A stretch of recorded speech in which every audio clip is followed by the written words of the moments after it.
Last Post by Ford Madox Ford. Read by Peter Dan. Dedicatory Letter. To Isabel Patterson. Madame et chère confrère, I have for some years now had to consider you as being my fairy godmother in the United States, though how one can have a godmother junior to oneself I have yet to figure out. Perhaps godmothers of the kind that can turn pumpkins into glass coaches can achieve miracles in seniority. Or when I come to think of it, I seem to remember that for a whole tribe of Incas converted, who knows how and simultaneously in the days of the conquistadores, an infanta of Spain went to the font, she being, whatever her age, of necessity junior to the elders at least of the tribe. That, however, is all a trifle, except for my gratitude, compared with your present responsibility. For but for you, this book would only nebulally have existed, in space, in my brain, where you will, so it be not on paper and between boards. Save, that is to say, for your stern, contemptuous, and almost virulent insistence on knowing what became of Tietjens, I never should have conducted this chronicle to the stage it has now reached. The soldier, tired of war's alarms, it has always seemed to me, might be allowed to rest beneath bowery vines, but you would not have it so. You, and for once you align yourself with the great public, demand an ending, if possible, a happy ending. Alas, I cannot provide you with the end of Tietjens, for a reason upon which I will later dwell, but I here provide you with a slice of one of Christopher's later days, so that you may know how, more or less, he at present stands. For in this world of ours, though lives may end, affairs do not. Even though Valentine and Tietjens were dead, the affair that they set going would go on rolling down the generations. Mark Junior and Mrs. Lowther, the unborn child, and the rest will go on beneath the nut boughs or over the seas or in the best clubs. It is not your day nor mine that shall see the end of them.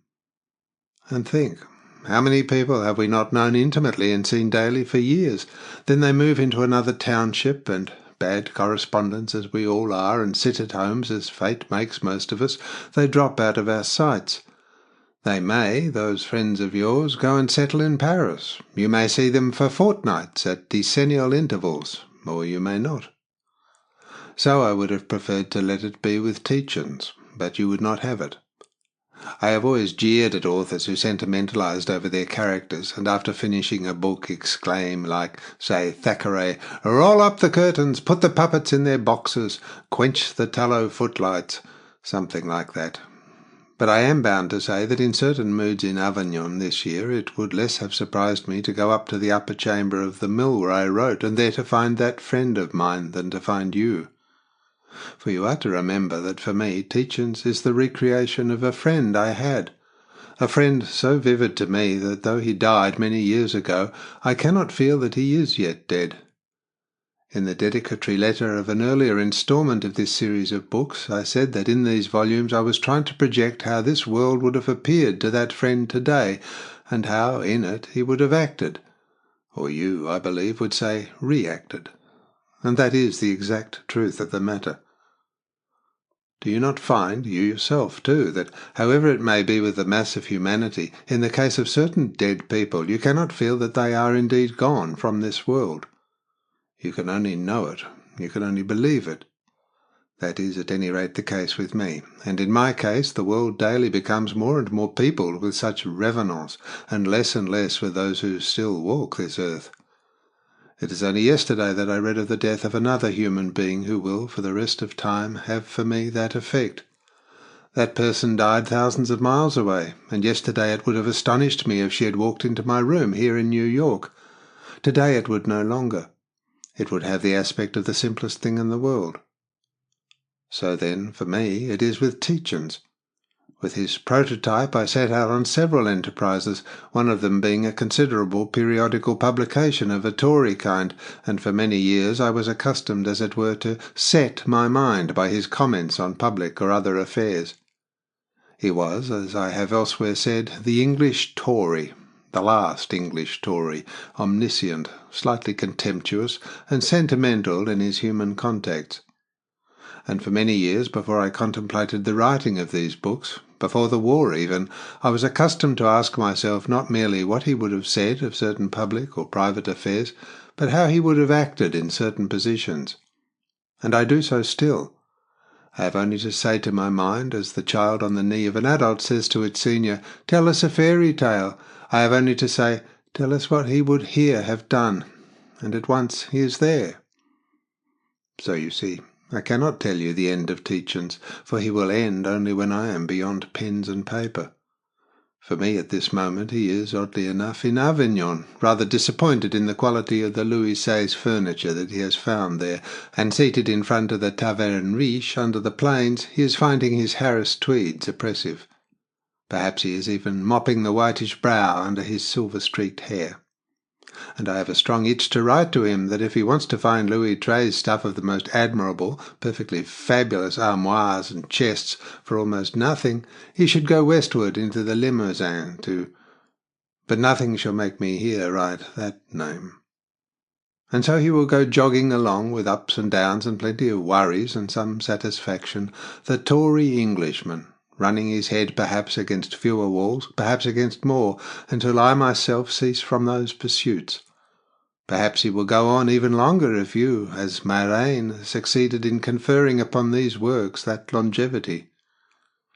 But out and alas, now you can never write about me again, for it would, wouldn't it, look too much like you scratch my back and I'll scratch yours. So don't write about Tietjens. Write your own projections of the lives around you in terms of your delicate and fierce art. Then you will find me still more your grateful and obedient F.M.F. New York, October 13th, 1927. Part 1, Chapter 1. He lay staring at the withy binders of his thatch. The grass was infinitely green. His view embraced 4 counties. The roof was supported by 6 small oak sapling trunks, roughly trimmed and brushed from above by apple boughs. French crab-apple. The hut had no sides. The Italian proverb says, "He who allows the boughs of trees to spread above his roof invites the doctor daily." Words to that effect. He would have grinned, but that might have been seen. For a man who never moved, his face was singularly walnut-coloured.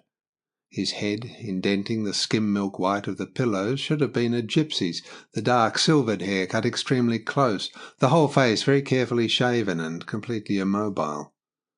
The eyes moved, however, with unusual vivacity, all the life of the man being concentrated in them and their lids. Down the path that had been cut in swathes from the knee-high grass and came from the stable to the hut, a heavy elderly peasant rolled in his gait. His overlong, hairy arms swung as if he needed an axe or a log or a full sack to make him a complete man. He was broad-beamed, in cord breeches, very tight in the buttock. He wore black leggings, an unbuttoned blue waistcoat, a striped flannel shirt open at the perspiring neck, and a square high hat of black felt. He said, "Want to be shifted?" The man in the bed closed his eyelids slowly. "Have a drop of cider?" The other again similarly closed his eyes. The standing man supported himself with an immense hand, gorilla-like, by one of the oaken posts. "Best drop of cider I ever tasted," he said. "His lordship give me. His lordship says to me, 'Gunning,' he says, 'the day the vixen got into the keeper's coop enclosure.'" He began and slowly completed a very long story, going to prove that English noble landlords preferred foxes to pheasants, or should, English landowners of the right sort. His lordship would no more have that vixen killed or so much as flurried, she being gravid, than dreadful work a gravid vixen can do among hen coops with pheasant poults. Have to eat her for 6 or 7, she have. All a-growing, so his lordship says to Gunning. And then the description of the cider. That cider was harder than a miser's heart on old maid's tongue. Body it had, strength it had, stands to reason. 10 years cider, not a drop was drunk in lordship house under 10 years in cask. Killed 3 sheep a week for his indoor and outdoor servants, and 300 pigeons. The pigeon cotes is 100 feet high, and the pigeons nests in holes in inside walls. clap nests in old wall at a go and takes the squabs.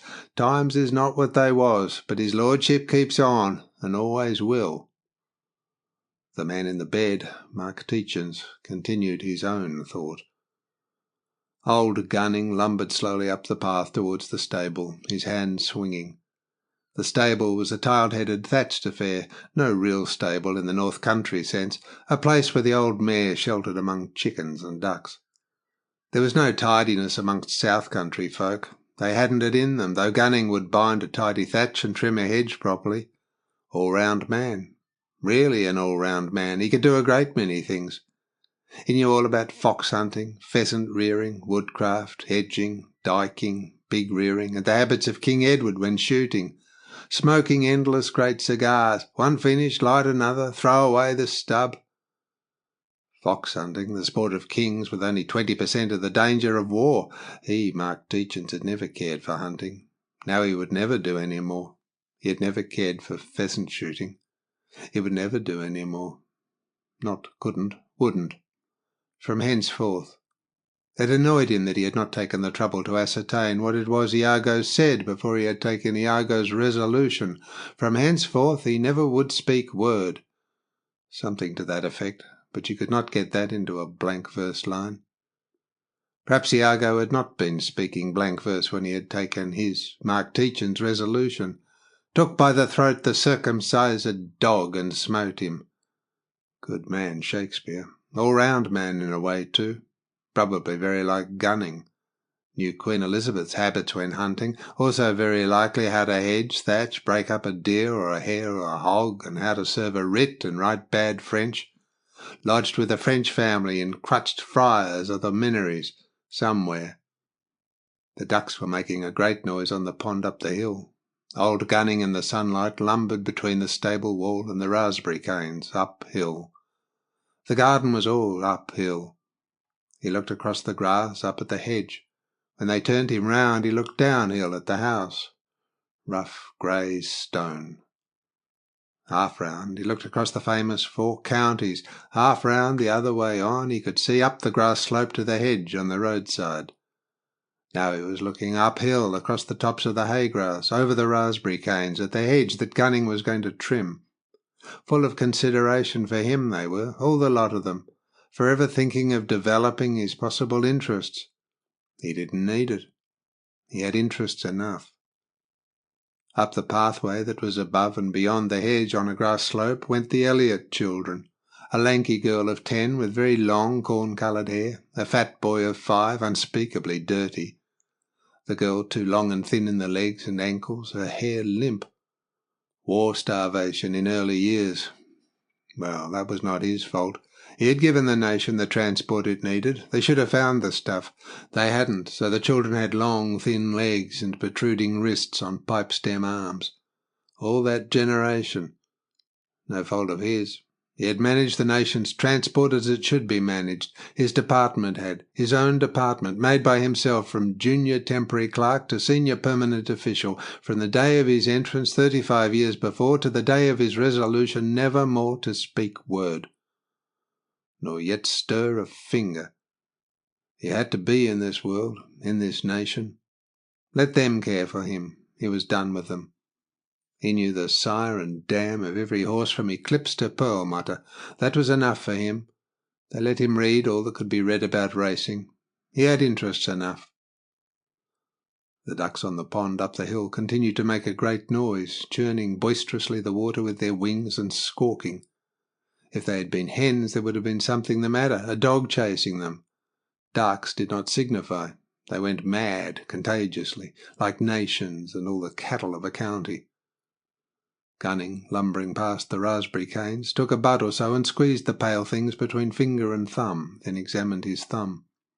Looking for maggots, no doubt. Pale green leaves the raspberry had, a fragile plant amongst the robusta rosaceae. That was not war starvation, but race.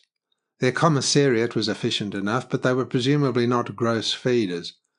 Gunning began to brush the hedge, sharp, brushing blows with his bagon hook.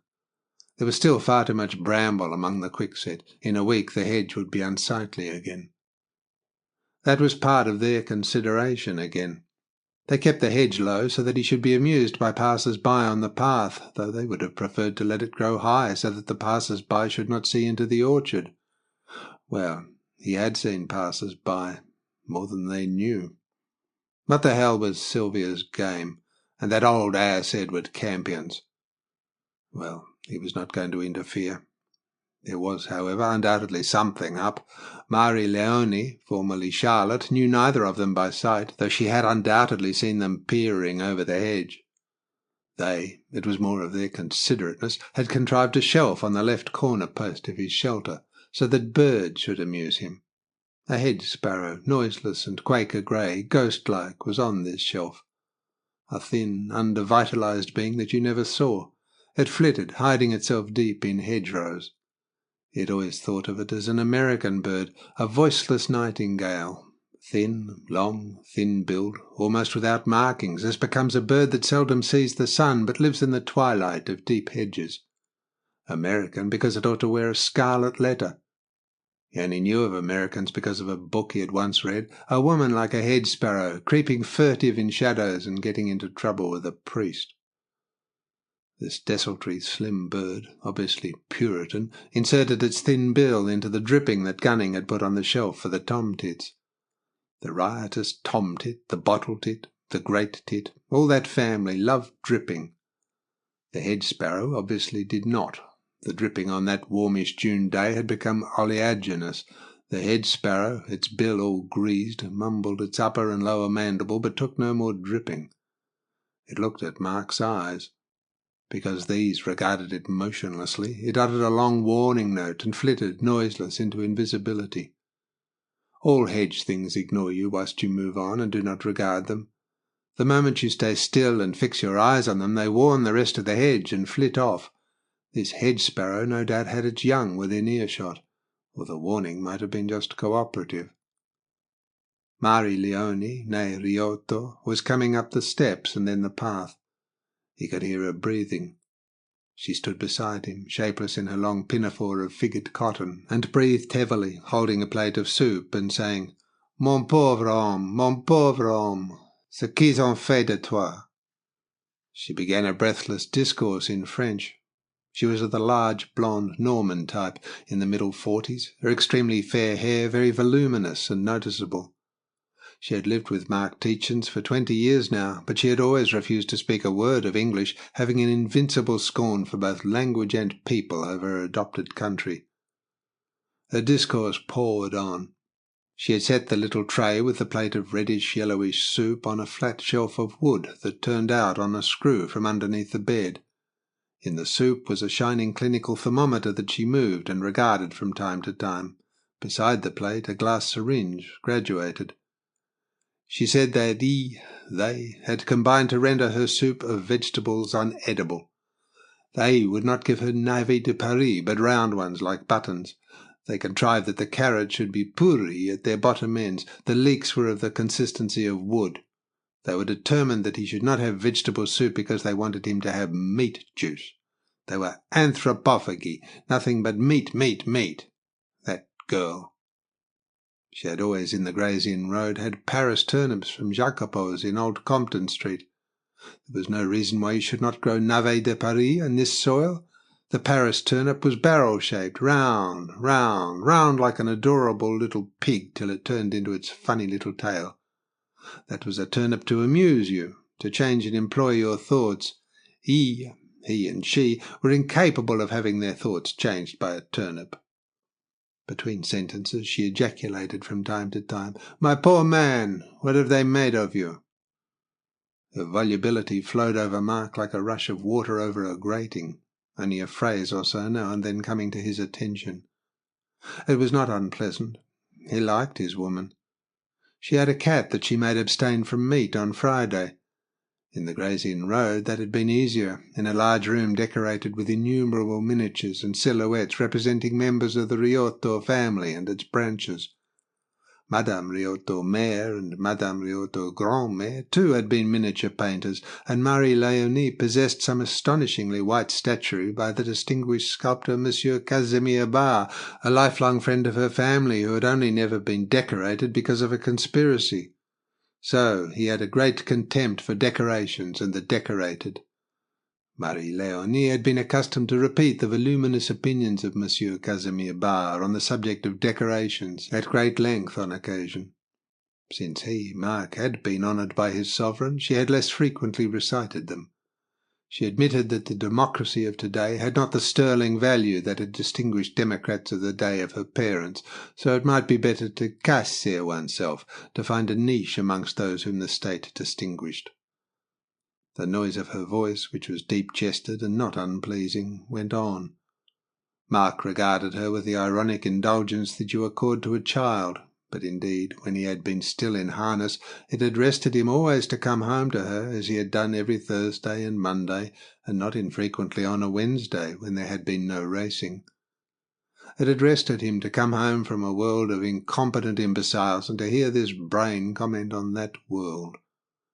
She had views on virtue, pride, downfalls, human careers, the habits of cats, fish, the clergy, diplomats, soldiers, women of easy virtue, St. Eustatius, President Grévy, the purveyors of comestibles, custom-house officers, pharmacists, Lyons silk weavers, the keepers of boarding-houses, garrotters, chocolate manufacturers, sculptors, other than Monsieur Casimir Bar, the lovers of married women, housemaids.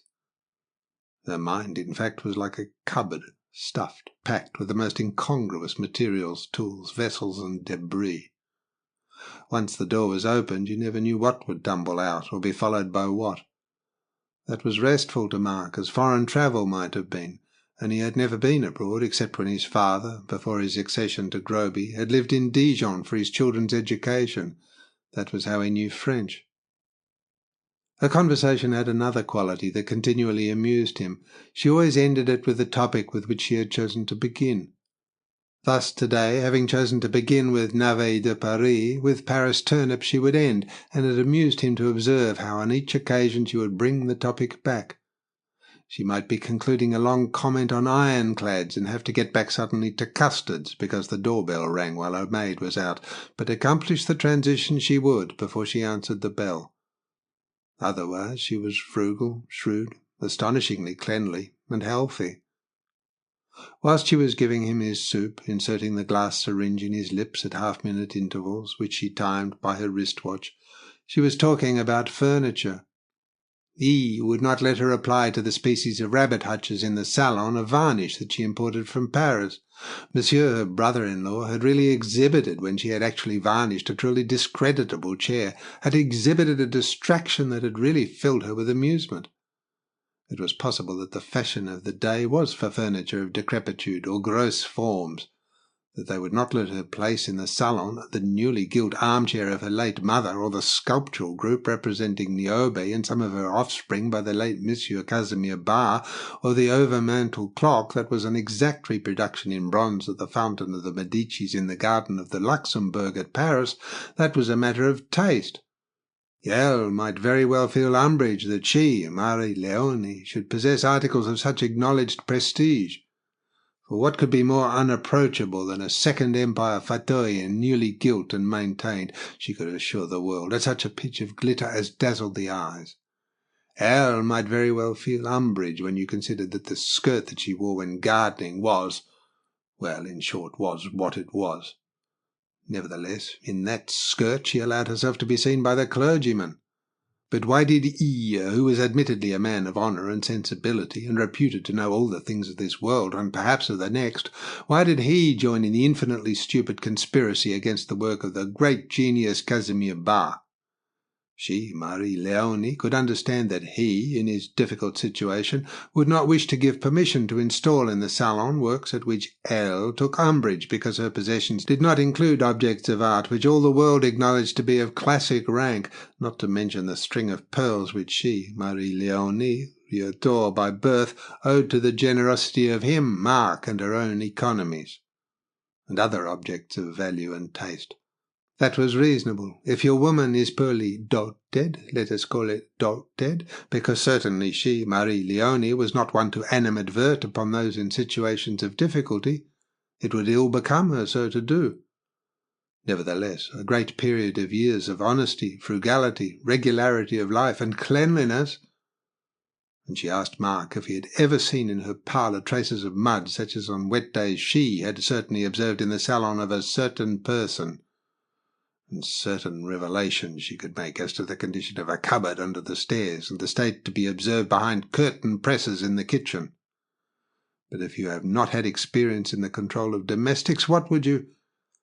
Nevertheless, a stretch of years passed in the state of housewifeliness such as she had already adumbrated upon gave one the right to comment, of course with delicacy, upon the ménage of a young person, even though her delicate situation might avert from her comment of an unchristian nature as to certain other facts.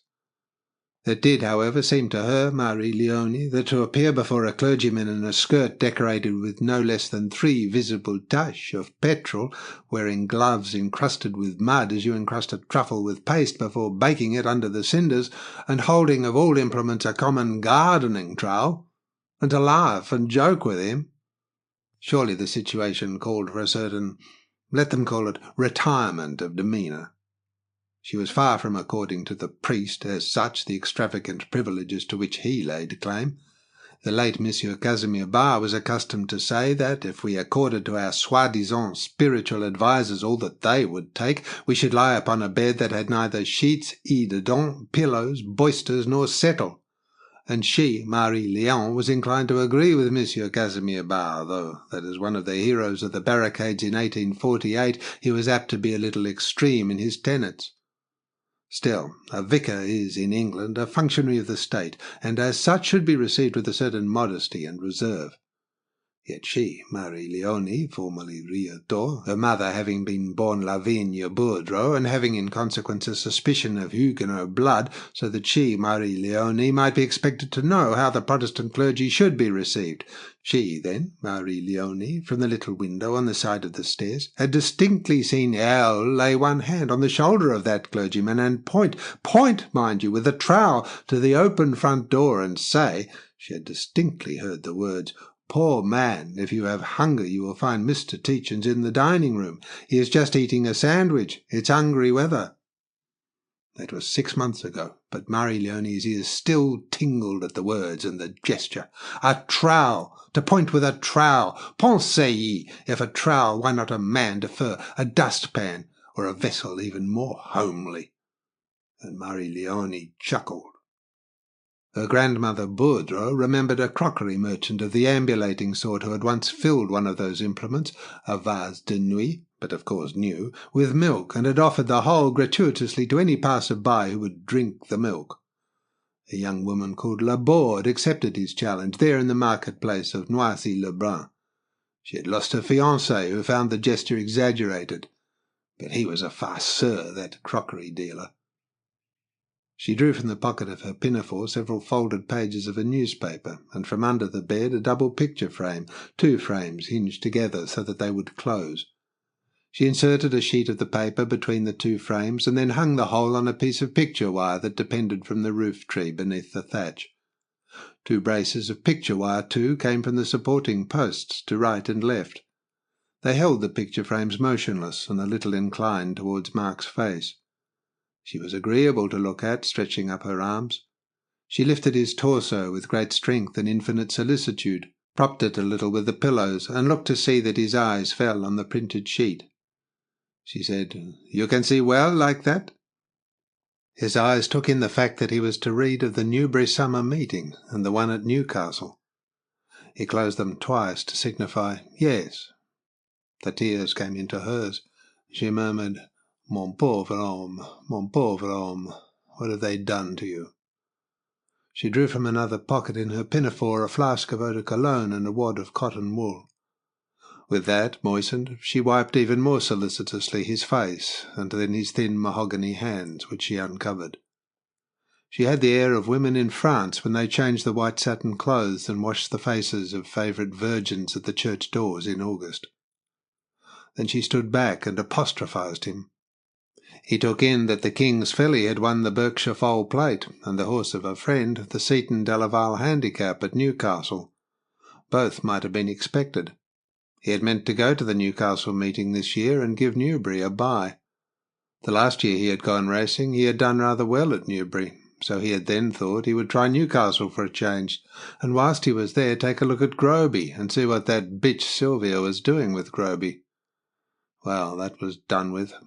They would presumably bury him at Groby. She said in deep, rehearsed tones, "My man." She might almost have well said, "My deity. What sort of life is this we lead here? Was there ever anything so singular and unreasonable? If we sit to drink a cup of tea, the cup may at any moment be snatched from our mouths.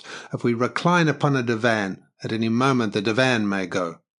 I do not comment on this, that you lie by night as by day for ever here in the open air, for I understand that it is by your desire and consent that you lie here, and I will never exhibit aversion from that which you desire and that to which you consent. But cannot you bring it about that we should inhabit a house of some reason, one more suited to human beings of this age, and one that is less of a procession of goods and chattels? You can bring that about. You are all-powerful here. I do not know what are your resources. It was never your habit to tell me. You kept me in comfort. Never did I express a desire that you did not satisfy, though it is true that my desires were always reasonable. So I know nothing, though I read once in a paper that you were a man of extravagant riches, and that can hardly all have vanished, for there can have been fewer men of as great a frugality, and you were always fortunate and moderate in your wages. So I know nothing, and I would scorn to ask of these others, for that would imply doubt of your trust in me. I do not doubt that you have made arrangements for my future comfort, and I am in no uncertainty of the continuance of those arrangements. It is not material fears that I have. But all this appears to be a madness. Why are we here? What is the meaning of all this? Why do you inhabit this singular erection? It may be that the open air is of necessity for your malady. I do not believe that you lived in perpetual currents of air in your chambers, though I never saw them. But on the days you gave to me, you had everything of the most comfortable, and you seemed contented with my arrangements. And your brother and his woman appear so mad in all the other affairs of life that they may well be mad in this also. Why then will you not end it? You have the power. You are all powerful here. Your brother will spring from one corner to the other of this lugubrious place in order to anticipate your slightest wish. Elle, too. Stretching out her hand, she had the air of a Greek woman who invoked a deity. She was so large and fair, and her hair was so luxuriantly blonde. And indeed, to her, in his mystery and silence, he had the air of a deity who could discharge unthinkable darts and vouchsafe unimaginable favours. Though all their circumstances had changed, that had not changed, so that even his immobility enhanced his mystery. In all their life together, not merely here, he had been silent, whilst she had talked. On the 2 regular days of the week on which he had been used to visit her, from the moment when she would open her door exactly at 7 o'clock in the evening and see him in his bowler hat with his carefully rolled umbrella and with his racing glasses slung diagonally across, to the moment when next morning at 10:30 she would brush his bowler and hand him that and his umbrella, he would hardly speak a word. He would speak such few words as to give the idea of an absolute taciturnity, whilst she entertained him with an unceasing flow of talk and of comments on the news of the quartier of the French colonists of that part of London, or on the news in the French papers. He would remain seated on a hard chair, bending slightly forward, with round the corners of his mouth little creases that suggested an endless indulgent smile.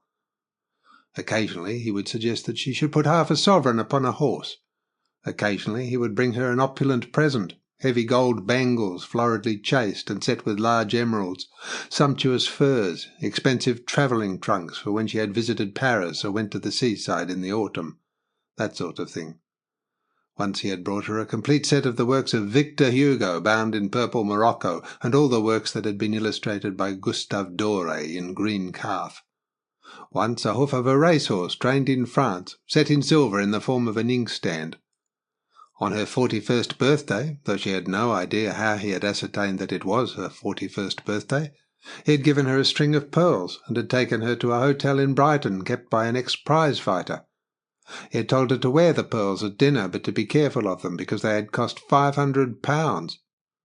He asked her once about her investment of her savings, and when she had told him that she was investing in French rente viagère, he had told her that he could do better than that for her, and afterwards from time to time he had told her of odd but very profitable ways of investing small sums.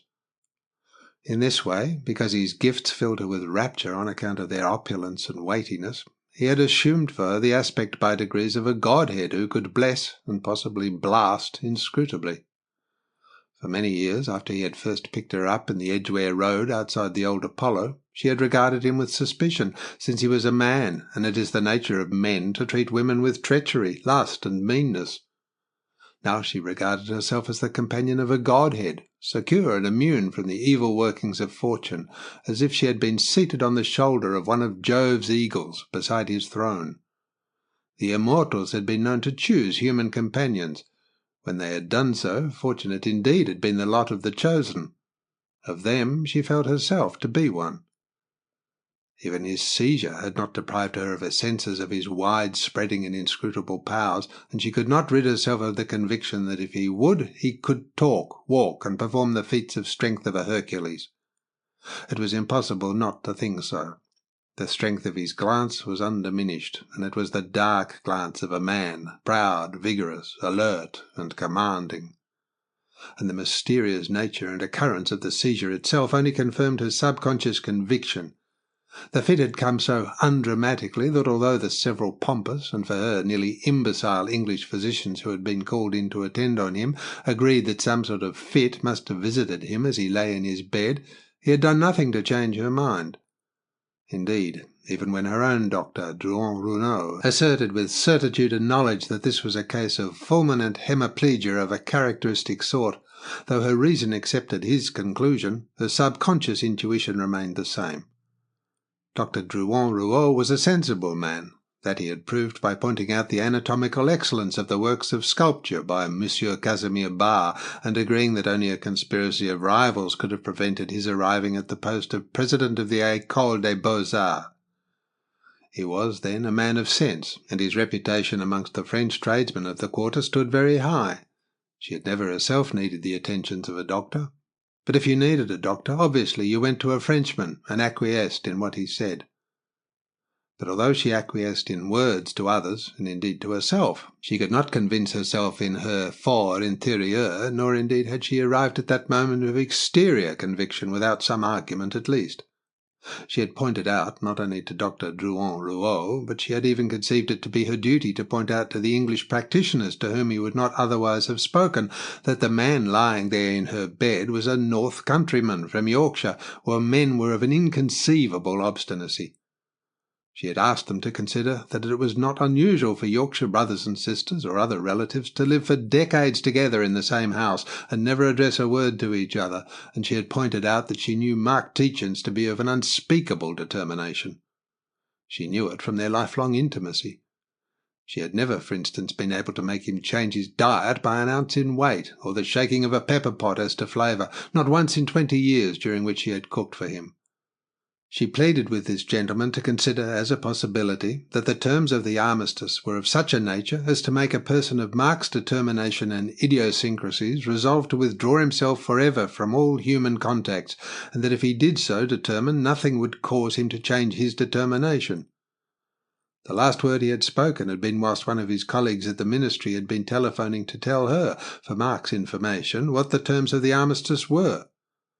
At the news which she had had to give him over her shoulder, he had made from the bed some remark. He had been recovering from double pneumonia at the time.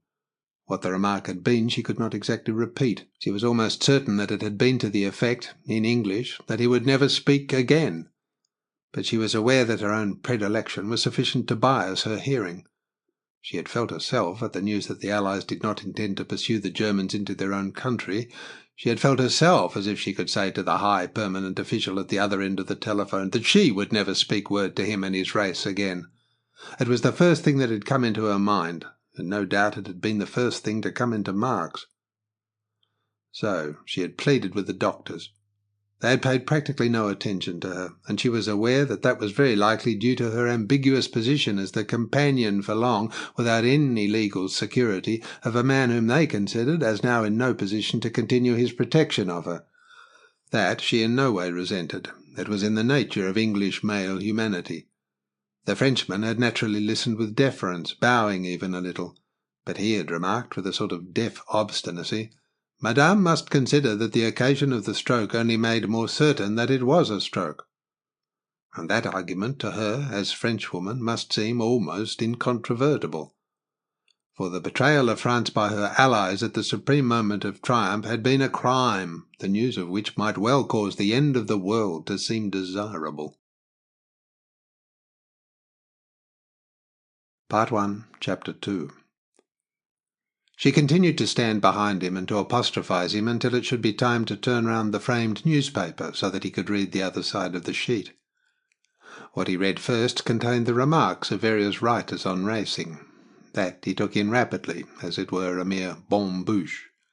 She knew that he regarded with contempt the opinions of all writers on racing, but the two who wrote in this particular sheet with less contempt than the others. But the serious reading began when she turned the page. Here were endless serried columns of the names of racehorses, their jockeys and entrants at various race meetings, their ages, ancestries, former achievements. That he would peruse with minute attention that would cost him just under an hour. She would have liked to stay with him whilst he read it, for the intensive study of matters connected with racehorses had always been their single topic of communion. She had spent almost sentimental hours leaning over the back of his armchair, reading news of the turf simultaneously with himself, and the compliments he had been used to pay her over her predictions of form, if they were the only compliments he ever paid her, had filled her with the warm pleasure and confusion that she might have felt had he addressed the same compliments to her on the subject of her person. She did not, indeed, need compliments from him as to her person. His complete contentment with her sufficed. But she had rejoiced in and now missed those long quiet times of communing. She remarked to him, indeed, that Seattle had won her race as she had several days ago predicted, because there had been no other competitors in any way of the same class as the filly, but there had been no answering half-contemptuous grunt of acquiescence such as in the old days had been hers. An aeroplane had droned overhead, and she had stepped out to look up at the bright toy that, shone upon by the sun, progressed slowly across the pellucid sky. When she went in answer to the double closing of his lids that meant that he acquiesced in the turning of his news sheet, she unhitched one brace from the oaken post to his right, and, walking round his bed, attached the brace on the post to his left, during the reverse with the brace that had gone to the left. In that way the picture frames turned completely round and exhibited the other side of the newspaper frame. It was a contrivance that daily excited her annoyance, and, as usual, she expressed herself. This was another instance of the madness of her brother-in-law and his woman. Why had they not obtained one of those ingenious machines, like an arm of bright brass supporting a reading shelf of agreeably varnished mahogany, that you clamped to a bedstead and could adjust at any angle? Why indeed had they not procured one of those huts for the tuberculous that she had seen depicted in a catalogue? Such huts could be painted in agreeable stripes of green and vermilion, thus presenting a gay appearance, and they could be turned upon a pivot so as to meet the rays of the sun or avoid the currents of air caused by the wind. What could be the explanation of this mad and gross structure? A thatched roof supported on posts without walls. Did they desire him to be blown out of his bed by the draughts? Did they merely desire to enrage her, or could it be that their resources were of such exiguity that they could not afford the conveniences of modern civilization? She might well have thought that to be the case. But how could it, in face of the singular behaviour of Monsieur her beau-frère in the matter of the statuary of Casimir Bar, the great sculptor? She had offered to contribute to the expenses of the establishment, even at the cost of the sacrifice of what she held most dear, and how singular had been his behaviour! During their absences on the occasion of the great sale at Wingham Priory, she had ordered the amiable, if gross, Gunning and the semi-imbecile Carpenter to descend from her room to the salon, that admirable Niobe and the admittedly incomparable Theseus informing Neptune of the death of a son-in-law, not to mention her newly re-gilt Second Empire fauteuil. And in that gloomy wilderness how had they not shone in their respective whiteness and auriferans?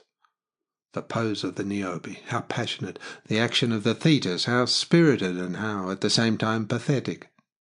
And she had seized the opportunity to varnish, with a special preparation imported from the City of the Arts, the only chair in the salon that was not too rough to be susceptible of varnish, even though it came from Paris, herself. A clumsy affair at that, of the epic of Louis XIII of France, though heaven knew whose epic that was here. Without doubt that of Cromwell the regicide. And Monsieur must needs seize the moment of his entry on this thus enlivened scene to exhibit the only display of emotion that she had ever known him vouchsafe. For otherwise Monsieur had the pose of being at least as self-contained, if not as absolutely taciturn, as Mark himself. She asked Mark, was that the moment for what was, after all, if you analysed it, a manifestation of attachment for his young woman? What else could it be? Il, Monsieur, their relative, passed for a man of unbounded knowledge. He knew all knowledge. He could not be but aware of the supreme value of the work of Casimir Bar, who, but for the machinations of his rival Monsieur Rodin and his confrère, must have attained to the highest honours in France. But not only had Monsieur, with hisses and tut-tuts of anger, ordered Gunning and the carpenter at once to remove the statuary and the fauteuil from the salon where she had exhibited them, with heaven knew how much reluctance, with a view to their attracting the attention of a chance customer, for chance customers did come in their absence without rendezvous. Not only that, but Monsieur, to gratify the perhaps not unnatural envy of Elle, had cast meretricious doubts on the pecuniary value of the works of Casimir Bar themselves. Everyone knew how the Americans today were stripping the unfortunate land of France of her choicest art treasures, the enormous prices they paid, the avidity they showed. Yet that man had tried to persuade her that her statues were worth no more than a few shillings apiece. It was incomprehensible. He was in want of money to the extent of turning their house into a mere depot for dilapidated objects in rough wood and battered brass. He had contrived to obtain singular prices for these forlorn objects from insane Yankees who came great distances to purchase these debris from him. Yet when he was offered pieces of the utmost beauty in the most perfect condition, he just simply turned the objects down with scoffing.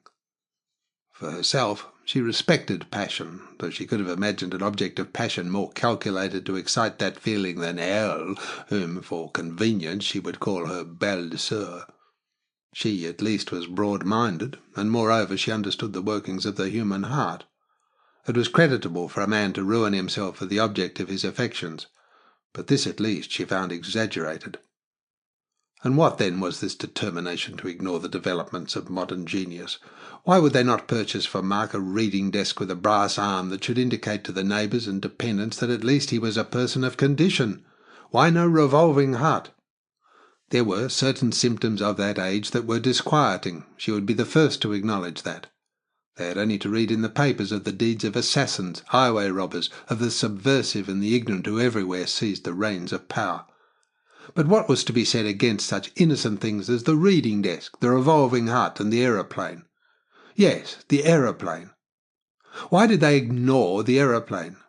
They had told her that the reason why they had been unable to provide her with navets de Paris was that the season was become too advanced for the sowing of the seeds of those admirable and amusing vegetables which, seen advancing through the pale electric lights of the early hours of the morning, piled symmetrically as high as the first floors of the hotels on the market carts, provided one of the gayest spectacles of the night life of la vie à lumière. They had said that to procure the seeds from Paris would demand at least a month. But supposing they had sent a letter by aeroplane, requesting the dispatch of the seeds equally by aeroplane, to procure them, as all the world knew, would be a matter merely of a few hours. And having thus brought the matter back to turnips again, she concluded, "Yes, mon pauvre homme, they have singular natures, our relatives, for I will include the young woman in that category. I, at least, am broad-minded enough for that, but they have singular natures. It is a singular affair." She departed up the path towards the stable, speculating on the nature of her man's relatives. They were the relatives of a godhead, but godheads had relatives of a singular nature. Let Mark figure as Jupiter. Well, Jupiter had a son called Apollo, who could not be regarded as exactly fils de famille. His adventures had been of the most irregular. Was it not known that he spent a long space of time with the shepherds of King Admetus, singing and carousing? Well, Monsieur Tietjens might for convenience be regarded as a sort of Apollo now amongst the shepherds of Admetus, and complete with female companion.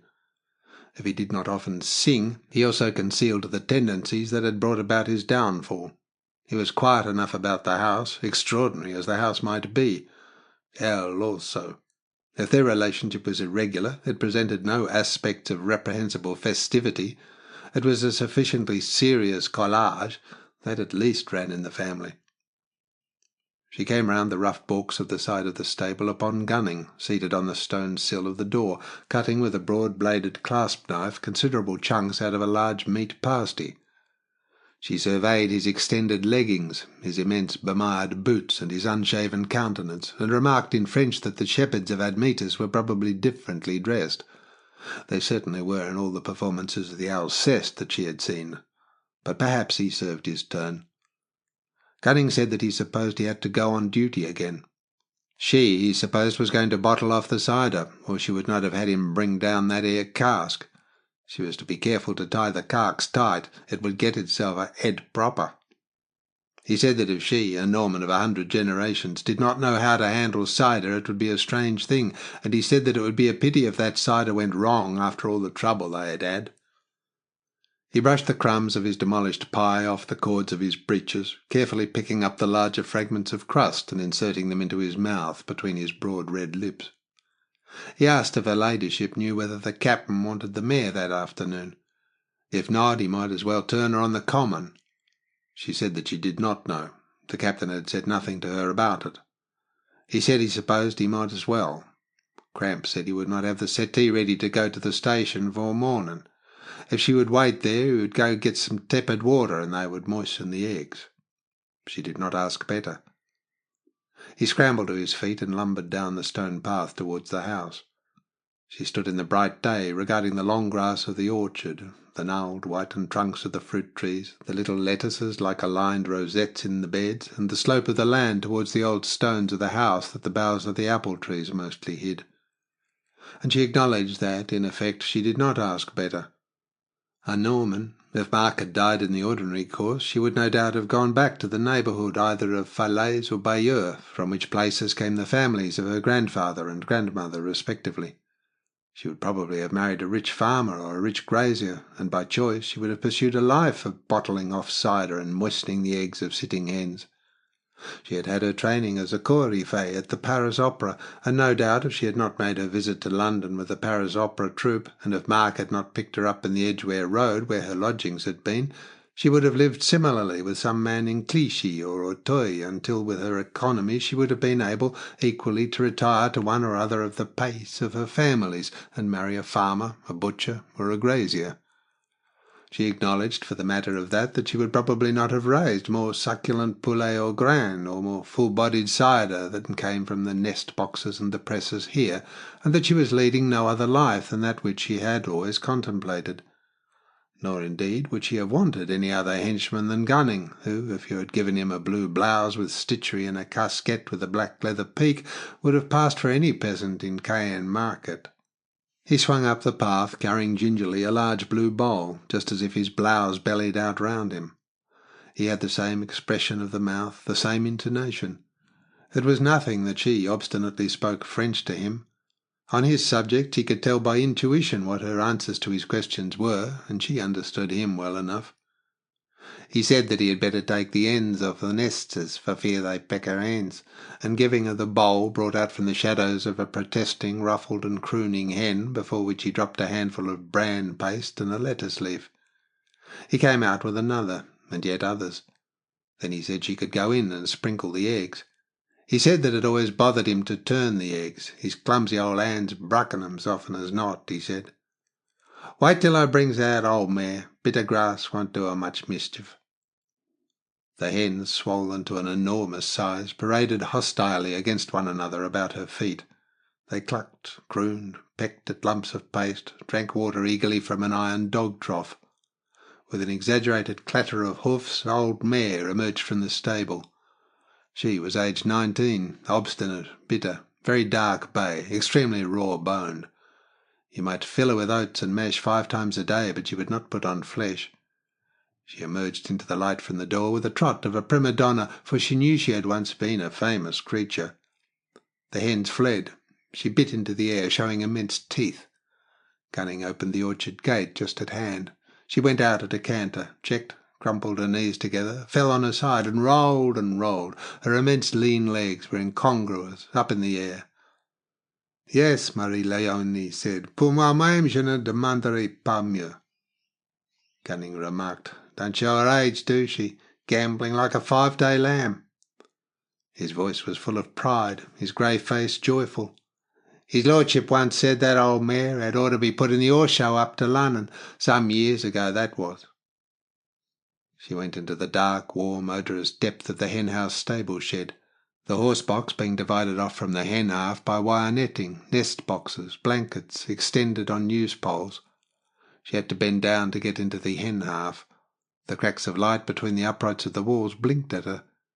She carried the bowl of tepid water gingerly and thrust her hand into the warm hay hollows. The eggs were fever heat or thereabouts. She turned them and sprinkled in the tepid water. 13, 14, 14, 11. That hen was a breaker, and 15. She emptied out the tepid water, and from other nests took out egg after egg. The acquisition gratified her. In an upper box a hen brooded low. It crooned menacingly, then screamed with the voice of poultry disaster as her hand approached it. The sympathetic voices of other hens outside came to her, screaming with poultry disaster, and other hens on the common. Her rooster crowed. She repeated to herself that she did not demand a better life than this. But was it not self-indulgence to be so contented? Ought she not to be still taking steps for her future near Falaise or Bayeux? Did one not owe that to oneself? How long would this life last here? And still more, when it broke up, how would it break up? What would the strange people, do to her, her savings, her furs, trunks, pearls, turquoises, statuary, and newly gilt Second Empire chairs and clocks? When the sovereign died, what did the heir, his concubines, courtiers, and sycophants do to the Maintenon of the day? What precautions ought she not to be taking against that wrath to come? There must be French lawyers in London. Was it to be thought that Christopher Tietjens, clumsy, apparently slow-witted, but actually gifted with the insight of the supernatural, Gunning would say, "The captain, he never says anything, but who knows what he thinks? He perceives everything." Was it to be thought, then, that once Mark was dead and the actual owner of the place called Groby and the vast stretch of coal-bearing land that the newspapers had spoken of, Christopher Tietjens would maintain his benevolent and frugal disposition of today? It was truly thinkable. But just as he appeared slow-witted and was actually gifted with the insight of the supernatural, so he might well now maintain this aspect of despising wealth and yet develop into a true harpagon as soon as he held the reins of power. The rich are noted for hardness of heart, and brother will prey upon brother's widow sooner than on another. So that certainly she ought to put herself under the protection of the authorities. But then, what authorities? The long arm of France would no doubt protect one of her nationals even in this remote and uncivilized land. But would it be possible to put that machinery in motion without the knowledge of Mark? And what dreadful steps might Mark not take in his wrath if he thought that she had set machinery in motion? There appeared nothing for it but to wait, and that side of her nature being indolent, perhaps being alone indolent, she was aware that she was contented to wait. But was such a course right? Was it doing justice to herself or to France? For it is the duty of the French citizen, by industry, frugality, and vigilance, to accumulate goods, and it was above all the duty of the French citizen to carry back accumulated hoards to that distressed country, stripped bare as she was by the perfidious allies. She might rejoice in these circumstances, these grasses, orchards, poultry, cider presses, vegetable gardens, even if the turnips were not of the Paris navet variety. She might not ask for better. But there might be a little pay near Falaise, or in the alternative near Bayeux, a little spot that she might enrich with these spoils from the barbarians. If every inhabitant of a pays in France did the same, would not France again be prosperous, with all its clochers tolling out contentment across smiling acres? Well then. Standing gazing at the poultry, whilst Gunning with a hone smoothed out some notches from his baganook, previous to again going on duty, she began to reflect on the nature of Christopher Tietjens, for she desired to estimate what were her chances of retaining her furs, pearls, and gilt articles of vertu. By the orders of the doctor who attended daily on Mark, A dry, sandy, no doubt perfectly ignorant person, Mark was never to be left out of sight. He was of opinion, this doctor, that one day Mark might move, physically, and there might be a great danger if ever he did move. The lesions, if lesions there were in his brain, might then be restarted with fatal effects. Some such talk. So they must never let him out of their sight. For the night they had an alarm that was connected by a wire from his bed to hers. Hers was in a room that gave on to the orchard. If he so much as stirred in his bed, the bell would ring in her ear. But indeed she rose every night, over and over again, to look from her window into his hut. A dim lantern illuminated his sheets. These arrangements appeared to her to be barbarous, but they met the views of Mark, and she was thus in no position to question them. So she had to wait whilst Gunning honed out his sickle-shaped, short-handled blade. Had it all then begun? All the calamities of the world had begun amidst the clamours and intoxications of that dreadful day. Of Christopher Tietjens till then she had known little or nothing. For the matter of that, of Mark himself she had known little or nothing until a very few years ago. She had known neither his name, nor how he occupied himself, nor yet where he lived. It had not been her business to inquire, so she had never made inquiries. Then one day, after 13 years, he had awakened one morning with an attack of bronchitis after a very wet Newmarket Craven meeting. He had told her to go to his office with a note addressed to his chief clerk to ask for his letters and to tell them to send a messenger to his chambers to get some clothes and necessaries. When she had told him that she did not know what his office was, nor where were his chambers, nor even his surname, he had grunted. He had expressed neither surprise nor gratification, but she knew that he had been gratified, probably with himself, for having chosen a woman companion who displayed no curiosity, rather than with her for having displayed none. After that he had had a telephone installed in her rooms, and not infrequently he would stay later of a morning than had been his habit, letting a messenger from the office bring letters or fetch documents that he had signed. When his father had died, he had put her into mourning. By that date, gradually, she had learned that he was Mark Tietjens of Groby, an immense estate somewhere in the north. He employed himself at an office of the government in Whitehall, apparently with questions of railways.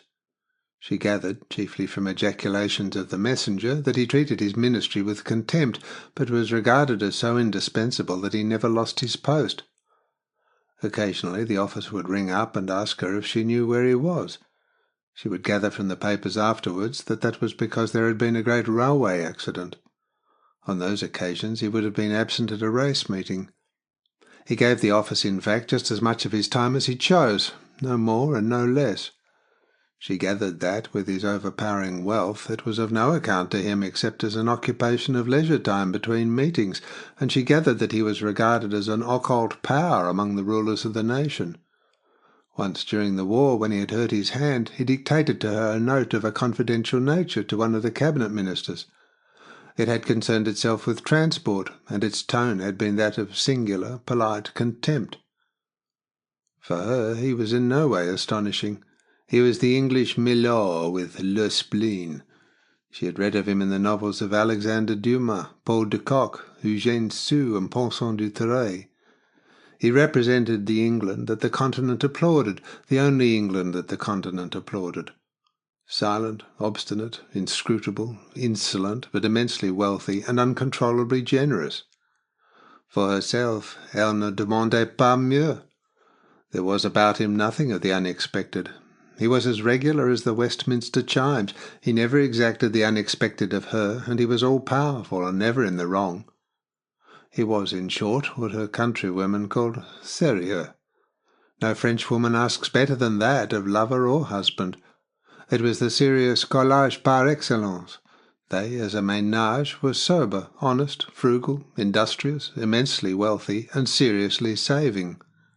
For his dinner twice a week she cooked him herself 2 mutton chops with all but 1/8 of an inch of the fat pared off, 2 mealy potatoes as light and as white as flour, an apple pie with a very flaky crust, which he ate with a wedge of Stilton and some pulled bread and butter.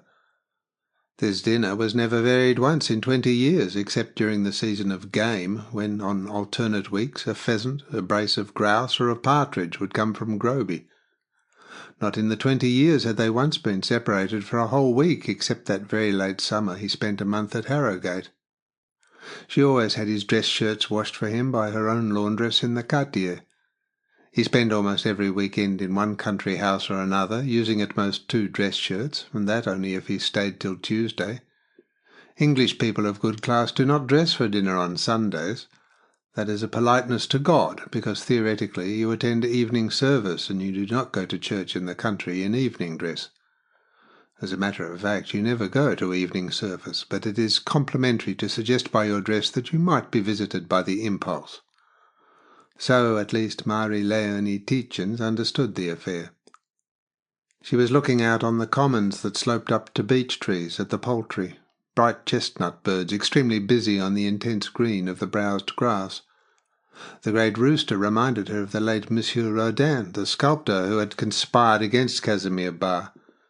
She had once seen him in his studio, conducting some American ladies around his work, and he had precisely resembled a rooster, kicking its leg back and dropping its wings in the dust round a new hen. Only round a new one, naturally. This rooster was a tremendous Frenchman, un vrai de la vraie. You could imagine nothing more unlike Christopher Tietjens. The backward-raking legs of the dancing toes, the gait of a true master of deportment at an academy of young ladies, the vigilant clear eye cocking up every minute.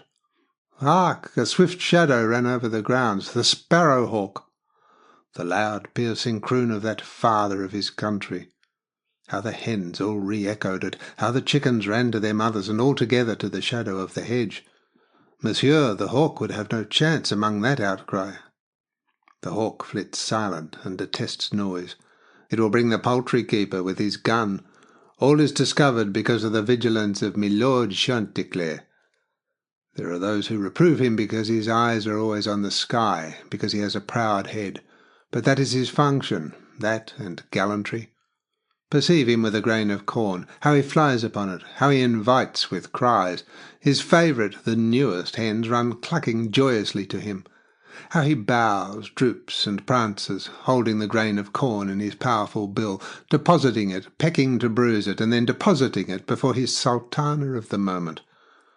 Nor will he complain if a little ball of fluff runs quickly and pecks the grain from his bill before Madame Partlet can take it from him. His gallantry has been wasted, but he is a good father. Perhaps there is not even a grain of corn when he issues his invitations. Perhaps he merely calls his favourites to him that he may receive their praise or perform the act of love. He is then the man that a woman desires to have vouchsafed her.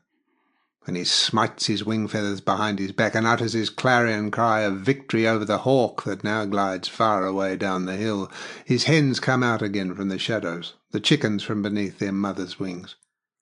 He has given security to his country, and in confidence they can return to their avocations. Different, indeed, from that Monsieur Christopher, who, even when he was still a soldier, more than anything resembled a full grey coarse meal-sack shot in the wind and with rolling hard blue eyes. Not hard eyes, but of a hard blue. And yet, curiously, he too had some of the spirit of Chanticleer beneath his rolling shoulders of a farmyard boar. Obviously, you could not be your brother's brother and not have some traces of the milord. The spleen, too. But no one can say that her Mark was not a proper man. Chic, in an eccentric manner, but, oh yes, chic. And that was his brother. Naturally, he might try to despoil her. That is what brother does to brother's widow and children. But on occasion he treated her with a pompous courtesy, a parade. On the first time he had seen her, not so long ago, that, only during that period of the war that had been without measurable time, he had treated her to heavy but expressive gestures of respect and words of courtesy in an old-fashioned language that he must have learned at the Théâtre Français while they still played Ruy Blas. French was a different thing now, that she must acknowledge. When she went to Paris, which she did every late summer whilst her man went to Harrogate, the language her nephews spoke was a different affair, without grace, courtesy, intelligibility, certainly without respect. Oh, la la, when they came to divide up her inheritance, that would be a sharper kind of despoilment than ever Christopher Tietjens. Whilst she lay on her bed of death, those young fellows and their wives would be all through her presses and armoire like a pack of wolves. La famille. Well, that was proper. It showed the appropriate spirit of acquisition. What was a good mother for, if not to despoil her husband's relatives in the interest of their joint children? So Christopher had been as courteous as a well-trained meal-sack of the 18e, 18th century. Older still, period Molière, when he had come into her room that had been dimly lit with a veilleuse, a night-light. They are so much more economical than shaded electric lights. He had precisely suggested to her a lumbering character from Molière as presented at the Comédie Française, elaborate of phrase and character, but protuberant in odd places. She might in that case have supposed that he entertained designs on her person, but with his eyes sticking out in elaborate considerateness, he had only come to break to her the news that his brother was about to make an honest woman of her. That had been Mark's phrase. It is, of course, only God that can do that, but the enterprise had had the full concurrence of Monsieur the Heir Apparent. He had, indeed, been active whilst she had slumbered in a hooded chair after 4 days and 3 nights on her feet. She would have surrendered the body of Mark to no human being but his brother. Now the brother had come to tell her not to be alarmed, panting with nervousness and shortness of breath. Bad lungs, both the brothers had. Panting, he had come to tell her not to be alarmed at finding in her man's room a priest, a lawyer, and a lawyer's clerk. These black-robed people attend on death, bringing will forms and the holy oils.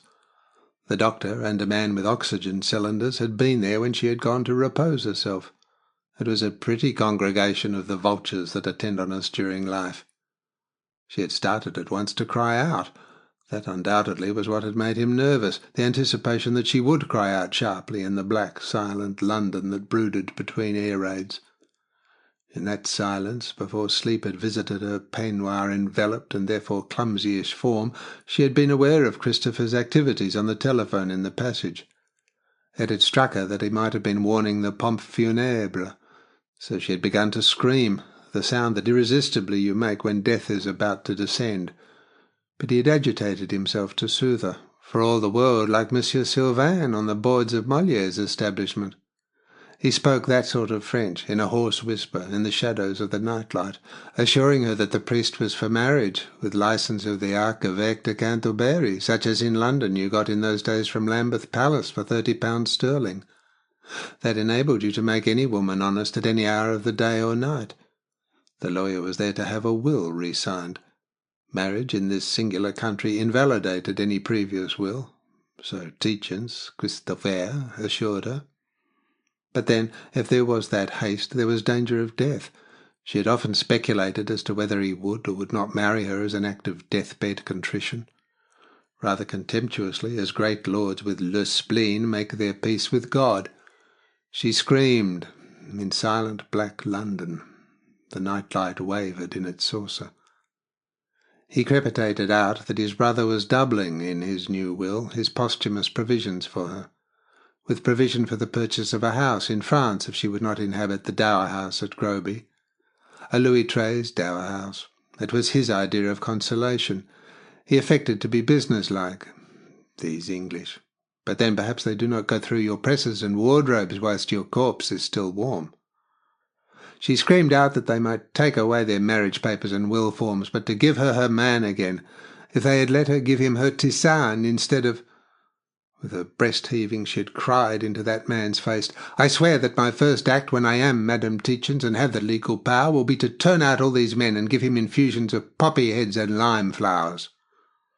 She expected to see him recoil, but he had said, "In heaven's name do, my dear sister. It might save him and the nation." It was silly of him to talk like that. These fellows had too much pride of family. Mark did no more than attend to transport. Well, perhaps transport in those days had its importance. Still, probably Tietjens, Christopher, overrated the indispensableness of Tietjens' Mark. That would have been a month before the armistice. They were black days. A good brother, though. In the other rooms, whilst the papers were signing, after the curé in his calotte and all had done reading from his book, Mark had signed to her to bend her head down to him and had kissed her. He whispered, Thank God there is one woman Tietjens who is not a whore and a bitch. He winced a little. Her tears had fallen on his face. For the first time she had said, Mon pauvre homme, ce qu'ils ont fait de toi. She had been hurrying from the room when Christopher had stopped her. Mark had said, I regret to put you to further inconvenience, in French. He had never spoken to her in French before. Marriage makes a difference. They speak to you with ceremony out of respect for themselves and their station in life. You also are at liberty to address them as your pauvre homme. There had to be another ceremony. A man looking like a newly dressed jailbird stepped out with his book, like an office register, with a blue-black jowl. He married them over again, a civil marriage this time. It was then that, for the first time, she had become aware of the existence of another woman Tietjens, Christopher's wife. She had not known that Christopher had a wife. Why was she not there? But Mark, with his labouring politeness and chest, had told her that he exaggerated the formality of the marriage because if both he and Christopher died, she, Marie-Léonie Tietjens, might have trouble with a certain Sylvia, the bitch. Well, she, Marie-Léonie, was prepared to face her sister-in-law. Part 1, Chapter 3. The little maid, Beatrice, as well as Gunning, regarded Marie-Léonie with paralysed but bewildered obedience. She was her ladyship, a good mark, a foreign Frenchie, bad, extraordinarily efficient about the house and garden and poultry-yard, a matter for mixed feelings. She was fair, not black-avised, a good mark. She was buxom, not skinny, like the real quality. A bad mark because she was, then, not real quality, but a qualifiedly good mark because if you has to have quality all about you in the house, 'tis better not to have real quality. But on the whole the general feeling was favourable because, like themselves, she was floridly blonde. It made her human-like. Never you trust a dark woman, and if you marries a dark man he will treat you bad. In the English countryside it is like that. Cabinet-maker Cramp, who was a remnant of the little dark, persistent race that once had peopled Sussex, regarded Marie-Léonie with distrust that mingled with admiration for the quality of the varnish that she imported from Paris. Proper French polish, that were. He lived in the cottage just across the path on the Commons. He couldn't say as how he liked the job the governors give him. He had to patch up and polish with beeswax, not varnish, rough stuff such as his grandfather had had, and had got rid of, rough of truck, more than 100 years old and more. He had to take bits of old wood out of one sort of old truck and fit it into missing bits of other old truck. Bought old Morley's pig-pound boards that had been little Kingsworth church stalls. The captain had had him, Cramp, use them for all manner of patchings up. The captain had bought 2 old Miss Cooper's rabbit hutch. Beautifully bevelled the panels was too, when cleaned up and beeswaxed. Cramp would acknowledge that. Made him match the bevelling in the timber from Kingsworth church stalls for one of the missing doors, and more of the timbers for the patching.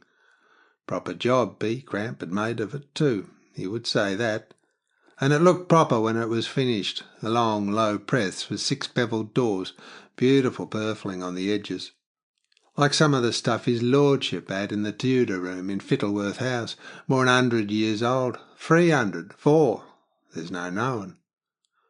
And no accounting for tastes. He would say he had an eye, the captain had. Look at a bit of old rough truck, the captain would, and see it was older than the monument to Sir Richard Atchison on Tadworth Hill that was set up in the year 1842 to celebrate the glorious victory of free trade. So the monument said. Like a bit of rough old truck out of the back of a cow-house where it had been throwed, the captain would.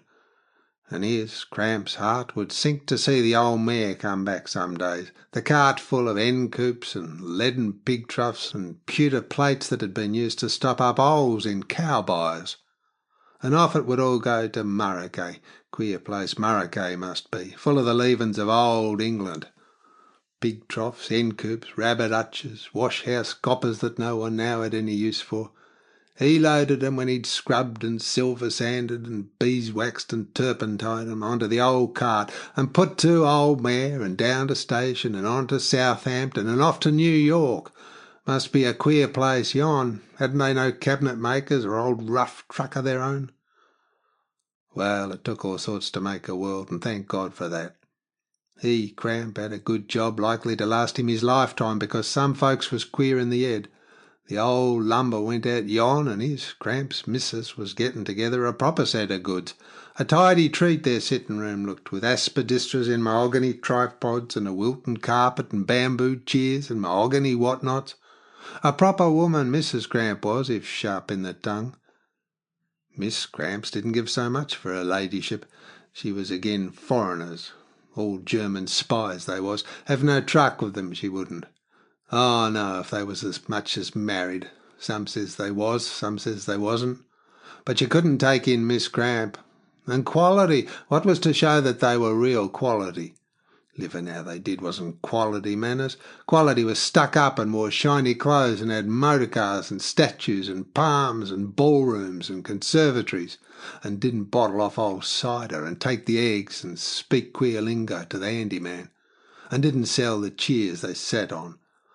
The 4 younger children also didn't like her ladyship.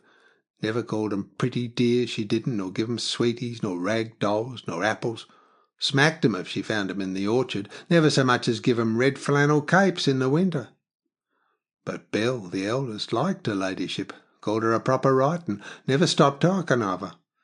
And she had statues in her bedroom, and fine gilt chairs, and clocks, and flowering plants.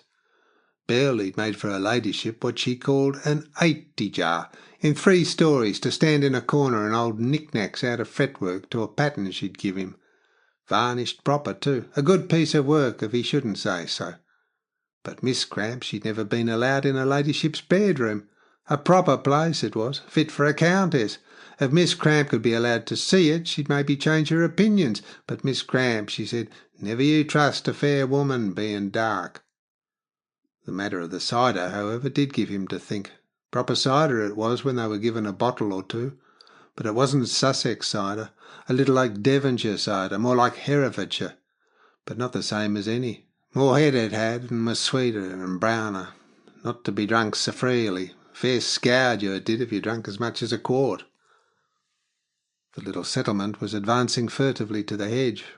Cramp put his bald pole out of his workshed and then crept out. Mrs. Cramp, an untidy, dark, very thin woman, emerged over her door-sill, wiping her hands on her apron. The 4 Cramp children, at different stages of growth, crept out of the empty pig-pound. Cramp was not going to buy his winter pigs till next fortnightly fair at Little Kingsnorth. The Elliot children, with the milk-can, came at a snail's pace down the green path from the farm.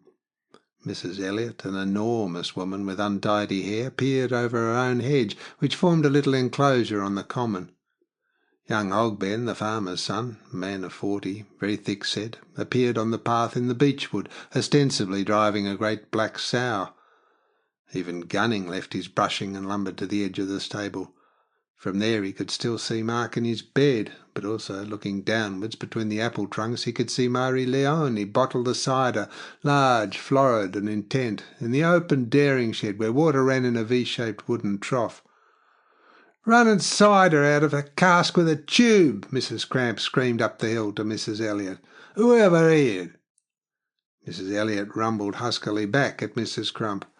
All these figures closed in furtively, the children peering through tiny interstices in the hedge and muttering one to the other, "Who ever heard? Foreign ways, I call it. A glass tube. Who ever heard?"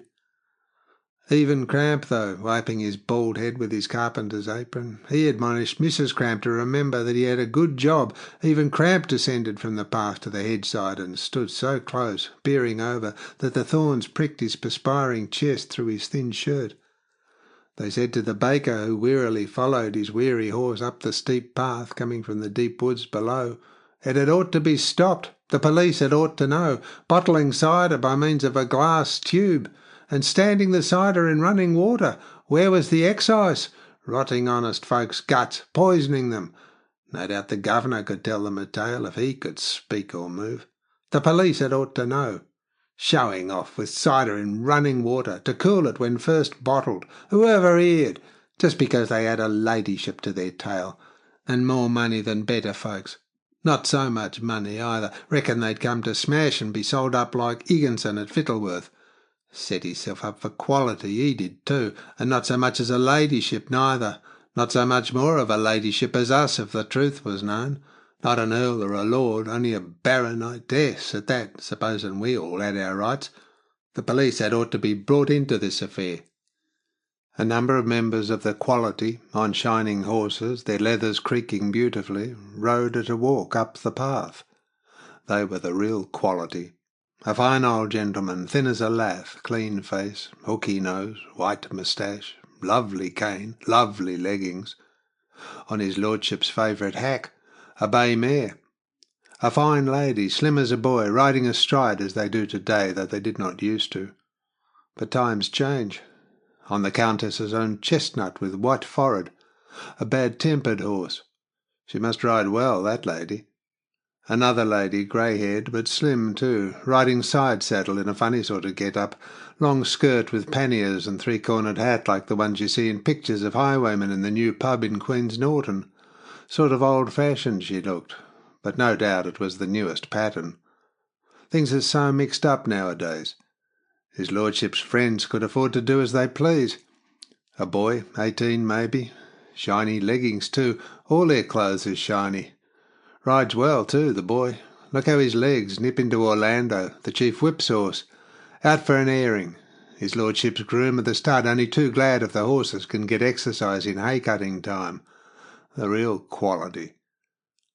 They reined in their horses and sat staring, a little further up the road, down into the orchard. They had ought to be told what was going on down there. Puts white powder into the cider along of the sugar. The quality ought to be told. But you do not speak to the quality. Better if they do not notice you.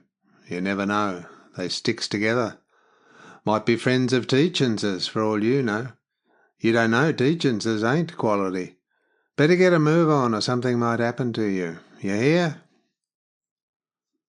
The boy in the shiny leggings and clothes, bareheaded he was, with shiny fair hair and shiny cheeks, exclaimed in a high voice, "I say, mother, I don't like this spying." And the horses started and jostled.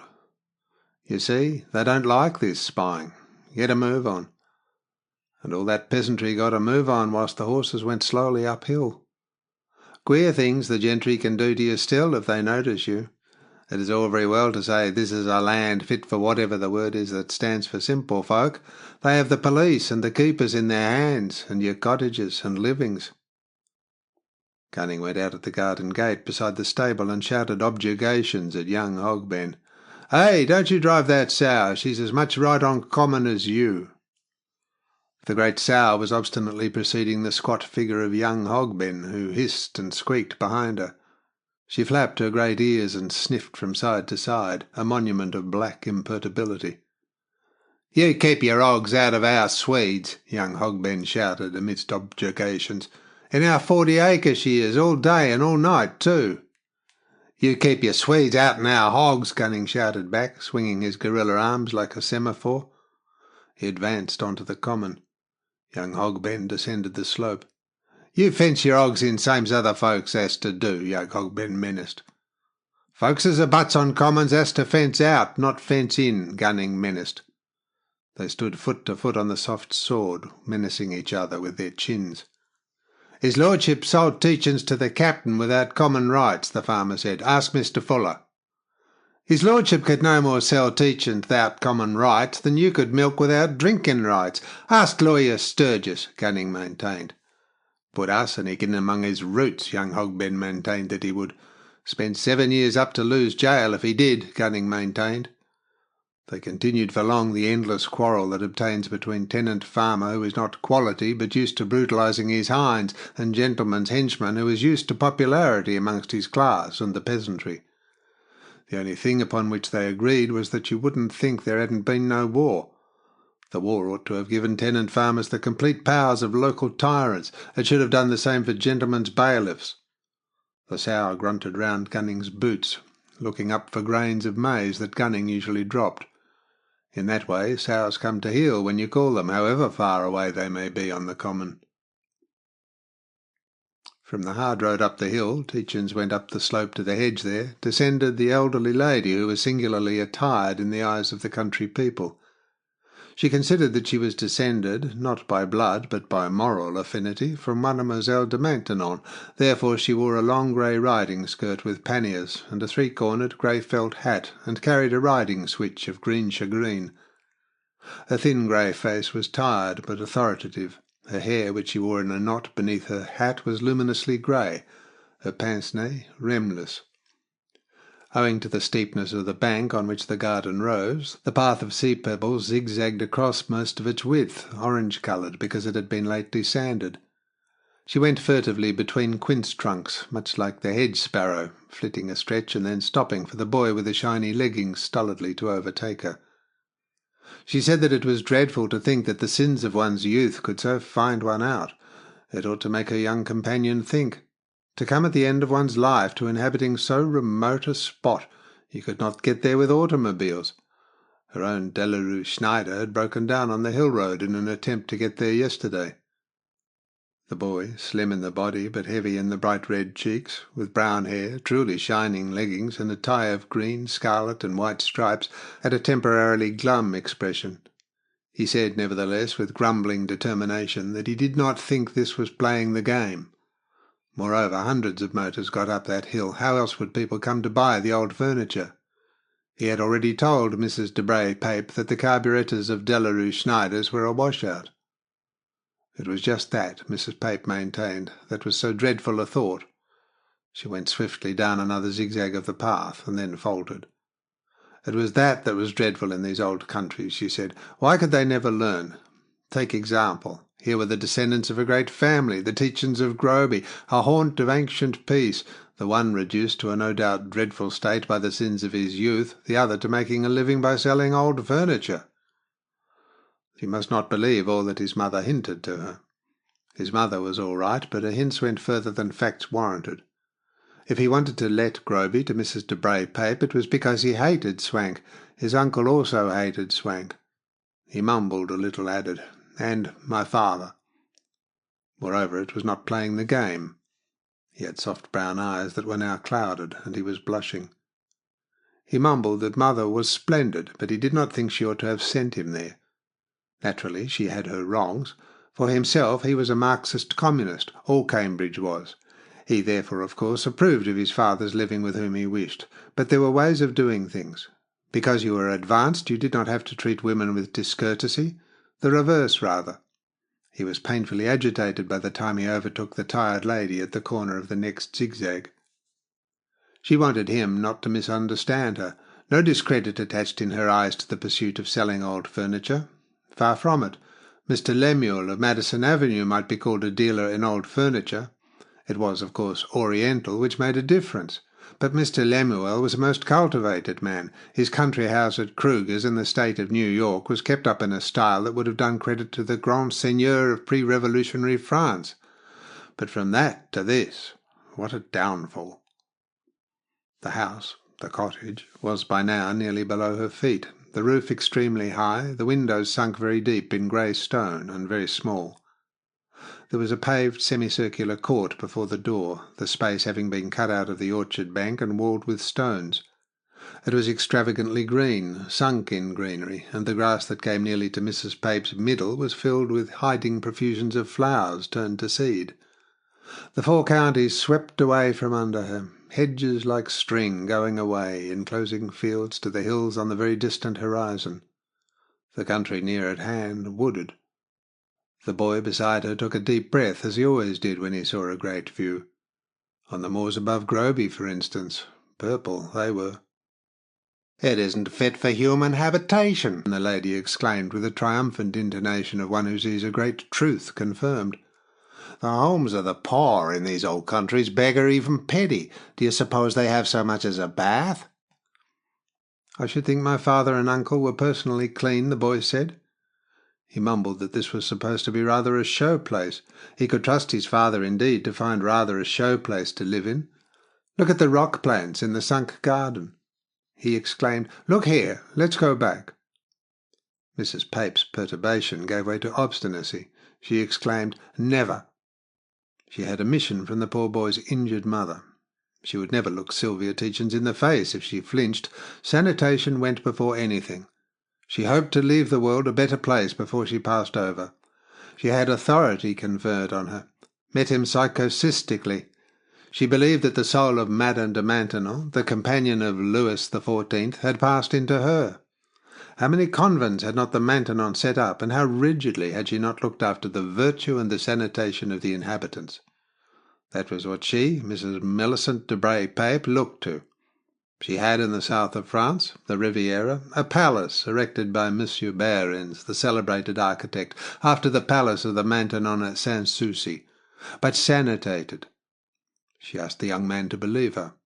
The boudoir appeared to be only a panelled boudoir, very large because of the useless vanity of le roi Solal. Madame de Maintenon would have been content without such vanity.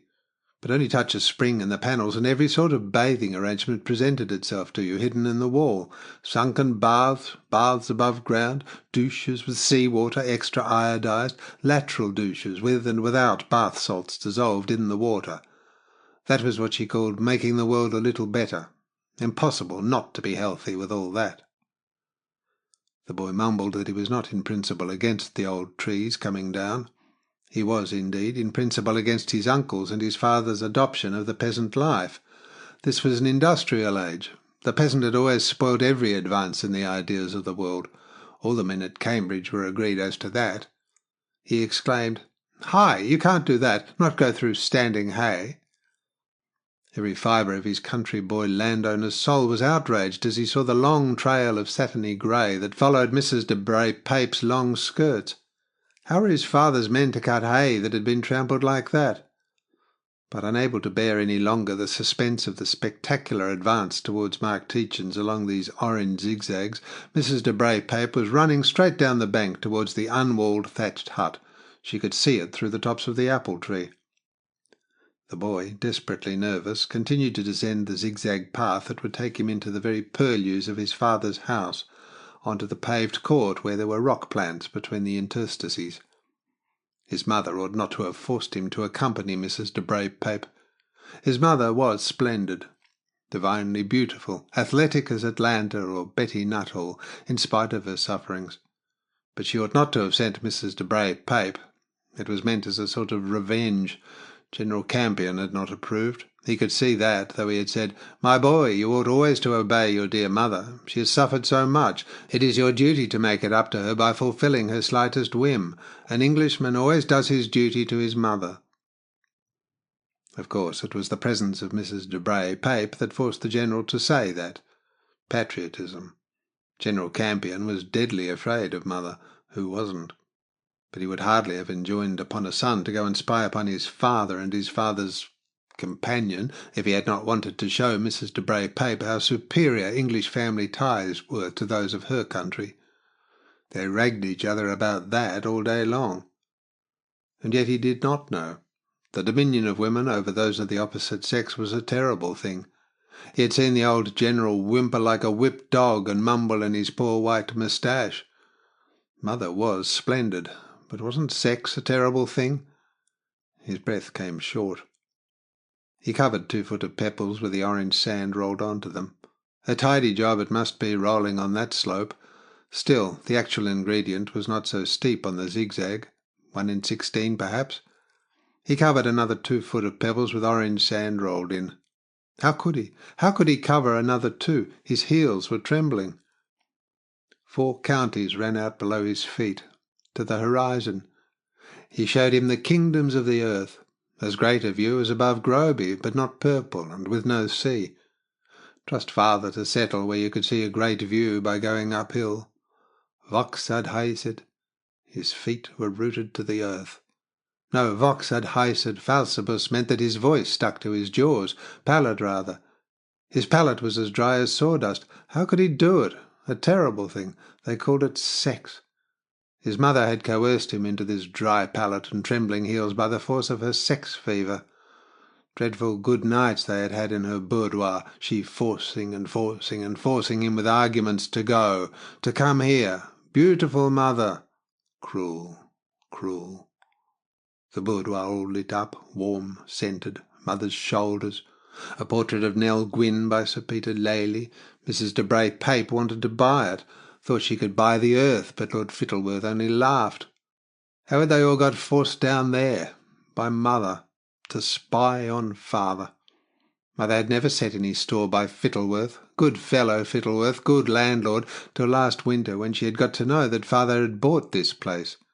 Then it was Fittleworth, Fittleworth, Fittleworth, lunches, dinners, dances at the ambassador's. Fittleworth wasn't saying no. Who could say no to mother with her figure in the saddle and her hair? If he had known when they came down to Fittleworth's last winter what he knew now. He knew now that his mother, come down for the hunting, though she had never taken so much stock in hunting. Still, she could ride.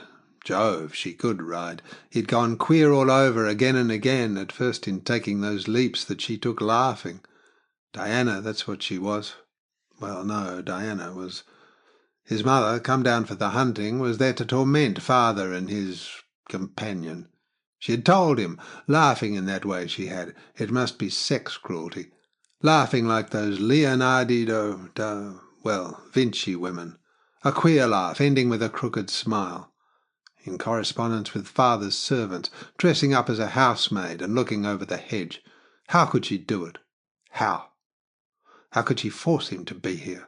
What would Monty, the Prime Minister's son, Doble's porter, fat ass because his father was too beastly rich, what would his set think at Cambridge? They were all Marxist communists to a man, but still. What would Mrs. Lowther think if she really knew?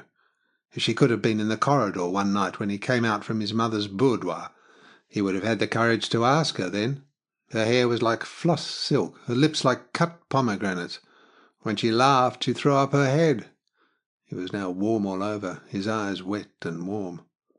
When he had asked if she wanted him to do whatever his mother wanted, whether or no he approved, if his mother asked him to do what he thought was a mean action, but that had been on the Peacock Terrace with the famous Fittleworth Seven Sister Roses.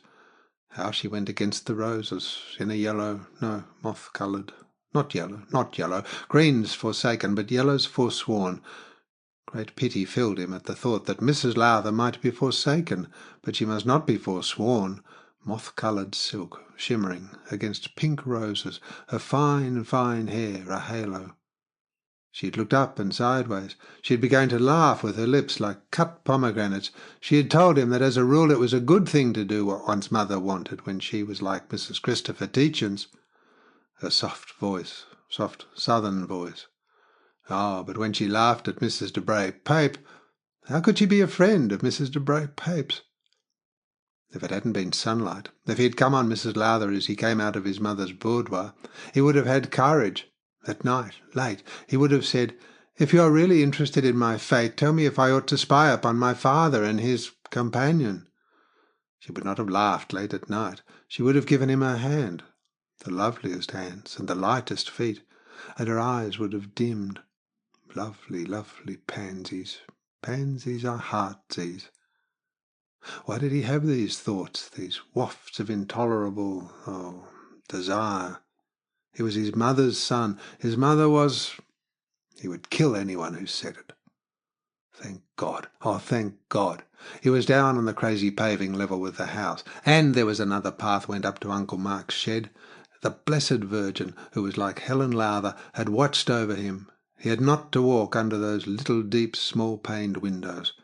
His father's companion might have been looking out. He would have fainted. His father was a good sort of man, but he too must be like mother, if what they said was true, ruined by dissolute living, but a good, grey man, the sort of man to be tormented by mother, great spatulate fingers, but no one had ever tied flies like father. Some he had tied years ago with the best he, Mark Tietjens, Junior of Groby, had yet, and father loved the wine-coloured more. How could he stifle under these boughs? A house overhung by trees is unsanitary. Italians say that. But what a lovely glimpse under the trees. Sweet Williams along the path, light filtered by boughs, shadow gleams in the little window panes, wall-stones all lichen. That's England. If he could spend a while here with father. Father had been matchless with horses, women too. What an inheritance was his, Mark Tietjens Junior's. If he could spend a while here, but his father slept with... If she came out of the door, she must be beautiful. No, they said she was not a patch on mother. He had overheard that at Fittleworth's or Helen Lowther.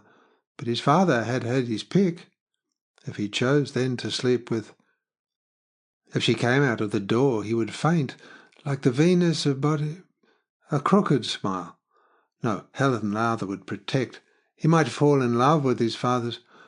What do you know of what will happen to you when you come in contact with the bad woman of advanced views? They said she was of advanced views and a Latinist. He was a Latinist, loved it. Or his father might withheld.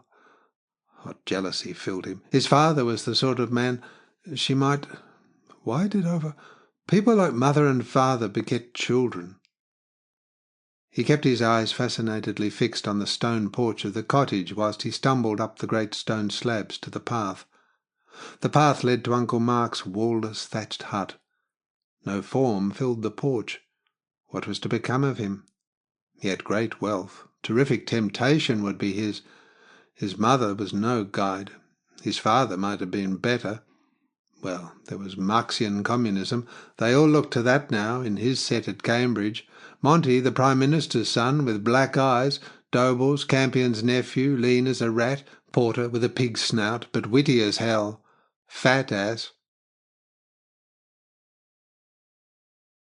Part 1, Chapter 4. Mark Tietjens thought that a cow or a hog must have got into the orchard. There was such a rushing in the grass.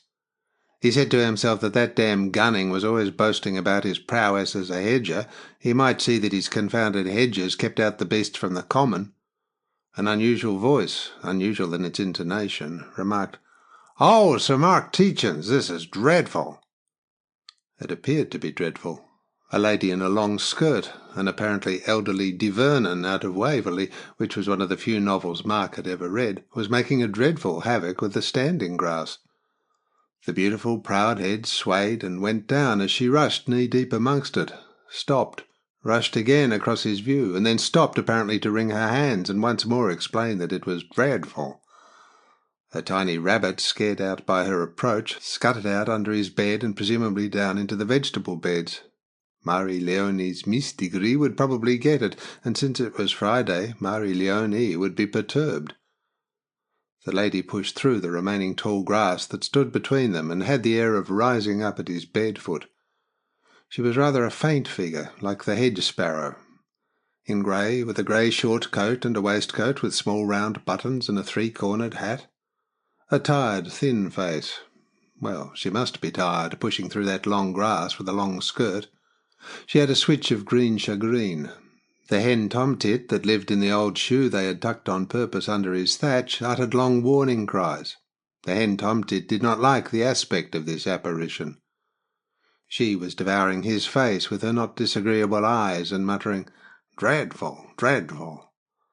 An aeroplane was passing close overhead. She looked up and remarked almost tearfully, "Hasn't it struck you that but for the sins of your youth you might be doing stunts round these good-looking hills now?" Mark considered the matter, fixedly returning her glance. For an Englishman the phrase, "the sins of your youth," as applied to a gentleman's physical immobility, implies only one thing. It never had occurred to him that that implication might be tacked on to him. But of course it might. It was an implication of a disagreeable, or at least a discrediting kind, because in his class they had been accustomed to consider that the disability was incurred by consorting with public women of a cheap kind.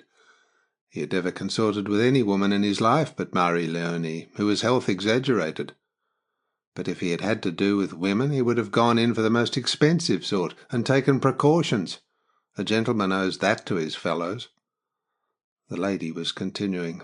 "I may as well tell you at once that I am Mrs. Millicent Dupre Pape, and hasn't it occurred to you that but for his depravity, unbridled depravity, your brother might today be operating in Capel Court instead of peddling old furniture at the end of the world?" She added disconcertingly, "It's nervousness that makes me talk like this. I have always been shy in the presence of notorious libertines. That is my education." Her name conveyed to him that this lady was going to occupy Groby. He saw no objection to it. She had, indeed, written to ask him if he saw any objection to it. It had been a queerly written letter, in hieroglyphs of a straggling and convoluted kind. "I am the lady who is going to rent your mansion, Groby, from my friend Mrs. Sylvia." It had struck him then, whilst Valentine had been holding the letter up for him to read. Pretty piece, Valentine, nowadays. The country air suited her. That this woman must be an intimate friend of his brother's wife, Sylvia. Otherwise she would have said Mrs. Sylvia Tietjens, at least. Now he was not so certain.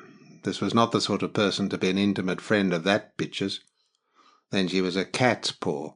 Sylvia's intimates amongst women were all Bibbies and Jimmies and Margies. If she spoke to any other woman, it was to make use of her, as a lady's maid or a tool. The lady said, "It must be agony to you to be reduced to letting your ancestral home, but that does not seem to be a reason for not speaking to me. I meant to ask the Earl's housekeeper for some eggs for you, but I forgot. I am always forgetting. I am so active. Mr. de Braypape says I am the most active woman from here to Santa Fe." Mark wondered, why Santa Fe?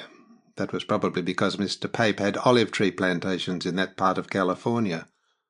Valentine had told him over Mrs. Pape's letter that Mr. Pape was the largest olive oil merchant in the world.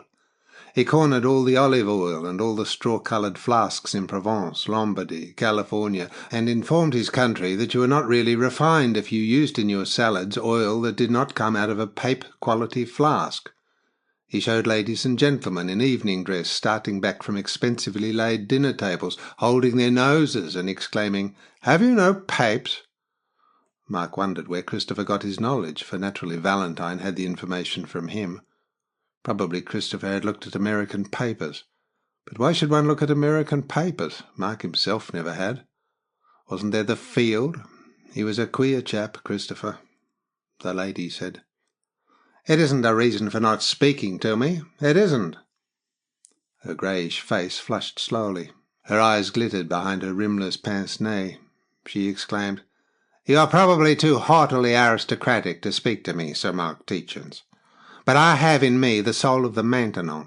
You are only the fleshly descendant of a line of chartered libertines.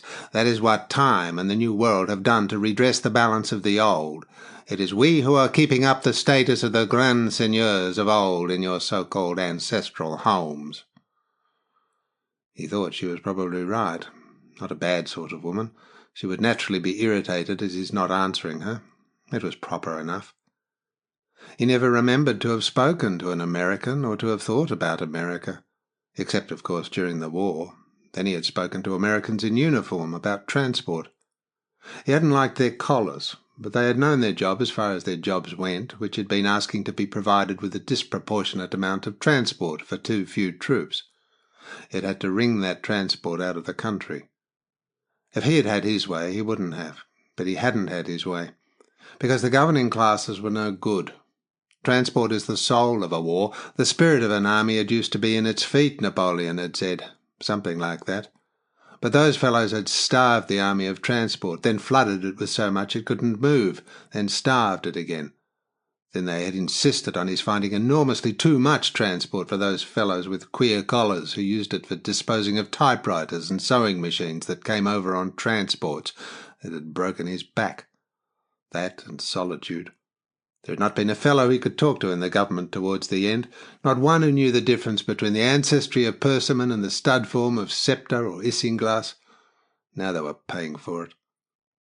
The lady was saying to him that her spiritual affinity was probably a surprise to Sir Mark. There was, none the less, no mistake about it. In every one of the Maintenon's houses she felt instantly at home. The sight in any museum of any knick-knack or jewel that had belonged to the respectable companion of Louis XIV startled her as if with an electric shock. Mr. Quartermine, the celebrated upholder of the metempsychosistic school, had told her that those phenomena proved beyond doubt that the soul of the Maintenon had returned to earth in her body. What, as against that, were the mere fleshly claims of old family? Mark considered that she was probably right. The old families in his country were a pretty inefficient lot that he was thankful to have done with. Racing was mostly carried on by English nobles from Frankfurt on the Main. If this lady could be regarded as speaking allegorically, she was probably right, and she had had to get a soul from somewhere. But she talked too much about it. People ought not to be so tremendously fluent. It was tiring. It failed to hold the attention. She was going on. He lost himself in speculation as to her reason for being there, trampling on his brother's grass. It would give Gunning and the extra hands no end of an unnecessary job to cut. The lady was talking about Marie Antoinette. Marie Antoinette had gone sledging on salt in summer. Trampling down hay grass was really worse, or no better. If everyone in the country trampled on grass like that, it would put up the price of fodder for transport animals to something prohibitive. Why had she come there? She wanted to take Groby furnished. She might for him. He had never cared about Groby. His father had never had a stud worth talking about, a selling plater or two. He had never cared for hunting or shooting. He remembered standing on Groby's lawn, watching the shooting parties take to the hills on the 12th, and feeling rather a fool. Christopher, of course, loved Groby. He was younger and hadn't expected to own it. A pretty muck Sylvia might have made of the place if her mother had let her. Well, they would know pretty soon. Christopher would be back if the machine did not break his obstinate neck. What then was this woman doing here? She probably represented a new turn of the screw that unspeakable woman was administering to Christopher. His sister-in-law, Sylvia, represented for him unceasing, unsleeping activities of a fantastic kind. She wanted, he presumed, his brother to go back and sleep with her. So much hatred could have no other motive. There could be no other motive for sending this American lady here. The American lady was telling him that she intended to keep up at Groby a semi-regal state, of course with due democratic modesty. Apparently she saw her way to squaring that circle. Probably there are ways. There must be quite a lot of deucedly rich fellows in that country. How did they reconcile doing themselves well with democracy? Did their valets sit down to meals with them, for instance? That would be bad for discipline. But perhaps they did not care about discipline. There was no knowing. Mrs. de Bray-Pape apparently approved of having footmen in powder and the children of the tenants kneeling down when she drove out in his father's coach and six, because she intended to use his father's coach and six when she drove over the moors to Redcar or Scarborough. That, Mrs. de Bray-Pape had been told by Sylvia, was what his father had done. And it was true enough. That queer old josser, his father, had always had out that monstrosity when he went justicing or to the assizes. That was to keep up his state. He didn't see why Mrs. de Bray-Pape shouldn't keep up hers if she wanted to. But he did not see the tenant's children kneeling to the lady. Imagine old Scutt's children at it, or Long Tom of the Cloughs. Their grandchildren, of course. They had called his father Tietjens, some of them even Old Mark to his face. He himself had always been Young Mark to them. Very likely he was still. These things did not change any more than the heather on the moors. He wondered what the tenants would call her. She would have a tough time of it. They weren't her tenants, they were his, and they jolly well knew it. These fellows who took houses and castles furnished thought they jolly well hired the family. There had been before the war a fellow from Frankfurt on the Main took Lindisfarne or Holy Island or some such place, and hired a bagpiper to play round the table while they ate, and closed his eyes while the fellow played reels, as if it had been a holy occasion. Friends of Sylvia's friends in the government. To do her credit, she would not stop with Jews, the only credit she had to her tail. Mrs. de Bray-Pape was telling him that it was not undemocratic to have your tenants' children kneel down when you passed.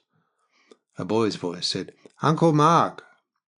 Who the devil could that be? Probably the son of one of the people he had week-ended with. Bulbies, maybe, or Teddy's Hopes. He had always liked children, and they liked him. Mrs. de Bray-Pape was saying that, yes, it was good for the tenants' children. The Reverend Dr. Slocum, the distinguished educationalist, said that these touching old rites should be preserved in the interests of the young. He said that to see the Prince of Wales at the coronation kneeling before his father and swearing fealty had been most touching. And she had seen pictures of the Maintenon having it done when she walked out. She was now the Maintenon, therefore it must be right. But for Marie Antoinette... The boy's voice said, "I hope you will excuse. I know it isn't the thing." He couldn't see the boy without turning his head on the pillow, and he was not going to turn his head. He had a sense of someone a yard or so away at his off shoulder. The boy at least had not come through the standing hay. He did not imagine that the son of anyone he had ever week-ended with would ever walk through Standing Hay. The young generation were a pretty useless lot, but he could hardly believe they would have come to that yet. Their sons might. He saw visions of tall dining rooms lit up with tall pictures and dresses, and the sunset through high windows over tall grasses in the parks. He was done with that. If any tenant's children ever knelt to him, it would be when he took his ride in his wooden coat to the little church over the moors, where his father had shut himself. That had been a queer go. He remembered getting the news. He had been dining at Marie Leone's. The boy's voice was, precisely, apologizing for the fact that the lady had walked through the grass. At the same time, Mrs. de Bray-Pape was saying things to the discredit of Marie Antoinette, whom apparently she disliked. He could not imagine why anyone should dislike Marie Antoinette. Yet very likely she was dislikable. The French, who were sensible people, had cut her head off, so they presumably disliked her. He had been dining at Marie Leone's, she standing, her hands folded before her, hanging down, watching him eat his mutton chops and boiled potatoes, when the porter from his club had phoned through that there was a wire for him. Marie Leone had answered the telephone.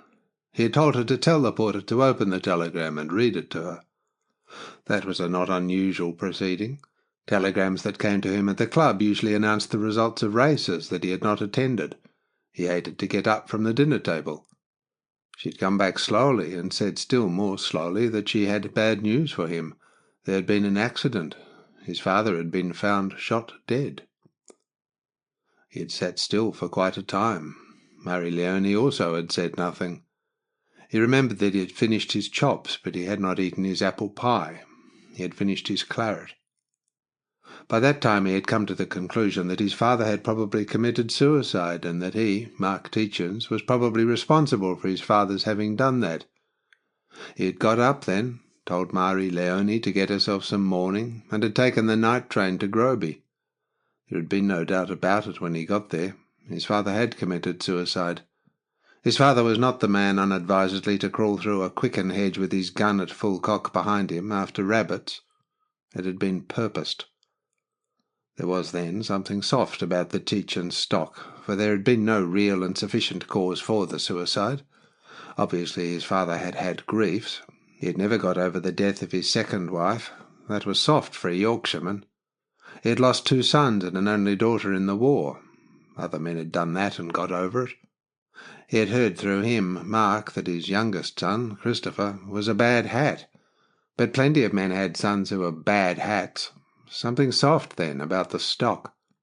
Christopher certainly was soft, but that came from the mother. Mark's stepmother had been from the south of Yorkshire. Soft people down there. A soft woman. Christopher had been her ewe lamb, and she had died of grief when Sylvia had run away from him. The boy with the voice had got himself into view towards the bottom of the bed near Mrs. de Bray-Pape. A tallish slip of a boy with slightly chaw-bacony cheeks, high-coloured, lightish hair, brown eyes. Upstanding, but softish. Mark seemed to know him, but could not place him. The boy asked to be forgiven for the intrusion, saying that he knew it was not the thing. Mrs. de Bray-Pape was talking improbably about Marie Antoinette, whom she very decidedly disliked. She said that Marie Antoinette had behaved with great ingratitude to Madame de Maintenon, which must have been difficult. Apparently, according to Mrs. de Bray-Pape, when Marie Antoinette had been a neglected little girl about the court of France, Madame de Maintenon had befriended her, lending her frocks, jewels, and perfumes. Later, Marie Antoinette had persecuted her benefactor. From that had arisen all the woes of France and the old world in general. That appeared to Mark to be to mix history, but he was not very certain. Mrs. de Bray-Pape said, however, that she had those little-known facts from Mr. Reginald Weyler, the celebrated professor of social economy at one of the Western universities. Mark returned to the consideration of the softness of the Tietjens stock, whilst the boy gazed at him with eyes that might have been imploring or that might have been merely moonstruck. Mark could not see what the boy could have to be imploring about, so it was probably just stupidity. His breeches, however, were very nicely cut, very nicely indeed. Mark recognized, indeed, the tailor, a man in Conduit Street. If that fellow had the sense to get his riding breeches from that man, he could not be quite an ass. That Christopher was soft because his mother did not come from the north of Yorkshire or Durham might be true enough, but that was not enough to account for the race dying out. His, Mark's, father had no descendants by his sons. The two brothers who had been killed had been childless. He himself had none. Christopher, well, that was debatable. That he, Mark, had practically killed his own father, he was ready to acknowledge. One made mistakes. That was one. If one made mistakes, one should try to repair them. Otherwise, one must, as it were, cut one's losses. He could not bring his father back to life. He hadn't equally been able to do anything for Christopher. Not much, certainly. The fellow had refused his brass. He couldn't really blame him. The boy was asking him if he would not speak to them. He said he was Mark's nephew, Mark Tietjens, Jr. Mark took credit to himself because he did not stir a hair. He had so made up his mind, he found, that Christopher's son was not his son, that he had almost forgotten the cub's existence. But he ought not to have made up his mind so quickly. He was astonished to find, from the automatic working of his mind, that he so had. There were too many factors to be considered that he had never bothered really to consider. Christopher had determined that this boy should have Groby. That had been enough for him, Mark. He did not care who had Groby. But the actual sight of this lad, whom he had never seen before, presented the problem to him as something that needed solution. It came as a challenge. When he came to think of it, it was a challenge to him to make up his mind finally as to the nature of woman. He imagined that he had never bothered his head about that branch of the animal kingdom, but he found that, lying there, he must have spent quite a disproportionate amount of his time in thinking about the motives of Sylvia. He had never spoken much with any but men, and then mostly with men of his own class and type. Naturally, you addressed a few polite words to your weekend hostess. If you found yourself in the rose garden of a Sunday before church with a young or old woman who knew anything about horses, you talked about horses, or Goodwood, or Ascot to her for long enough to show politeness to your hostess's guests. If she knew nothing about horses, you talked about the roses, or the irises, or the weather last week. But that pretty well exhausted it. Nevertheless, he knew all about women. Of that he was confident. That is to say, that when in the course of conversation or gossip he had heard the actions of women narrated or commented on, he had always been able to supply a motive for those actions sufficient to account for them to his satisfaction, or to let him predict with accuracy what course the future would take. No doubt 20 years of listening to the almost ceaseless but never disagreeable conversation of Marie Leone had been a liberal education. He regarded his association with her with complete satisfaction, as the only subject for complete satisfaction to be found in the contemplation of the Tietjens family. Christopher's Valentine was a pretty piece enough, and had her head screwed confoundedly well on, but Christopher's association with her had brought such a peck of troubles down on his head that, except for the girl as an individual, it was a pretty poor choice. It was a man's job to pick a woman who would neither worry him nor be the cause of worries. Well, Christopher had picked two, and look at the results. He himself had been completely unmistaken from the first minute. He had first seen Marie Leone on the stage at Covent Garden. He had gone to Covent Garden in attendance on his stepmother, his father's second wife, the soft woman. A florid, gentle, really saintly person. She had passed around Groby for a saint, an Anglican saint, of course. That was what was the matter with Christopher. It was the soft streak. The Tietjens had no business with saintliness in his composition. It was bound to get him looked on as a blackguard.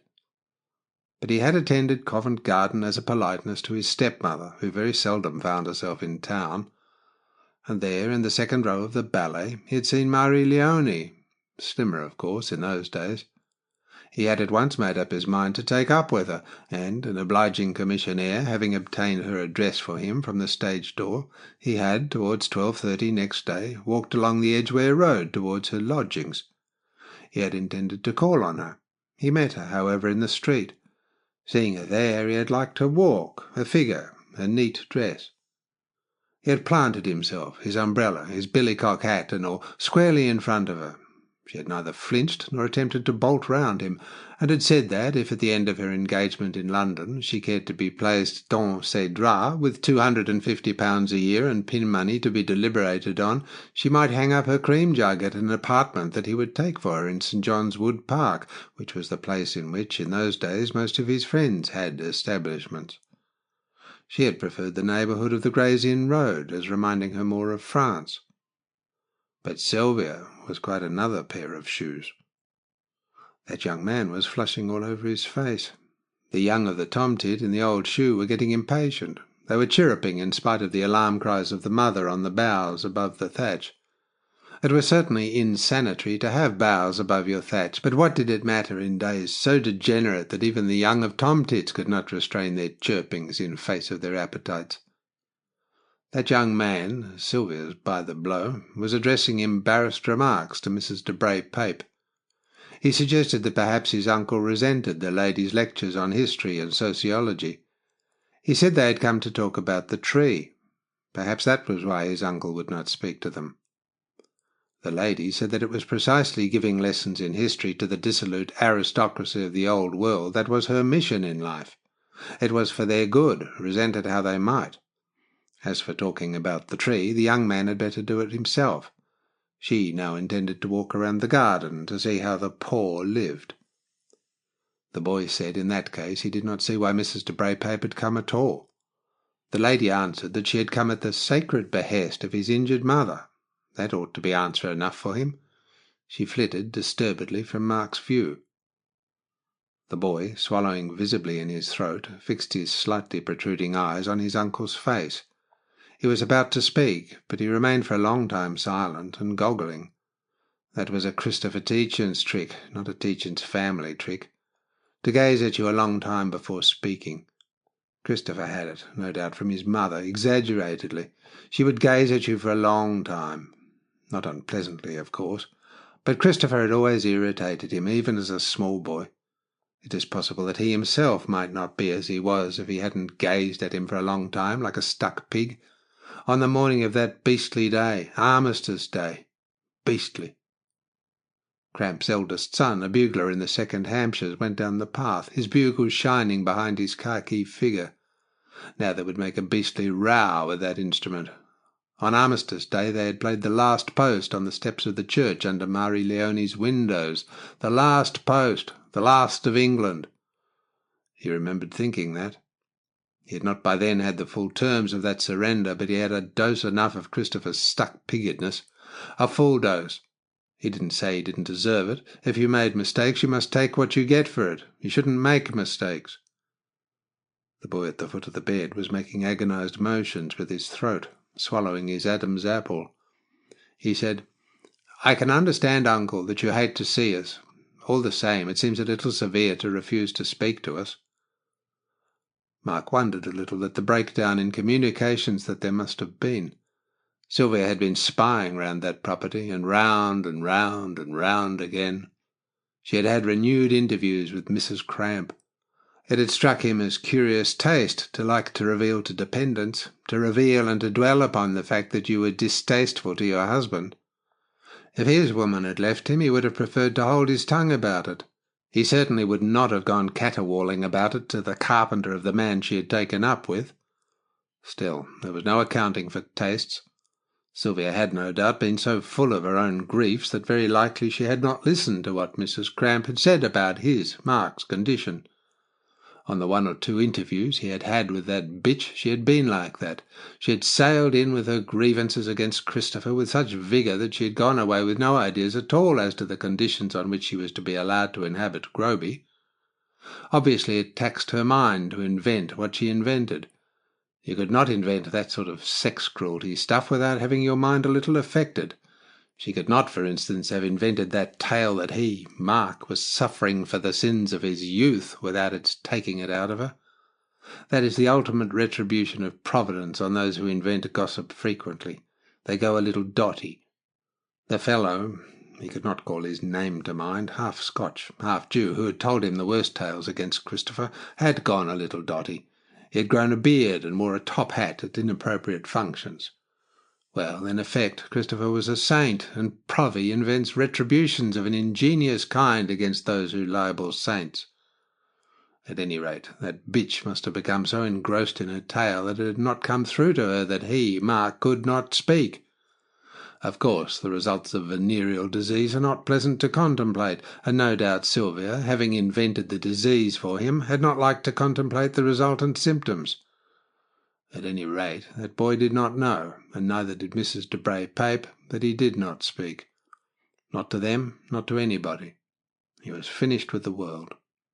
He perceived the trend of its actions, listened to its aspirations, and even to its prayers, but he would never again stir lip or finger. It was like being dead, or being God. This boy was apparently asking for absolution. He was of opinion that it was not a very sporting thing of himself and Mrs. Bray to come there. It was, however, sporting enough.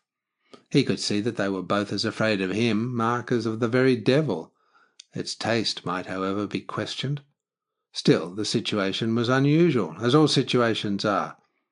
Obviously, it was not in good taste for a boy to come to the house in which his father lived with a mistress, nor for the wife's intimate friend either. Still, they apparently wanted, the one to let, the other to take, Groby. They could not do either if he, Mark, did not give permission, or at any rate if he opposed them. It was business, and business may be presumed to cover quite a lot of bad taste.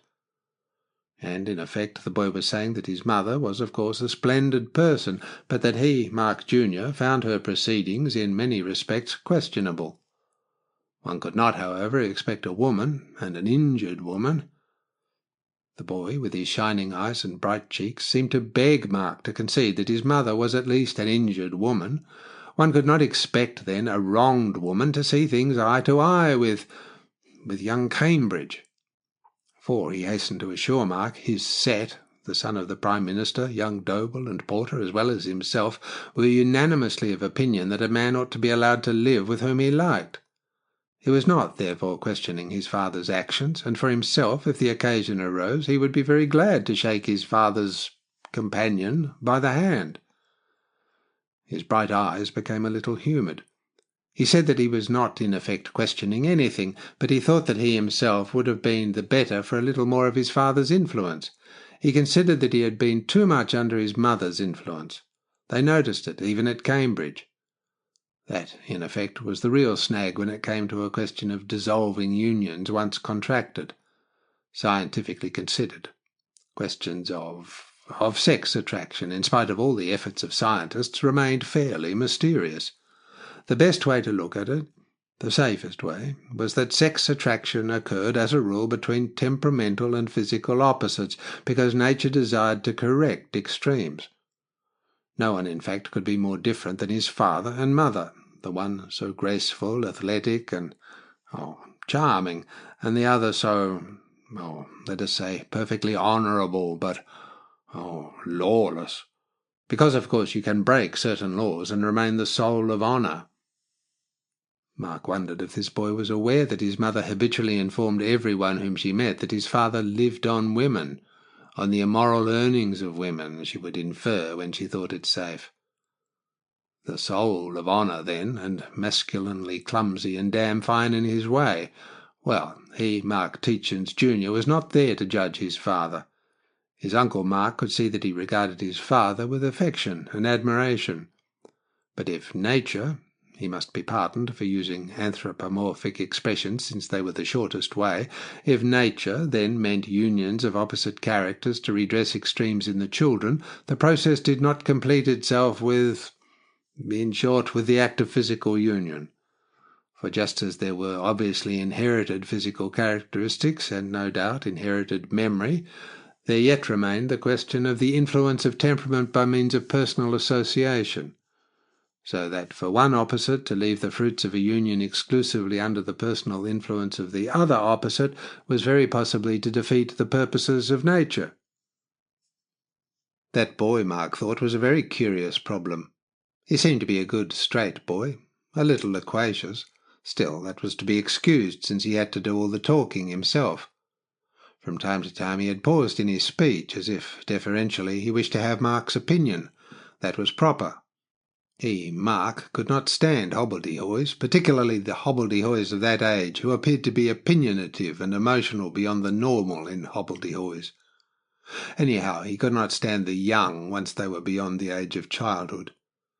But he was aware that if you want to conduct a scientific investigation, if you want to arrive for yourself at the truth of an individual's parentage, you must set aside your likes and dislikes.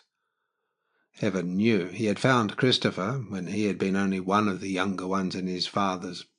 He had found him irritating enough, a rather moony, fair brat, interested mostly in mathematics, with the trick of standing with those goggle eyes gazing bluely at you, years ago, in and around, at first the nursery, then the stables at Groby. Then, if this lad irritated him, it was rather an argument in favour of his being Christopher's son than Sylvia's bye-blow by another man. What was the fellow's name? A rank bad hat, anyhow. The probability was that he was the other fellow's son. That woman would not have trepanned Christopher into the marriage if she hadn't at least thought that she was with child. There was nothing to be said against any wench's tricking any man into marrying her if she were in that condition. But once having got a man to give a name to your bastard, you ought to treat him with some loyalty. It was a biggish service he had done you. That Sylvia had never done. They'd got this young fellow into the Tietjens family. There he was, with his fingers on Groby already. That was all right. As great families as Tietjens had had that happen to them. But what made Sylvia pestilential was that she should afterwards have developed this sex madness for his unfortunate brother. There was no other way to look at it. She had undoubtedly lured Christopher on to marry her because she thought, rightly or wrongly, that she was with child by another man. They would never know. She herself probably did not know whether this boy was Christopher's son or the other's. English women are so untidy, shamefaced about these things. That was excusable, but every other action of hers from that date had been inexcusable, except regarded as actions perpetrated under the impulsion of sex viciousness. It is perfectly proper, it is a mother's duty to give an unborn child a name and a father, but afterwards to blast the name of that father is more discreditable than to leave the child nameless. This boy was now Tietjens of Groby, but he was also the boy who was the son of a father who had behaved unspeakably according to the mother, and the son of a mother who had been unable to attract her man, who advertised the fact to the estate carpenter. If we say that the good of the breed is the supreme law, what sort of virtue is this? It was all very well to say that every one of Sylvia's eccentricities had in view the sole aim of getting her boy's father to return to her. No doubt they might. He, Mark, was perfectly ready to concede that even her infidelities, notorious as they had been, might have been merely ways of calling his unfortunate brother's attention back to her, of keeping herself in his mind. After the marriage, Christopher, finding out that he had been a mere cat's paw, probably treated her pretty coldly or ignored her maritally, and he was a pretty attractive fellow, Christopher. He, Mark, was bound nowadays to acknowledge that. A regular saint and Christian martyr and all that, enough to drive a woman wild if she had to live beside him and be ignored. It is obvious that women must be allowed what means they can make use of to maintain, to arouse their sex attraction for their men. That is what the bitches are for in the scale of things. They have to perpetuate the breed. To do that, they have to call attention to themselves and to use what devices they see fit to use, each one according to her own temperament. That cruelty was an excitant he was quite ready to concede. He was ready to concede anything to the woman. To be cruel is to draw attention to yourself. You cannot expect to be courted by a man whom you allow to forget you. But there probably ought to be a limit to things. You probably ought, in this, as in all other things, to know what you can do and what you can't, and the proof of this particular pudding, as of all others, was in the eating. Sylvia had left no stone unturned in the determination to keep herself in her man's mind, and she had certainly irretrievably lost her man to another girl. Then she was just a nuisance. A woman intent on getting a man back ought to have some system, some sort of scheme at the very least, but Sylvia, he knew it from the interminable talk that he had had with Christopher on Armistice night, Sylvia delighted most in doing what she called pulling the strings of shower baths. She did extravagant things, mostly of a cruel kind, for the fun of seeing what would happen. Well, you cannot allow yourself fun when you're on a campaign, not as to the subject matter of the campaign itself. If then you do what you want rather than what is expedient, you damn well have to take what you get. Damn well. What would have justified Sylvia, no matter what she did, would have been if she had succeeded in having another child by his brother. She hadn't. The breed of Tietjens was not enriched. Then she was just a nuisance. An infernal nuisance. But what was she up to now? It was perfectly obvious that both Mrs. de Bray-Pape and this boy were here because she had another outbreak of practically sadism. They were here so that Christopher might be hurt some more, and she not forgotten. What then was it? What the deuce was it? The boy had been silent for some time. He was gazing at Mark with the goggle-eyed gasping that had been so irritating in his father, particularly on Armistice Day. Well, he, Mark, was apparently now conceding that this boy was probably his brother's son. A real Tietjens, after all, was to reign over the enormously long grey house behind the fantastic cedar, the tallest cedar in Yorkshire, in England, in the Empire. He didn't care. He who lets a tree overhang his roof calls the doctor in daily. The boy's lips began to move. No sound came out. He was presumably in a great state. He was undoubtedly like his father. Darker, brown hair, brown eyes, high-coloured cheeks, all flushed now, straight nose, marked brown eyebrows, a sort of scared, puzzled, what was it, expression. Well, Sylvia was fair. Christopher was dark-haired with silver streaks, but fair-complexioned. Damn it, this boy was more attractive than Christopher had been at his age and earlier. Christopher, hanging round the schoolroom door in Groby, puzzled over the mathematical theory of waves. He, Mark, hadn't been able to stand him, or indeed any of the other children. There was Sister Effie, born to be a curate's wife. Puzzled, that was it. That bothering woman, his father's second wife, the saint, had introduced the puzzlement strain into the Tietjenses. This was Christopher's boy, saintly strain and all. Christopher was probably born to be a rural dean in a fat living, writing treatises on the integral calculus all the time except on Saturday afternoons, with a great reputation for saintliness. Well, he wasn't the one and hadn't the other. He was an old furniture dealer who made a stink in virtuous nostrils. Provi works in a mysterious way. The boy was saying now, "The tree, the great tree, it darkens the windows." Mark said, "Ah," to himself. Groby Great Tree was the symbol of Tietjens. For 30 miles round Groby they made their marriage vows by Groby Great Tree. In other ridings they said that Groby Tree and Groby Well were equal in height and depth, one to the other. When they were really imaginatively drunk, Cleveland villagers would declare, would knock you down if you denied, that Groby Great Tree was 365 foot high and Groby Well 365 feet deep, a foot for every day of the year. On special occasions, he could not himself be bothered to remember what, they would ask permission to hang rags and things from the boughs. Christopher said that one of the chief indictments against Joan of Arc had been that she and the other village girls in Domremy had hung rags and trinkets from the boughs of a cedar, offerings to fairies. Christopher set great store by the tree. He was a romantic ass. Probably he set more store by the tree than by anything else at Groby. He would pull the house down if he thought it incommoded the tree. Young Mark was bleating, positively bleating. The Italians have a proverb, "He who lets a tree overhang his house invites a daily call from the doctor." I agree myself, in principle, of course. Well, that was that. Sylvia then was proposing to threaten to ask to have Groby Great Tree cut down, only to threaten to ask. But that would be enough to agonize the miserable Christopher. You couldn't cut down Groby Great Tree. But the thought that the tree was under the guardianship of unsympathetic people would be enough to drive Christopher almost dotty for years and years. "Mrs. de Bray-Pape," the boy was stammering, "is extremely keen on the trees being—" "I agree in principle. My mother wishes you to see that, in modern days, a house is practically unlettable if— So she got Mrs. de Bray-Pape. She hasn't had the courage, though she swore she had." He continued to stammer. and he started and stopped, crimson. A woman's voice had called, "Mr. Tietjens! Mr. Mark! Hi! Hop!" A small woman, all in white breeches, white coat, white wide-awake, was slipping down from a tall bay with a white star on the forehead, a bay with large nostrils and an intelligent head.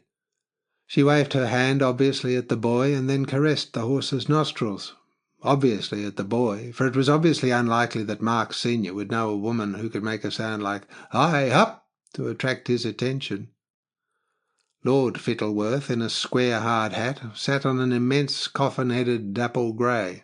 He had bristling, close-cropped moustaches and sat like a limpet. He waved his crop in the direction of Mark and went on talking to Gunning, who was at his stirrup. The coffin-headed beast started forward and reared a foot or so. A wild, brazen, yelping sound had disturbed it.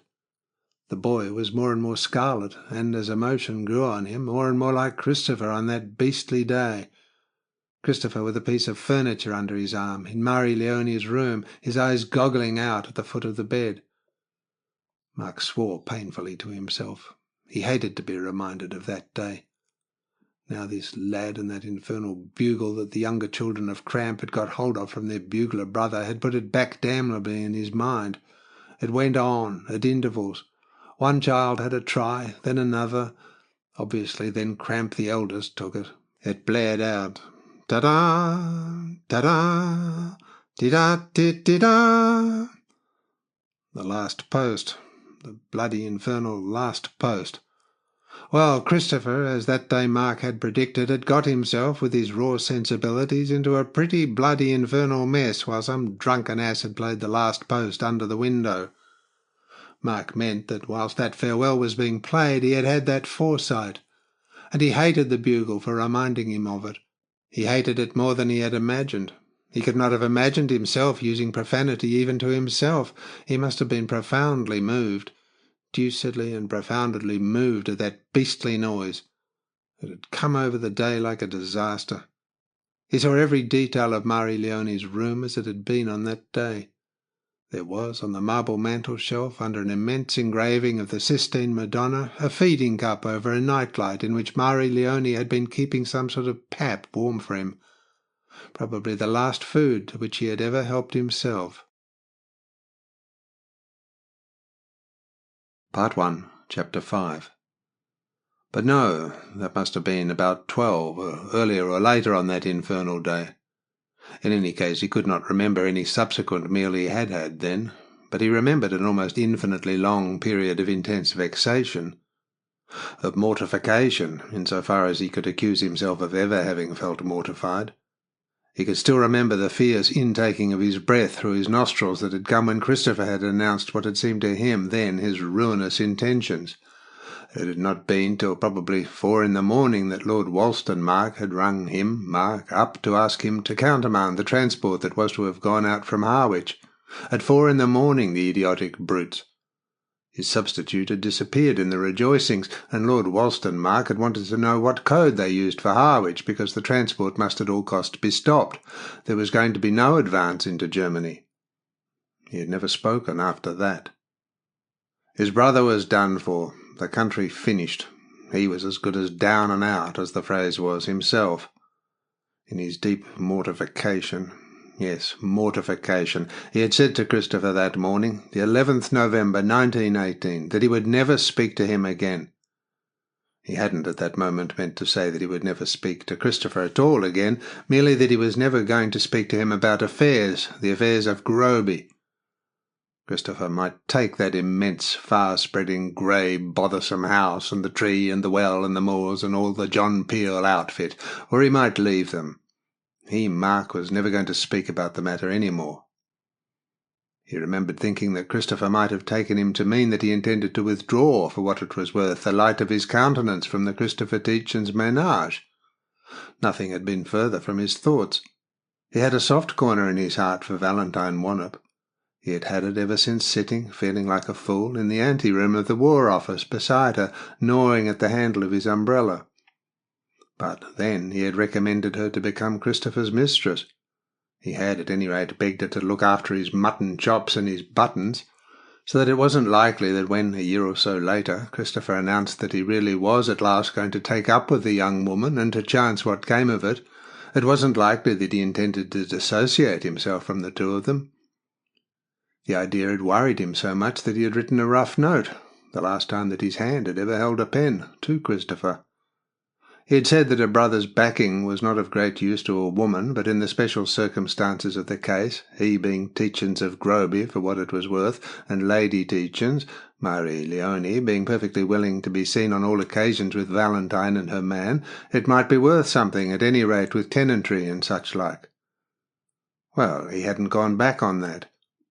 But once the idea of retiring, not only from the office, but the whole world, had come into his head, it had grown and grown, on top of his mortification and his weariness. Because he could not conceal from himself that he was weary to death, of the office, of the nation, of the world and people. People. He was tired of them, and of the streets and the grass and the sky and the moors. He had done his job. That was before Woolston Mark had telephoned, and he still thought that he had done his job of getting things here and there about the world to some purpose. A man is in the world to do his duty by his nation and his family, by his own people first. Well, he had to acknowledge that he had let his own people down pretty badly, beginning with Christopher. Chiefly Christopher. But that reacted on the tenantry. He had always been tired of the tenantry and Groby. He had been born tired of them. That happens. It happens particularly in old and prominent families. It was odd that Groby and the whole Groby business should so bore him. He supposed he had been born with some kink. All the Tietjenses were born with some sort of kink. It came from the solitude, maybe, on the moors, the hard climate, the rough neighbours, possibly even from the fact that Groby Great Tree overshadowed the house. You could not look out of the schoolroom windows at all for its great ragged trunk, and all the children's wing was darkened by its branches. Black, funeral plumes. The Habsburgs were said to hate their palaces. That was no doubt why so many of them, beginning with Wannop, had come muckers. At any rate, they'd chucked the royalty business. And at a very early age he had decided that he would chuck the country gentleman business. He didn't see that he was one to bother with those confounded hard-headed beggars, or with those confounded wind-swept moors and wet valley bottoms. One owed the blighters a duty, but one did not have to live among them or see that they aired their bedrooms. It had been mostly swank, that, always. Since the Corn Laws, it had been almost entirely swank. Still, it was obvious that a landlord owes something to the estate from which he and his fathers have drawn their incomes for generations and generations. Well, he had never intended to do it, because he had been born tired of it. He liked racing, and talking about racing, to fellows who liked racing. He had intended to do that to the end. He hadn't been able to. He had intended to go on living between the office, his chambers, Marie Leonie's, and weekends with racehorse owners of good family until his eyes closed. Of course, God disposes in the end, even of the Tietjens of Groby. He had intended to give over Groby, on the death of his father, to whichever of his brothers had heirs and seemed likely to run the estate well. That would have been quite satisfactory. Ted, his next brother, had had his head screwed on all right. If he had had children, he would have filled the bill. So would the next brother. But neither of them had had children, and both had managed to get killed in Gallipoli. Even Sister Mary, who was actually next to him and a maîtresse femme, if ever there was one, had managed to get killed as a Red Cross matron. She would have run Groby well enough, the great blousy grey woman with a bit of a moustache. Thus God had let him down with a bump on Christopher.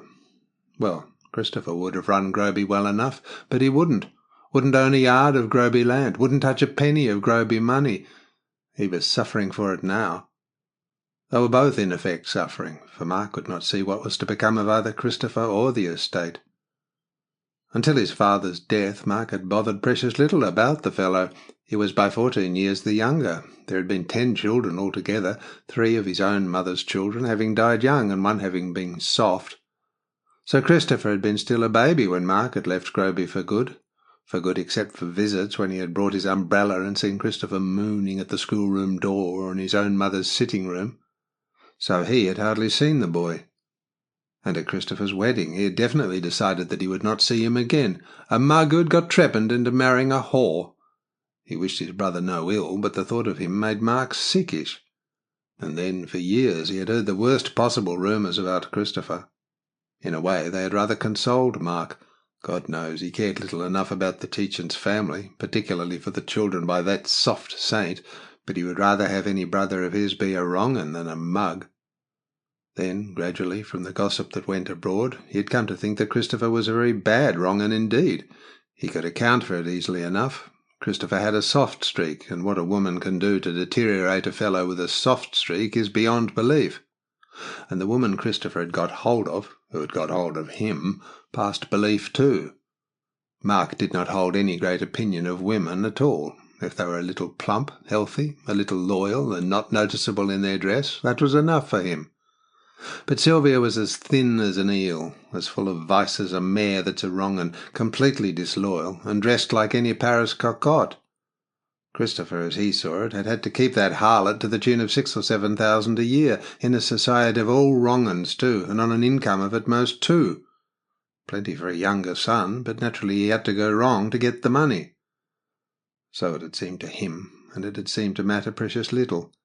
He gave a thought to his brother perhaps twice a year.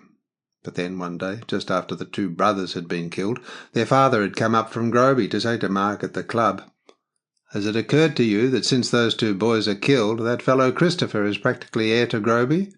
You have no legitimate children, have you?" Mark replied that he hadn't any bastards either, and that he was certainly not going to marry. At that date it had seemed to him certain that he was not going to marry Papist Mari Leoni Riator, and certainly he was not going to marry anyone else. So Christopher, or at any rate Christopher's heir, must surely come in to Groby. It had not really hitherto occurred to him, but when it was thus put forcibly into his mind, he saw instantly that it upset the whole scheme of his life.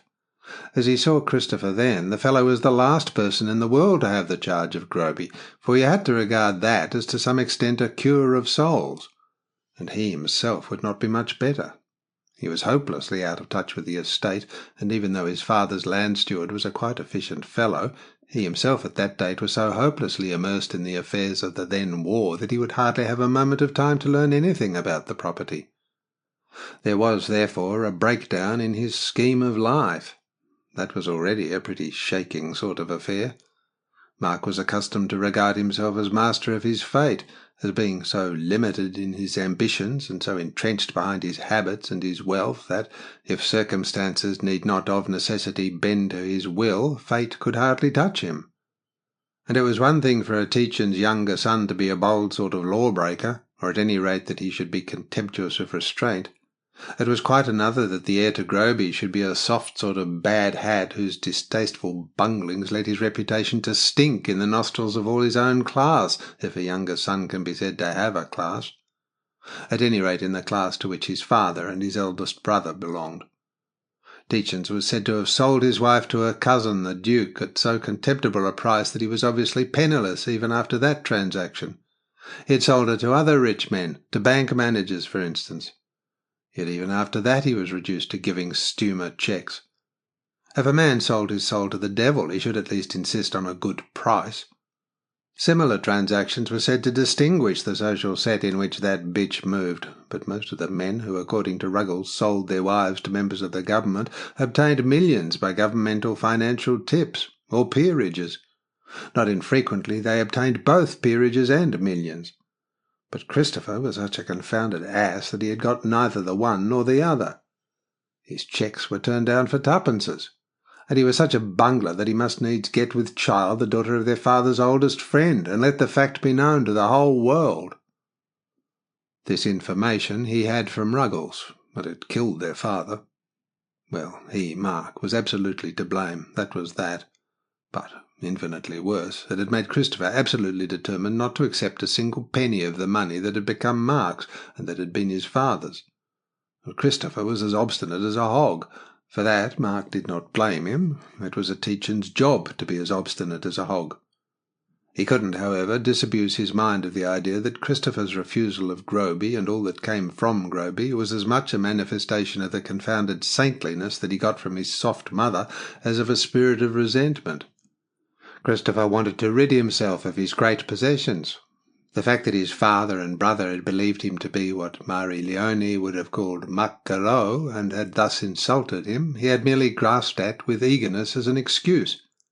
He wanted to be out of the world. That was it. He wanted to be out of a disgustingly inefficient and venial world, just as he, Mark, also wanted to be out of a world that he found almost more fusionless and dishonest than Christopher found it. At any rate, at the first word that they had had about the heirship to Groby after their father's death, Christopher had declared that he, Mark, might take his money to the devil and the ownership of Groby with it. He proposed never to forgive either his father or Mark. He only had consented to take Mark by the hand at the urgent solicitation of Valentine Wannop. That had been the most dreadful moment of Mark's life. The country was, even then, going to the devil. His brother proposed to starve himself. Groby, by his brother's wish, was to fall into the hands of that bitch, and the country went further and further towards the devil, and his brother starved worse and worse. And as for Groby, the boy who practically owned Groby had, at the first sound of the voice of the woman who wore white riding-kit and called "Hi, up!" at the very first sound of her voice, the boy had scampered off through the raspberry canes, and was now against the hedge, whilst she leaned down over him, laughing, and a horse leaned over behind her. Fittleworth was smiling at them benevolently, and at the same time continuing his conversation with Gunning. The woman was too old for the boy, who had gone scarlet at the sound of her voice. Sylvia had been too old for Christopher. She had got him on the hop when he had been only a kid. The world went on. He was nevertheless thankful for the respite. He had to acknowledge to himself that he was not as young as he had been.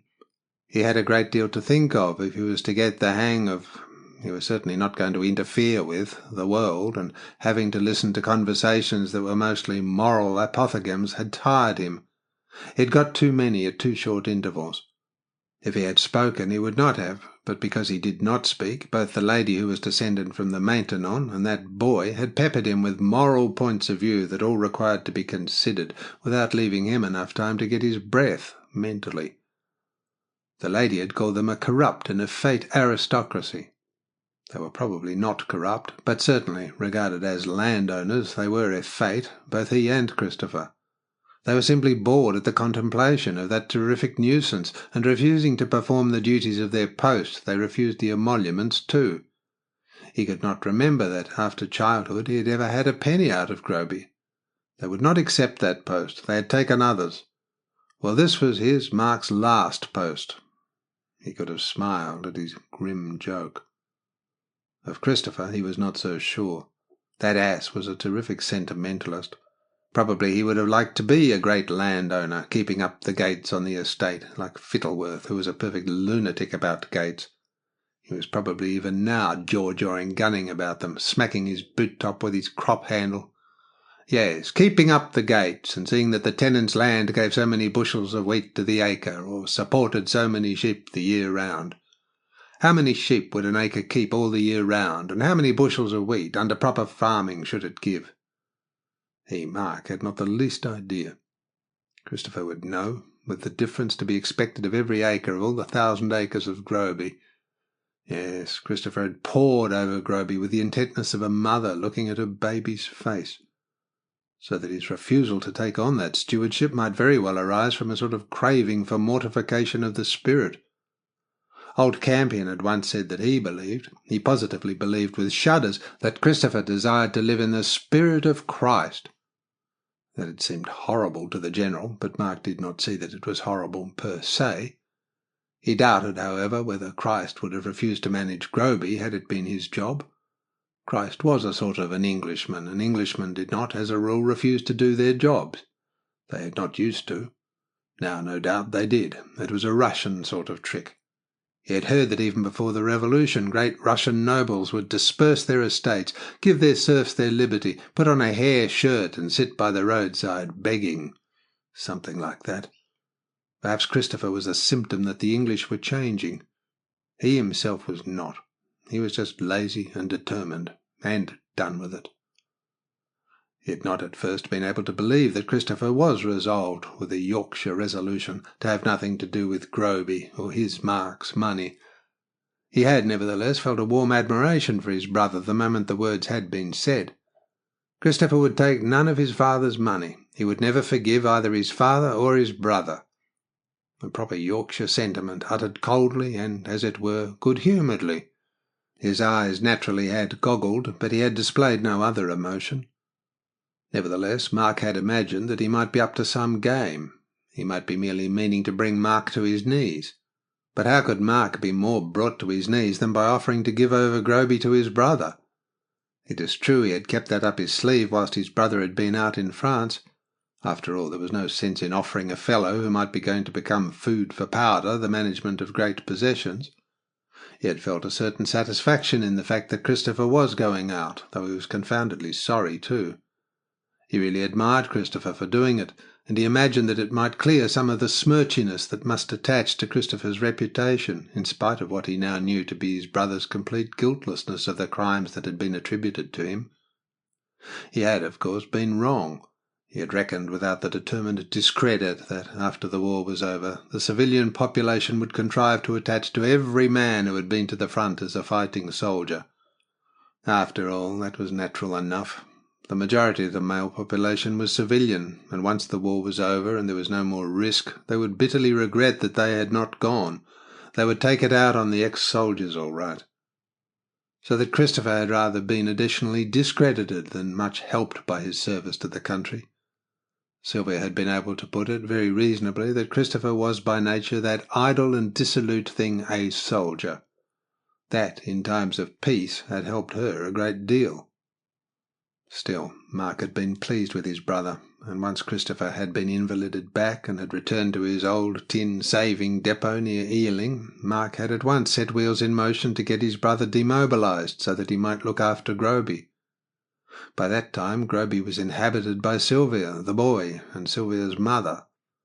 The estate just had to be managed by the land steward who had served his father, neither Sylvia nor her family having any finger in that, though her mother was able to assure him, Mark, that the estate was doing as well as the agricultural committees of grocers and stock jobbers would let it. They insisted on wheat being sown on exposed moors where nothing but heather had a chance, and active moorland sheep being fattened in water bottoms full of liver fluke. But the land steward fought them as well as one man could be expected to fight the chosen of a nation of small shopkeepers. And at that date, the date of Christopher's return to Ealing, Mark had still imagined that Christopher had really only been holding out for the possession of Groby. He was, therefore, disillusioned rather nastily. He had managed to get Christopher demobilised, without telling him anything about it, by just about the time when the armistice came along, and then he found that he really had put the fat in the fire.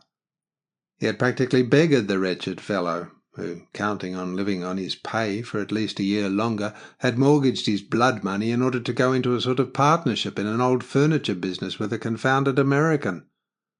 And of course the blood money was considerably diminished, being an allowance made to demobilised officers computed on the number of their days of service. So he had docked Christopher of £200 or £300. That was the sort of mucky situation into which Christopher might be expected to be got by his well-wishers. There he had been, just before Armistice Day, upon the point of demobilisation and without an available penny. It happened that he had to sell even the few books that Sylvia had left him when she had stripped his house. That agreeable truth had forced itself on Mark at just the moment when he had been so rotten bad with pneumonia that he might be expected to cash in at any moment. Marie Leone had indeed, of her own initiative, telephoned to Christopher that he had better come to see his brother if he wanted to meet him on this side of the grave. They had at once started arguing, or rather, each had started exposing his views. Christopher stated what he was going to do, and Mark his horror at what Christopher proposed. Mark's horror came from the fact that Christopher proposed to eschew comfort. An Englishman's duty is to secure for himself forever reasonable clothing, a clean shirt a day, a couple of mutton chops grilled without condiment, 2 floury potatoes, an apple pie with a piece of Stilton and pulled bread, a pint of Club Madoc, a clean room, in the winter a good fire in the grate, a comfortable armchair, a comfortable woman to see that all these were prepared for you, to keep you warm in bed, and to brush your bowler and fold your umbrella in the morning. When you had that secure for life, you could do what you liked, provided that what you did never endangered that security. What was to be said against that? Christopher had nothing to advance except that he was not going to live in that way.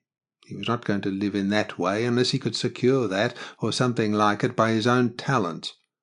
His only available and at the same time marketable talent was his gift for knowing genuine old furniture, so he was going to make a living out of old furniture.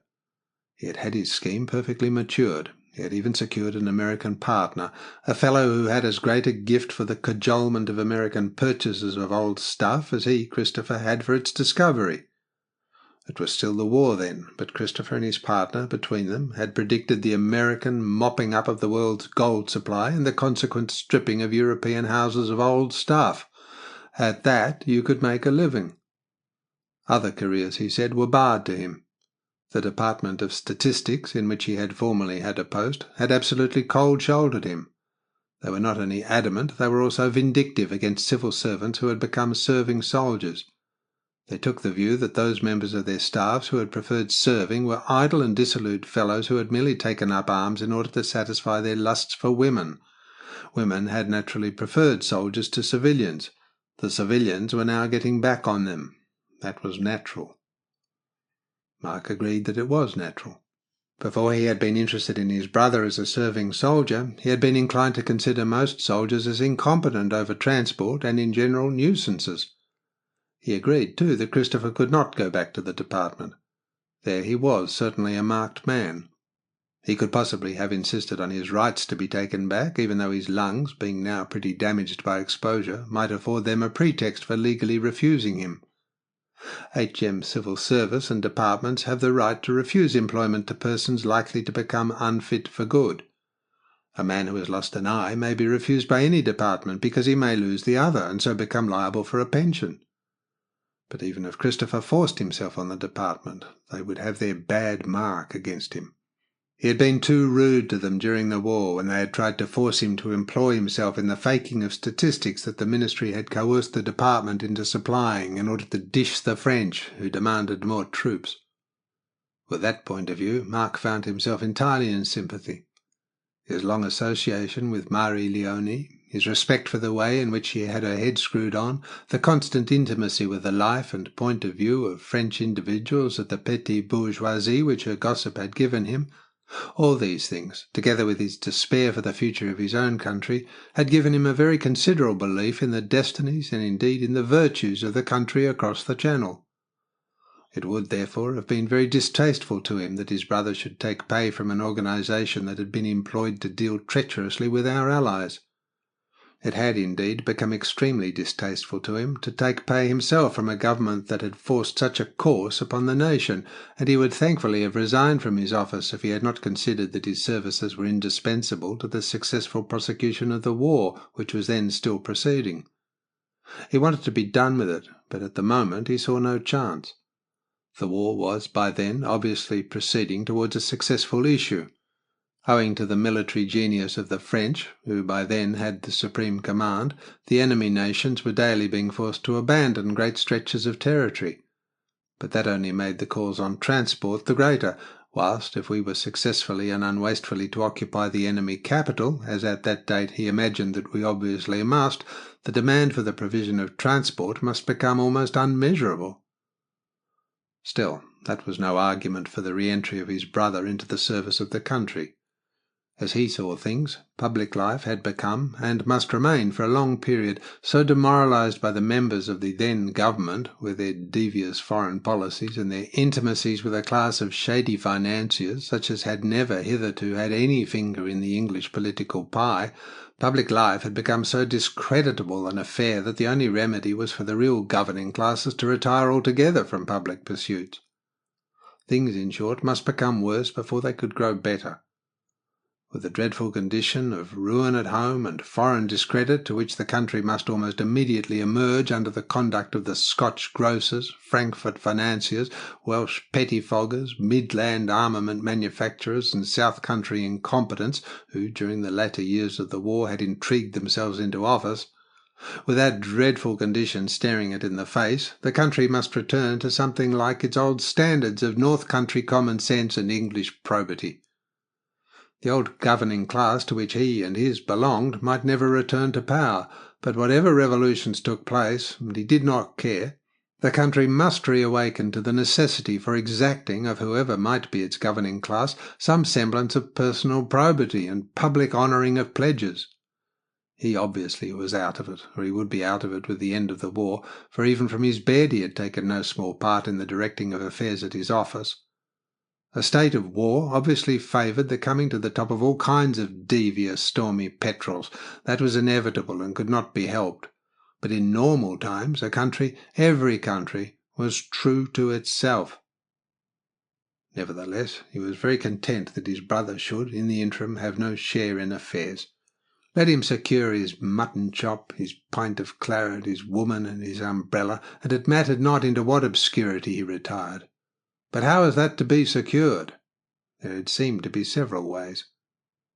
He was aware, for instance, that Christopher was both a mathematician of no mean order and a churchman. He might perfectly well take orders, assume the charge of one of the 3 family livings that Mark had in his gift, and, while competently discharging the duties of his cure, pursue whatever are the occupations of a well-cared-for mathematician. Christopher, however, whilst avowing his predilection for such a life, which, as Mark saw it, was exactly fitted to his asceticism, his softness in general, and his private taste, Christopher admitted that there was an obstacle to his assuming such a cure of souls, an obstacle of an insuperable nature. Mark at once asked him if he were, in fact, living with Miss Wannop, but Christopher answered that he had not seen Miss Wannop since the day of his second proceeding to the front. They had then agreed that they were not the sort of persons to begin a hidden intrigue, and the affair had proceeded no further. Mark was, however, aware that a person of Christopher's way of thinking might well feel inhibited from taking on a cure of souls, if, in spite of the fact that he had abstained from seducing a young woman, he nevertheless privately desired to enter into illicit relations with her, and that was sufficient to justify him in saying that an insuperable obstacle existed. He did not know that he himself agreed, but it was not his business to interfere between any man and his conscience in a matter of the church. He was himself no very good Christian, at any rate as regards the relationships of men and women. Nevertheless, the Church of England was the Church of England. No doubt, had Christopher been a papist, he could have had the young woman for his housekeeper, and no one would have bothered. But what the devil then was his brother to do? He had been offered as a sop in the pan, and to keep him quiet, no doubt, over the affair of the Department of Statistics, a vice-consulate in some Mediterranean port, Toulon or Leghorn or something of the sort. That might have done well enough. It was absurd to think of a Tietjens, heir to Groby, being under the necessity of making a living.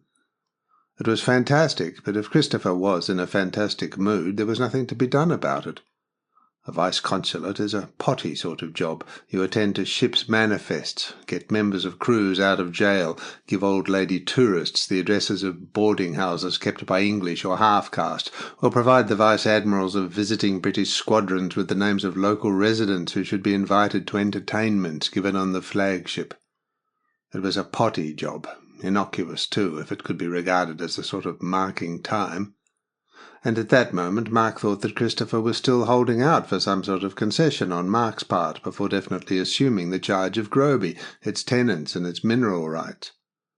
But there were insuperable objections to even the vice-consulate.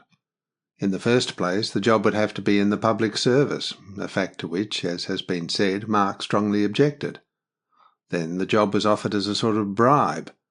And, in addition, the consular service exacts from everyone who occupies a consular or vice-consular post the deposit of a sum of £400 sterling, and Christopher did not possess even so much as 400 shillings. And, in addition, as Mark was well aware, Miss Wannop might again afford an obstacle. A British vice-consul might possibly keep a Maltese or Levantine in a back street and no harm done, but he probably could not live with an English young woman of family and position without causing so much scandal as to make him lose his job. It was at this point that Mark again, but for the last time, asked his brother why he did not divorce Sylvia. By that time Marie Leone had retired to get some rest. She was pretty worn out. Mark's illness had been long and serious. She had nursed him with such care that during the whole time she had not been out in the streets except once or twice to go across the road to the Catholic church, where she would offer a candle or so for his recovery, and once or twice to remonstrate with the butcher as to the quality of the meat he supplied for Mark's broths. In addition, on many days she had worked late, under Mark's directions, on papers that the office had sent him. She either could not or would not put her man into the charge of any kind of night nurse. She alleged that the war had mopped up every kind of available attendant on the sick, but Mark shrewdly suspected that she had made no kind of effort to secure an assistant. There was her national fear of drafts to account for that. She accepted with discipline, if with despair, the English doctor's dictum that fresh air must be admitted to the sick room, but she sat up night after night in a hooded chair, watching for any change in the wind, and moving in accordance a complicated arrangement of screens that she maintained between her patient and the open window. She had, however, surrendered Mark to his brother without a murmur, and had quietly gone to her own room to sleep. And Mark, though he carried on almost every kind of conversation with his brother, and though he would not have asked her to leave them in order that he might engage on topics that his brother might like to regard as private, Mark seized the opportunity to lay before Christopher what he thought of Sylvia and the relationships of that singular couple. That amounted in the end to the fact that Mark wanted Christopher to divorce his wife, and to the fact that Christopher had not altered in his views that a man cannot divorce a woman. Mark put it that if Christopher intended to take up with Valentine, it mattered practically very little whether after an attempt at a divorce he married her or not. What a man has to do if he means to take up with a woman, and as far as possible to honour her, is to make some sort of fight of it, as a symbol. Marriage, if you do not regard it as a sacrament, as no doubt it ought to be regarded, was nothing more than a token that a couple intended to stick to each other. Nowadays people, the right people, bothered precious little about anything but that. A constant change of partners was a social nuisance. You could not tell whether you could or couldn't invite a couple together to a tea fight. And society existed for social functions. That was why promiscuity was no good. For social functions you had to have an equal number of men and women, or someone got left out of conversations, and so you had to know who, officially, in the social sense, went with whom. Everyone knew well that all the children of Lupus at the War Office were really the children of a Prime Minister, so that presumably the Countess and the Prime Minister slept together most of the time, but that did not mean that you invited the Prime Minister and the woman to social official functions, because they hadn't any ostensible token of union. On the contrary, you invited Lord and Lady Lupus together to all functions that would get into the papers, but you took care to have the lady at any private, week-endish parties or intimate dinners to which the chief was coming. And Christopher had to consider that if it came to marriage, 90% of the inhabitants of the world regarded the marriage of almost everybody else as invalid.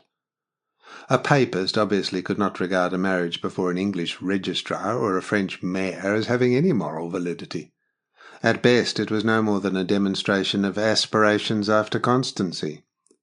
You went before a functionary publicly to assert that man and woman intended to stick to each other.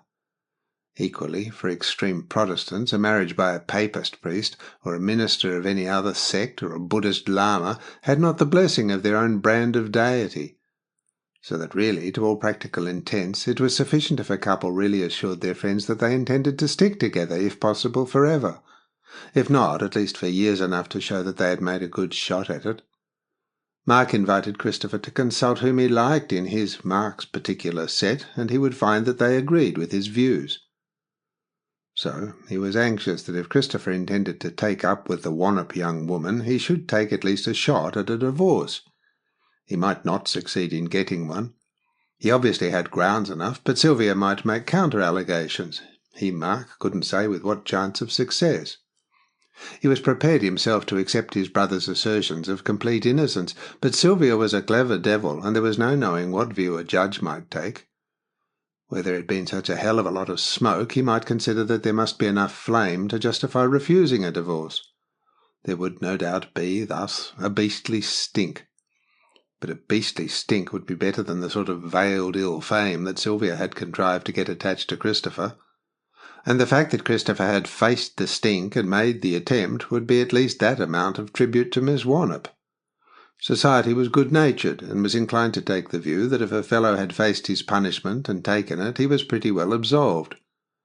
There might be people who would hold out against them, but Mark supposed that what Christopher wanted for himself and his girl was reasonable material comfort, with a society of sufficient people of the right sort to give them a dinner or so a week, and a weekend or so a month in the week-ending season. Christopher had acquiesced in the justness of his views with so much amiability that Mark began to hope that he would get his way in the larger matter of Groby. He was prepared to go further, and to stake as much as his assurance that if Christopher would settle down at Groby, accept a decent income, and look after the estate, he, Mark, would assure his brother and Valentine of bearable social circumstances. Christopher, however, had made no answer at all beyond saying that if he tried to divorce Sylvia, it would apparently ruin his old furniture business. For his American partner assured him that in the United States, if a man divorced his wife instead of letting her divorce him, no one would do any business with him. He had mentioned the case of a man called Bloom, a pretty warm stock exchange man, who insisted on divorcing his wife against the advice of his friends. He found, when he returned to the stock market, that all his clients cold-shouldered him, so that he was ruined. And as these fellows were shortly going to mop up everything in the world, including the old furniture trade, Christopher supposed that he would have to study their prejudices. He had come across his partner rather curiously. The fellow, whose father had been a German Jew but a naturalized American citizen, had been in Berlin mopping up German old furniture for sale in the American interior, where he had a flourishing business. So when America had come in on the side that was not German, the Germans had just simply dropped on Mr. Schatzweiler in their pleasant way, incorporated him in their forces, and had sent him to the front as a miserable little Tommy before the Americans had been a month in the show. And there, amongst the prisoners he had had to look after, Christopher had found the little, large-eyed, sensitive creature, unable to speak a word of German, but just crazy about the furniture and tapestries in the French chateau that the prisoners passed on their marches. Christopher had befriended him, kept him as far as possible separated from the other prisoners, who naturally did not like him, and had a good many conversations with him. It had appeared that Mr. Schatzweiler had had a good deal to do in the way of buying with Sir John Robertson, the old furniture millionaire, who was a close friend of Sylvia's, and had been so considerable admirer of Christopher's furniture-buying gifts that he had, years ago, proposed to take Christopher into partnership with himself. At that time, Christopher had regarded Sir John's proposals as outside the range of his future. He had then been employed in the Department of Statistics. But the proposal had always amused and rather impressed him. If, that is to say, that hard-headed old Scotsman, who had made a vast fortune at his trade, made to Christopher a quite serious business proposition on the strength of Christopher's flair in the matter of old woods and curves, Christopher himself might take his own gifts with a certain seriousness. And by the time he came to be in command of the escort over those miserable creatures, he had pretty well realized that after the necessity for escorts was over, he would jolly well have to consider how he was going to make a living for himself. That was certain. He was not going to reinsert himself amongst the miserable collection of squits who occupied themselves in his old department. He was too old to continue in the army. He was certainly not going to accept a penny from Groby sources. He did not care what became of him, but his not caring did not take any tragico-romantic form. He would be quite prepared to live in a hut on a hillside and cook his meals over 3 bricks outside the door, but that was not a method of life that was very practicable, and even that needed money. Everyone who served in the army at the front knew how little it took to keep life going and satisfactory. But he did not see the world, when it settled down again, turning itself into a place fit for old soldiers who had learned to appreciate frugality. On the contrary, the old soldiers would be chivied to hell by a civilian population who abhorred them, so that merely to keep clean and out of debt was going to be a tough job. So, in his long vigils in tents beneath the moon, with the sentries walking, challenging from time to time, round the barbed wire stockades, the idea of Sir John's proposition had occurred to him with some force. It had gathered strength from his meeting with Mr. Schatzweiler.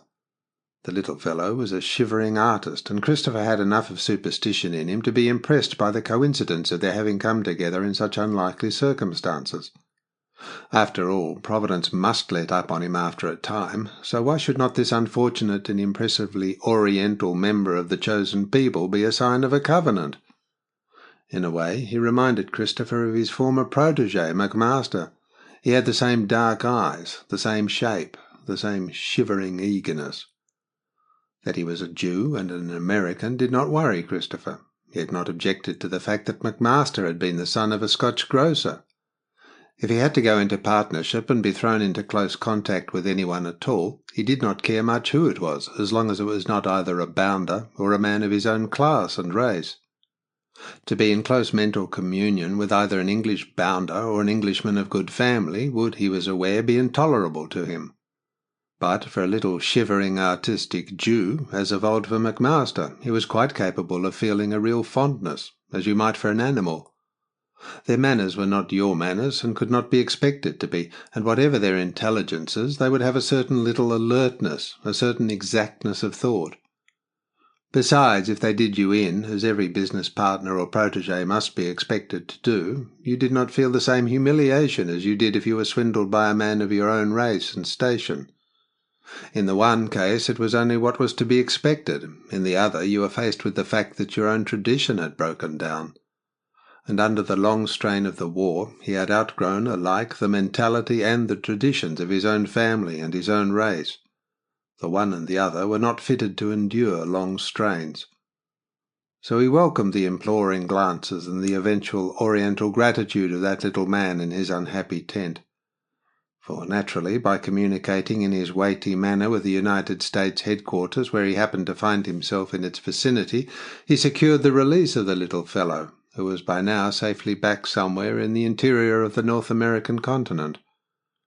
But before that happened, he had exchanged a certain amount of correspondence with Sir John, and had discovered from him and from one or two chance members of the American Expeditionary Force that the little man was quite a good old furniture dealer.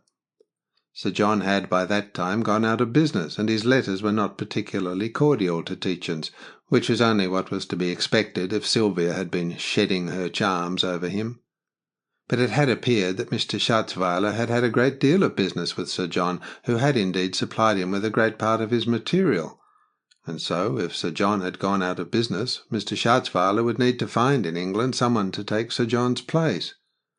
And that was not going to be extraordinarily easy, for what with the amount of his money that the Germans had mopped up, they had sold him immense quantities of old furniture and got paid for it, and had then enlisted him in the ranks of their Brandenburgers, where naturally he could do nothing with carved oak chests that had elaborate steel hinges and locks. What then with that, and his prolonged absence from the neighbourhood of Detroit, where he had mostly found his buyers, Mr. Schatzweiler found himself extremely hampered in his activities. It therefore fell to Christopher, if he was to go into partnership with the now sanguine and charming Oriental, to supply an immediate sum of money. That had not been easy, but by means of mortgaging his pay and his blood money, and selling the books that Sylvia had left him, he had been able to provide Mr. Schatzweiler with enough to make at least a start somewhere across the water. And Mr. Schatzweiler and Christopher had between them evolved an ingenious scheme along lines that the American had long contemplated, taking into account the tastes of his countrymen and the nature of the times. Mark had listened to his brother during all this with indulgence and even with pleasure. If a Tietjens contemplated going into trade, he might at least contemplate an amusing trade carried on in a spirited manner. And what Christopher humorously projected was at least more dignified than stockbroking or bill discounting. Moreover, he was pretty well convinced by this time that his brother was completely reconciled to him and to Groby. It was about then, and when he had again begun to introduce the topic of Groby, that Christopher got up from the chair at the bedside that he had been occupying, and having taken his brother's wrist in his cool fingers, remarked, "Your temperature's pretty well down. Don't you think it is about time that you set about marrying Charlotte? I suppose you mean to marry her before this bout is finished. You might have a relapse." Mark remembered that speech perfectly well, with the addition that if he, Christopher, hurried about it, they might get the job done that night. It must therefore then have been about 1 o'clock of an afternoon, about 3 weeks before the 11th November, 1918. Mark had replied that he would be much obliged to Christopher, and Christopher, having roused Marie Leone and told her that he would be back in time to let her have a good night's rest, disappeared, saying that he was going straight to Lambeth.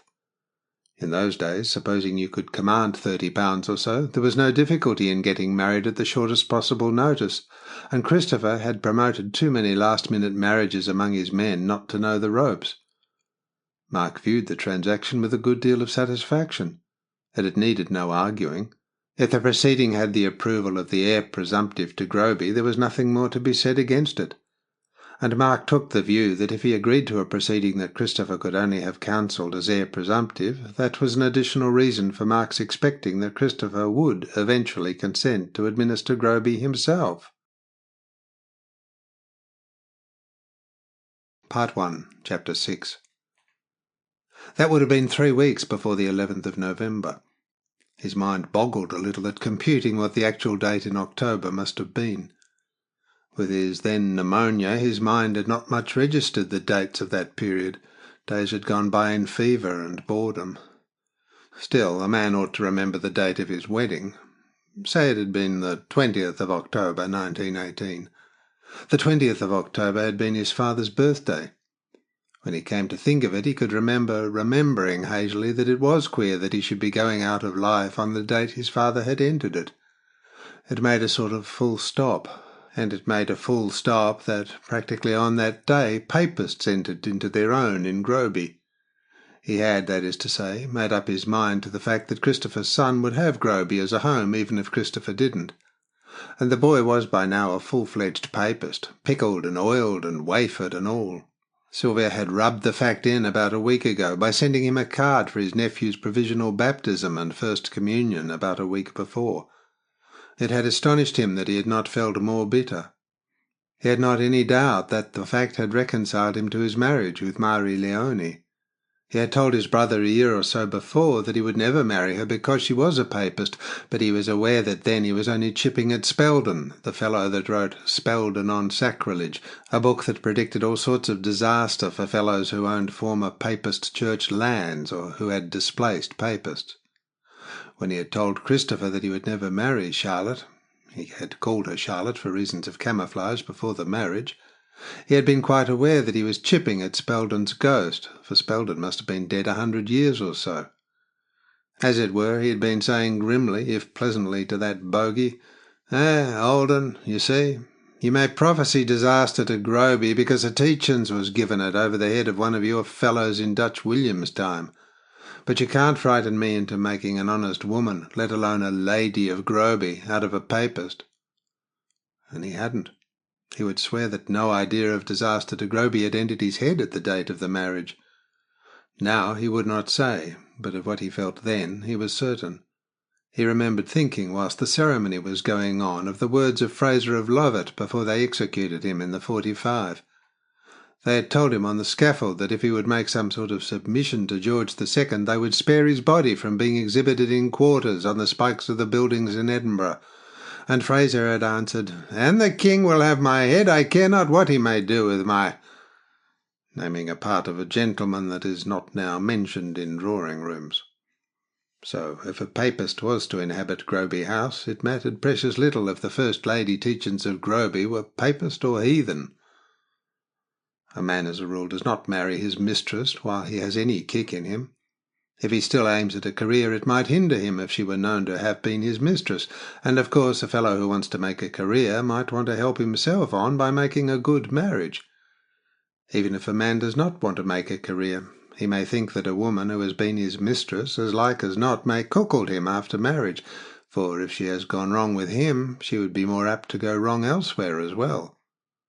But if a fellow is practically finished, those considerations disappear, and he remembers that you go to hell if you seduce virgins. It is as well at one time or another to make your peace with your Creator. Forever is a long word, and God is said to disapprove of unconsecrated unions. Besides, it would very likely please Marie Leone, though she had never said a word about it, and it would certainly dish Sylvia, who was no doubt counting on being the First Lady Tietjens of Groby. And then, too, it would undoubtedly make Marie Leone safer. In one way or another, he had given his mistress quite a number of things that might well be desirable to that bitch, and neither his nor Christopher's lives were worth much, whilst Chancery can be a very expensive affair if you get into it.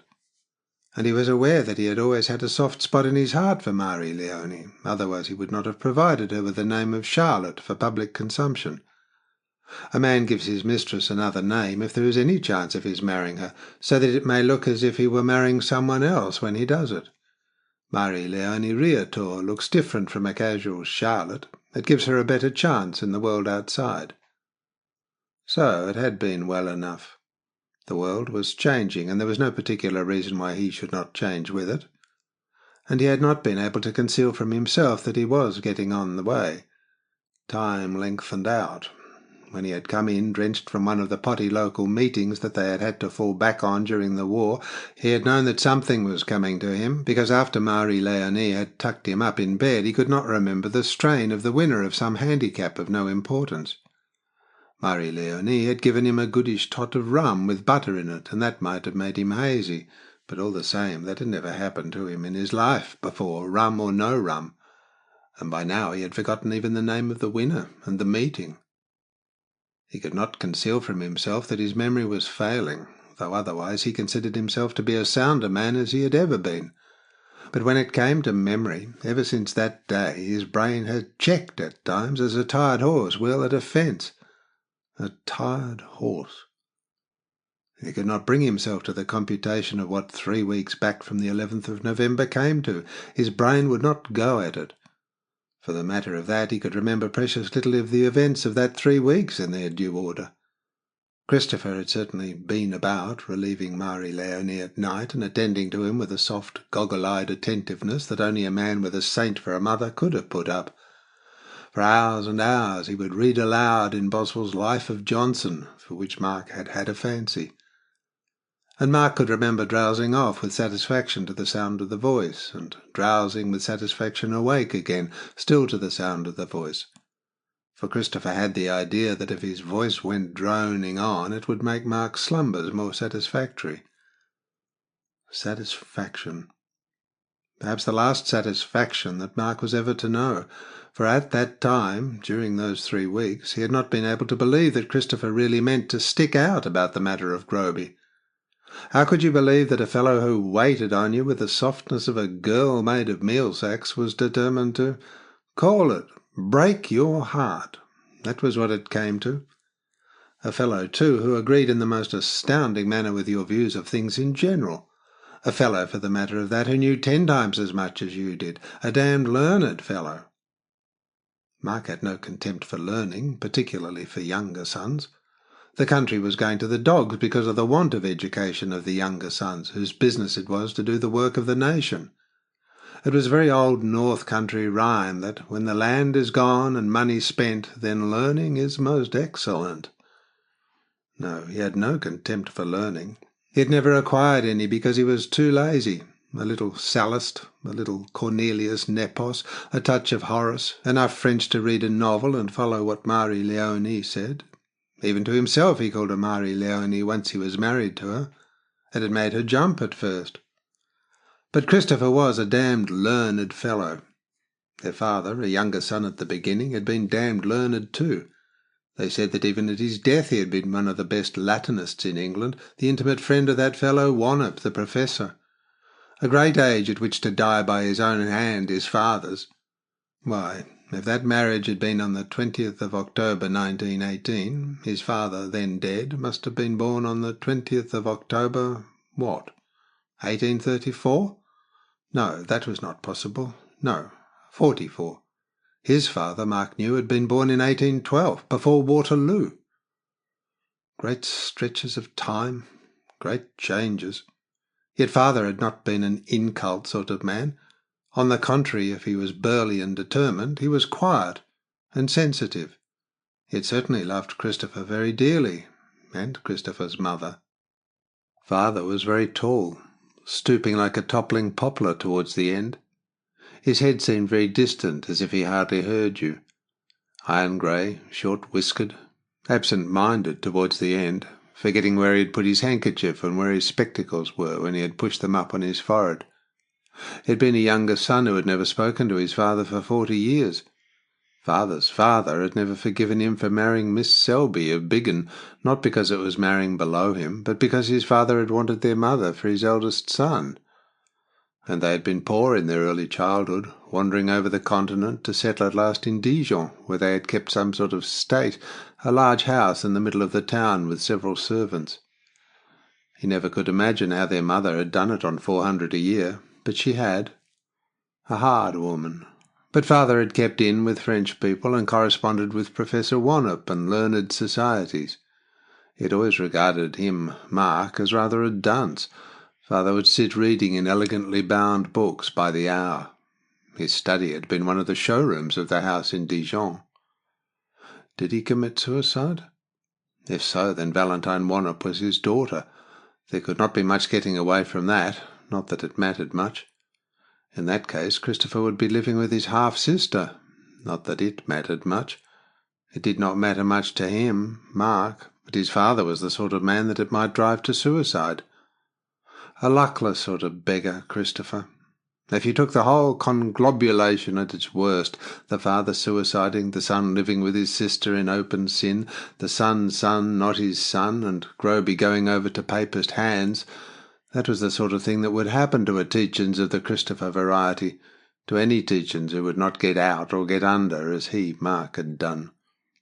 Tietjens took what they damn well got for doing what they damn well wanted to. Well, it landed them in that sort of post, a last post, for if that boy was not Christopher's, Groby went out of Tietjen hands. There would be no more Tietjenses. Spelden might well be justified. The grandfather of father scalped by Indians in Canada in the War of 1812. The father dying in a place where he should not have been, taking what he got for it and causing quite a scandal for the court of Victoria. The elder brother of father killed drunk whilst fox hunting. Father suicided, Christopher a pauper by his own act, with a bye-blow in his shoes. If then there were to be any more Tietjens by blood, poor little devils, they would be their own cousins, something like that. And possibly none the worse off for that. Either Spelden or Groby Great Tree had perhaps done for the others. Groby Great Tree had been planted to commemorate the birth of great-grandfather, who had died in a whore shop, and it had always been whispered in Groby amongst the children and servants that Groby Great Tree did not like the house. Its roots tore chunks out of the foundations, and 2 or 3 times the trunk had had to be bricked into the front wall. It had been brought as a sapling from Sardinia at a time when gentlemen still thought about landscape gardening. A gentleman in those days consulted his heirs about tree planting. Should you plant a group of copper beeches against a group of white maples over against the ha-ha 1/4 of a mile from the house, so that the contrast seen from the ballroom window should be agreeable in 30 years' time? In those days, thought, in families, went in periods of 30 years, owner gravely consulting heir who should see that development of light and shade that the owner never would. Nowadays, the heir apparent consulted the owner as to whether the tenant who was taking the ancestral home furnished might not cut down trees in order to suit the sanitary ideas of the day, an American day. Well, why not? Those people could not be expected to know how picturesque a contrast the tree would make against the roofs of Groby Great House when seen from Peel's Moorside.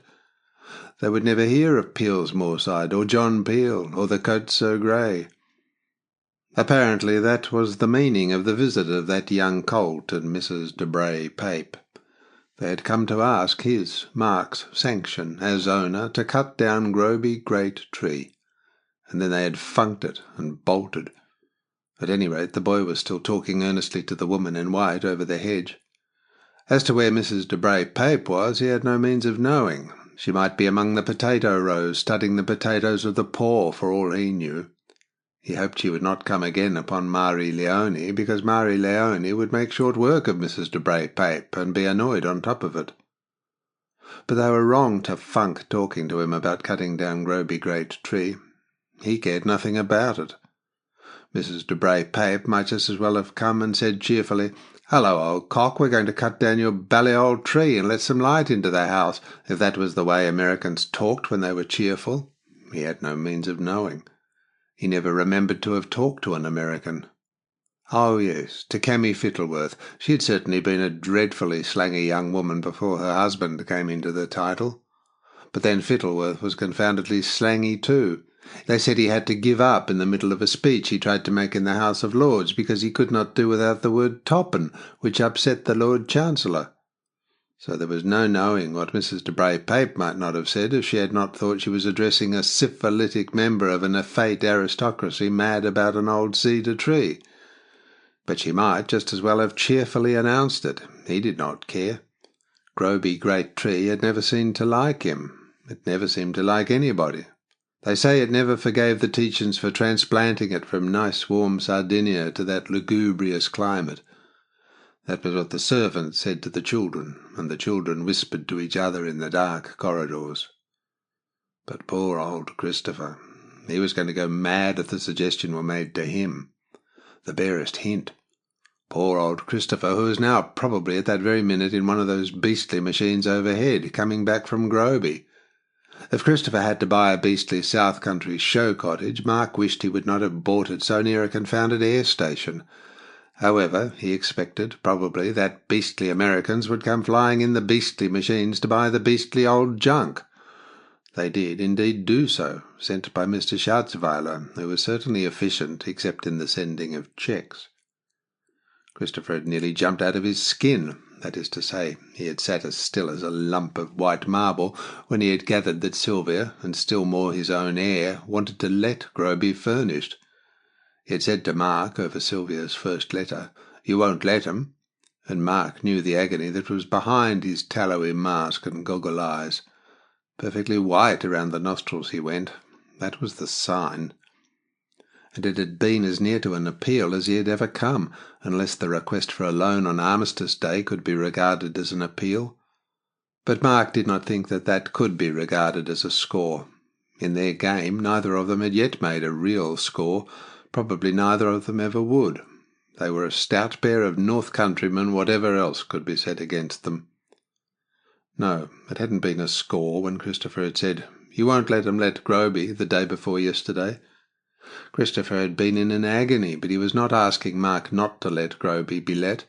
He was only seeking information as to how far Mark would let the degradation of the old place go. Mark had let him pretty well know that Groby might be pulled down and replaced by a terracotta hotel before he would stir a finger.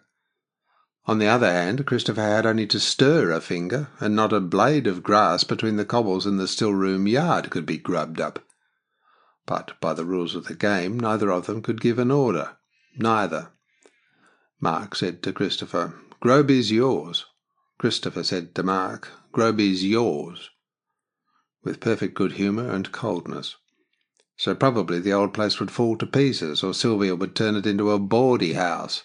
It was a good joke, a good, grim Yorkshire joke. It was impossible to know which of them suffered more. Christopher, it is true, was having his heart broken because the house suffered, but damn it, wasn't Mark himself pretty well heartbroken because Christopher refused to accept the house from him? It was impossible to know which. Yes, his confounded heart had been broken on Armistice Day in the morning, between the morning and the morning after. Yes, after Christopher had been reading Boswell aloud night after night for 3 weeks. Was that playing the game? Was it playing the game to get no sleep if you had not forgiven your brother? Oh, no doubt it was playing the game. You don't forgive your brother if he lets you down in a damn beastly way. And of course it is letting a fellow down in a beastly way to let him know that you believe he lives on the immoral earnings of his wife. Mark had done that to Christopher. It was unforgivable, all right.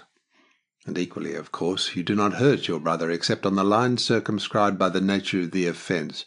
You are the best friend he has, except on the lines circumscribed by the offence, and he will nurse you like a blasted soft woman, except in so far as the lines circumscribed by the offence do not preclude your ministrations. For obviously the best thing Christopher could have done for his brother's health would have been to have accepted the stewardship of Groby, but his brother could die, and he himself could die before he would do that. It was nevertheless a pretty cruel affair. Over Boswell the two brothers had got as thick as thieves, with an astonishing intimacy, and with an astonishing similarity. If one of them made a comment on Bennet Langton, it would be precisely the comment that the other had on his lips. It was what asses call telepathy nowadays, a warm, comfortable feeling late at night with the light shaded from your eyes, the voice going on through the deep silence of London that awaited the crashes of falling bombs. Well, Mark accepted Christopher's dictum that he himself was an 18th century bloke, and was only forestalled when he wanted to tell Christopher that he was more old-fashioned still, a sort of 17th century Anglican who ought to be strolling in a grove with a Greek Testament beneath the arm and all. And hang it all, there was room for him. The land had not changed. There were still the deep beech woods making groves beside the ploughlands, and the rooks rising lazily as the plough came towards them. The land had not changed. Well, the breed had not changed. There was Christopher. Only the times, they had changed. The rooks and the ploughlands and the beeches and Christopher were there still. But not the frame of mind in the day. The sun might rise and go above the plough till it set behind the hedge, and the ploughman went off to the inn settle, and the moon could do the same. But they would, neither sun nor moon, look on the spit of Christopher in all their journeys. Never. They might as well expect to see a mastodon. And he, Mark, himself was an old-fashioned buffer. That was all right. Judas Iscariot himself was an old-fashioned ass once upon a time. But it was almost on the edge of not playing the game for Christopher to let that intimacy establish itself, and all the time to cherish that unforgivingness. Not quite not playing the game, but almost. For hadn't Mark held out feelers? Hadn't he made concessions? Hadn't his very marrying of Marie-Léonie been by way of a concession to Christopher? Didn't Christopher, if the truth was to be known, want Mark to marry Marie-Léonie because he, Christopher, wanted to marry Valentine Wannop and hadn't a hope? If the truth were known? Well, he had made that concession to Christopher, who was a sort of parson anyhow. But ought Christopher to have exacted, to have telepathically willed that concession if he wasn't himself going to concede something? Ought he to have forced him, Mark, to accept his mooning womanly services when the poor devil was already worn out with his military duties of seeing old tins cleaned out day after day, if he meant to become a beastly old furniture dealer and refuse Groby? For upon his soul, till the morning of Armistice Day, Mark had accepted Christopher's story of Mr. Schwarzweiler as merely a good-humoured, grim threat, a sort of a feint at a threat. Well, probably it was playing the game all right, if Christopher thought it was Johnnick it was. But a damn beastly shock. Why, he'd been practically convalescent. He'd been out of bed in a dressing-gown and had told Lord Wollstonecraft that he could pile in as many papers as he liked from the office. And then Christopher, without a hat and in a beastly civilian suit of light mulberry-coloured Harris tweed, had burst into the room with a beastly piece of old furniture under his arm, a sort of inlaid toy writing desk, a model for cabinet makers.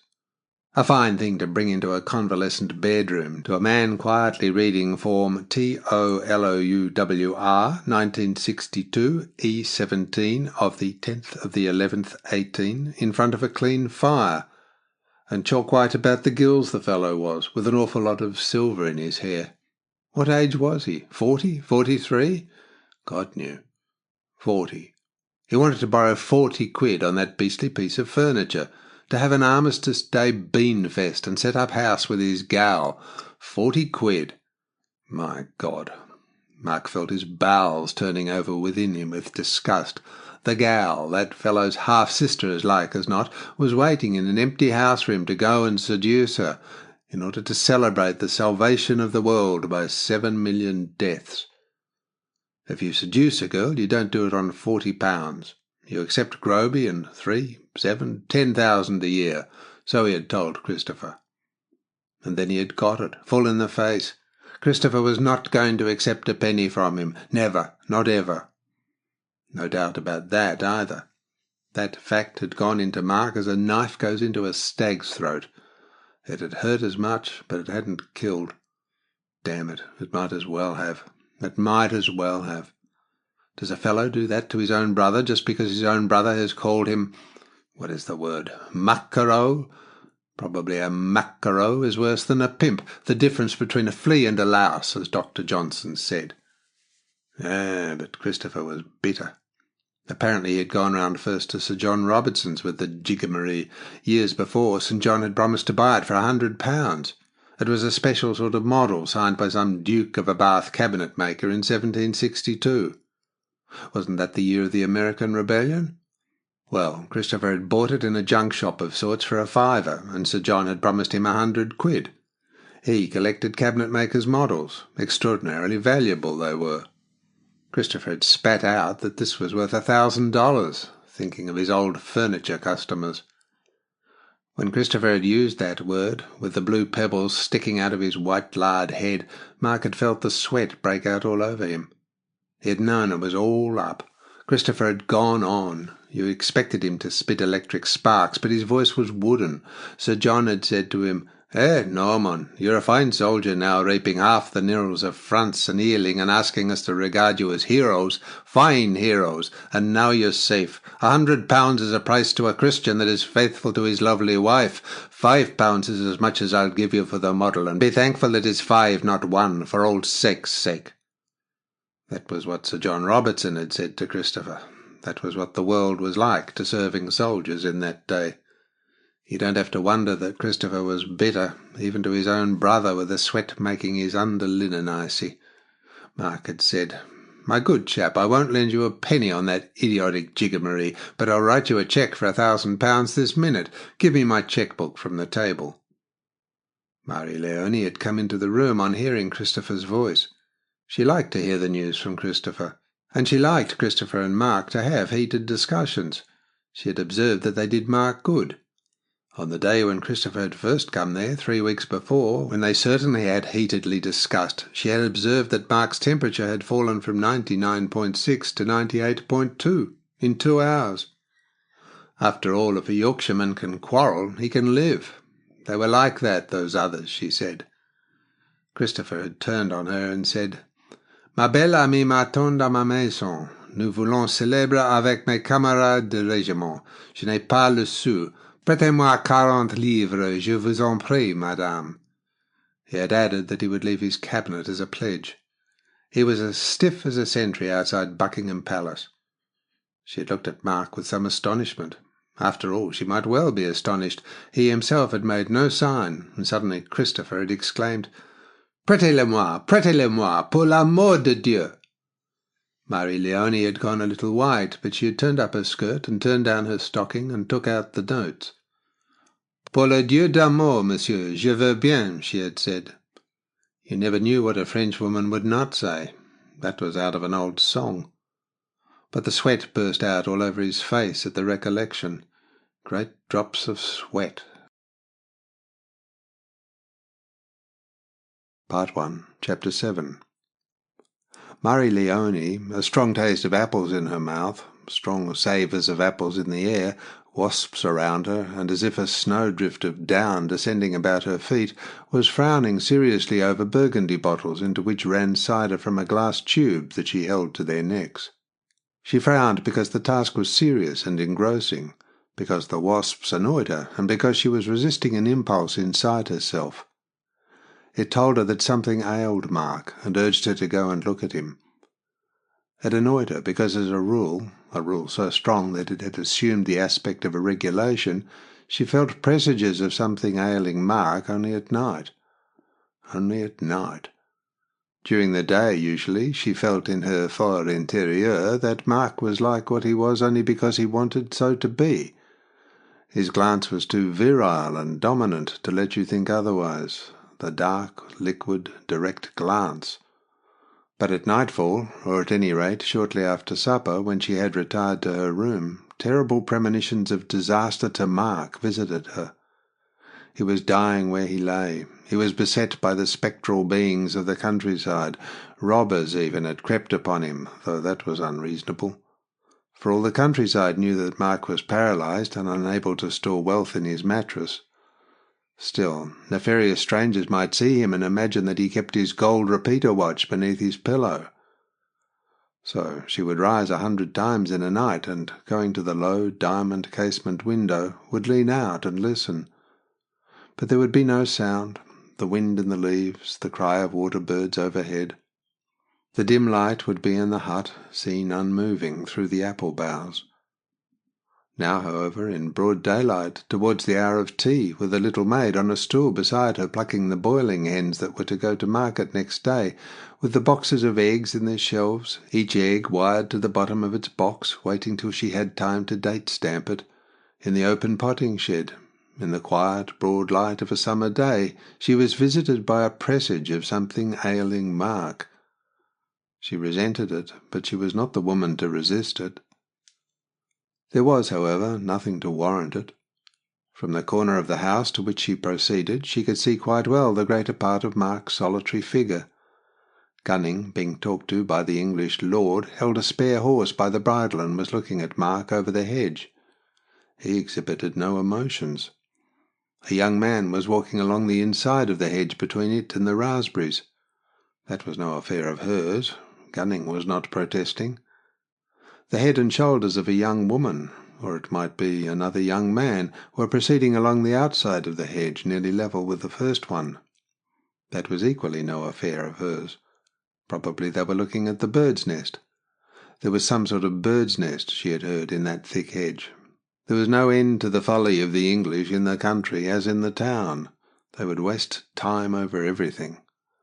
This bird was a bottle something, and Christopher and Valentine and the parson and the doctor and the artist who lived down the hill were crazy about it. They walked on tiptoe when they were within 20 yards. Gunning was allowed to trim the hedge, but apparently the birds knew Gunning. For Mari Leone all birds were moineaux, as who should say sparrows in London they called them that, just as all flowers were giroflées, as you might say wallflowers. No wonder this nation was going to rack and ruin when it wasted its time over preserving the nests of sparrows and naming innumerable wallflowers. The country was well enough, a sort of suburb of Cayenne, but the people— no wonder William of Falaise in Normandy subjugated them with such ease. Now she had wasted 5 minutes, for the glass tubes, hinged on rubber, that formed her siphon from barrel to bottle, had perforce to be taken out of the spile hole. The air had entered into it, and she would have to put it back and suck once more at the tube until the first trickle of cider entered her mouth. She disliked having to do that. It wasted the cider, and she disliked the flavour in the afternoon when one had lunched. The little maid also would say, "Oh, my ladyship, I do call that queer." Nothing would cure that child of saying that, although she was otherwise sage et docile. Even Gunning scratched his head at the sight of those tubes. Could these savages never understand that if you want to have cidre mousseux, foaming, you must have as little sediment as possible, and that in the bottom of casks, even if they had not been moved for a long time, there will always be sediment, particularly if you set up a flow in the liquid by running it from a tap near the bottom? So you siphon off the top of the great casks for bottling mousseux, and drink the rest from the cask, and run the thickest into little thin wood casks with many hoops for freezing in the winter. To make calvados where you cannot have alembics because of the excise. In this unhappy country you may not have alembics for the distilling of applejack, plum brandy, or other fines, because of the excise. Quel pays, quel gens! They lacked industry, frugality, and above all, spirit. Look at that poor Valentine, hiding in a room upstairs because there were people about whom she suspected of being people from the English lord's house. By rights, that poor Valentine should be helping her with the bottling, and ready to sell that lugubrious old furniture to visitors, whilst her lord was away buying more old rubbish. And she was distracted because she could not find some prints. They represented, Mari Leone was well aware because she had heard the fact several times, street criers of ambulant wares in London years ago. There were only 8 of these to be found.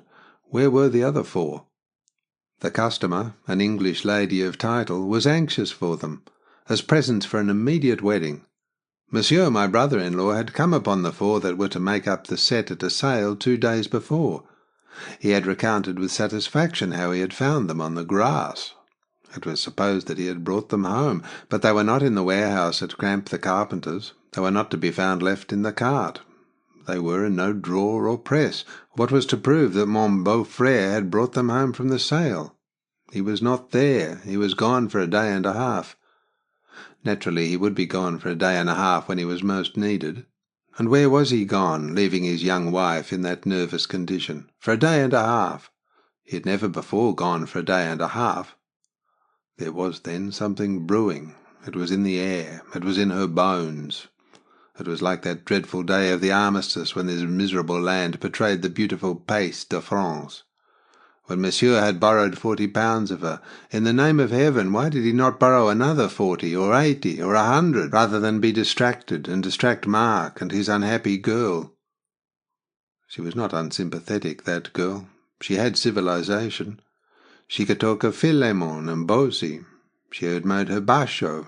She was what you would call fille de famille, but without chic, without... Well, she neither displayed enough erudition to be a bas-bleu, though she had enough erudition, nor enough chic to be a femme légère. A poule who would faire la noce with her gallant monsieur the brother-in-law was no gay spark. But you never knew with a man. The cut of a skirt, the twist of the hair, though today there was no hair to twist, but there is the equivalent. And it was a fact that you never knew a man. Look at the case of Eleanor Dupont, who lived for 10 years with Duchamp of the Sorbonne. Eleanor would never attend scrupulously to her tie because her man wore blue spectacles and was a savant. But what happened? There came along a little piece with a hat as large as cartwheel covered with green stuff and sleeves up above her ears, as the mode was then. That had been a lesson to her. Marie Leonie, who had been a girl at the time, she had determined that if she achieved a collage sérieux with a monsieur of 80 and was blind as a bat, she would study the modes of the day right down to the latest perfume. These messieurs did not know it, but they moved among femmes du monde and the fashionable cocottes, and however much she at home might be the little brown bird of the domestic hearth, the lines of her dresses, her hair, her personal odour must conform. Mark did not imagine. She did not suppose he had ever seen a fashionable journal in her apartments that were open to him, or had ever suspected that she walked in the Row on a Sunday when he was away. But she had studied these things like another, and more. For it is difficult to keep with the fashion, and at the same time appear as if you were a serious petite bourgeoise. But she had done it, and observed the results. But that poor Valentine... Her man was attached enough, and well he ought to be, considering the affair in which he had landed her. But always there comes the pic de tempête, the Cape Horn round which you must go. It is the day when your man looks at you and says, and considers if the candle is not more valuable than the game. And then... There are wise folks who put that at the 7th year, other wise ones at the 2nd, others again at the 11th. But in fact you may put it at any day on any year, to the 100th. And that poor Valentine, with 4 spots of oil on her only skirt but 2, and that so badly hung, though the stuff no doubt was once good. One must concede that they make admirable tweeds in this country, better certainly than in Roubaix. But is that enough to save a country, or a woman dependent on a man who has introduced her into a bad affair? A voice behind her said, "I see you have plenty of eggs," an unusual voice of a sort of breathless nervousness. Marie Leonie continued to hold the mouth of her tube into the neck of a burgundy bottle. Into this she had already introduced a small screw of sifted sugar and an extremely minute portion of a powder that she got from a pharmacist of Rouen. This, she understood, made the cider of a rich brownness. She did not see why cider should be brown, but it was considered to be less fortifying if it were light golden.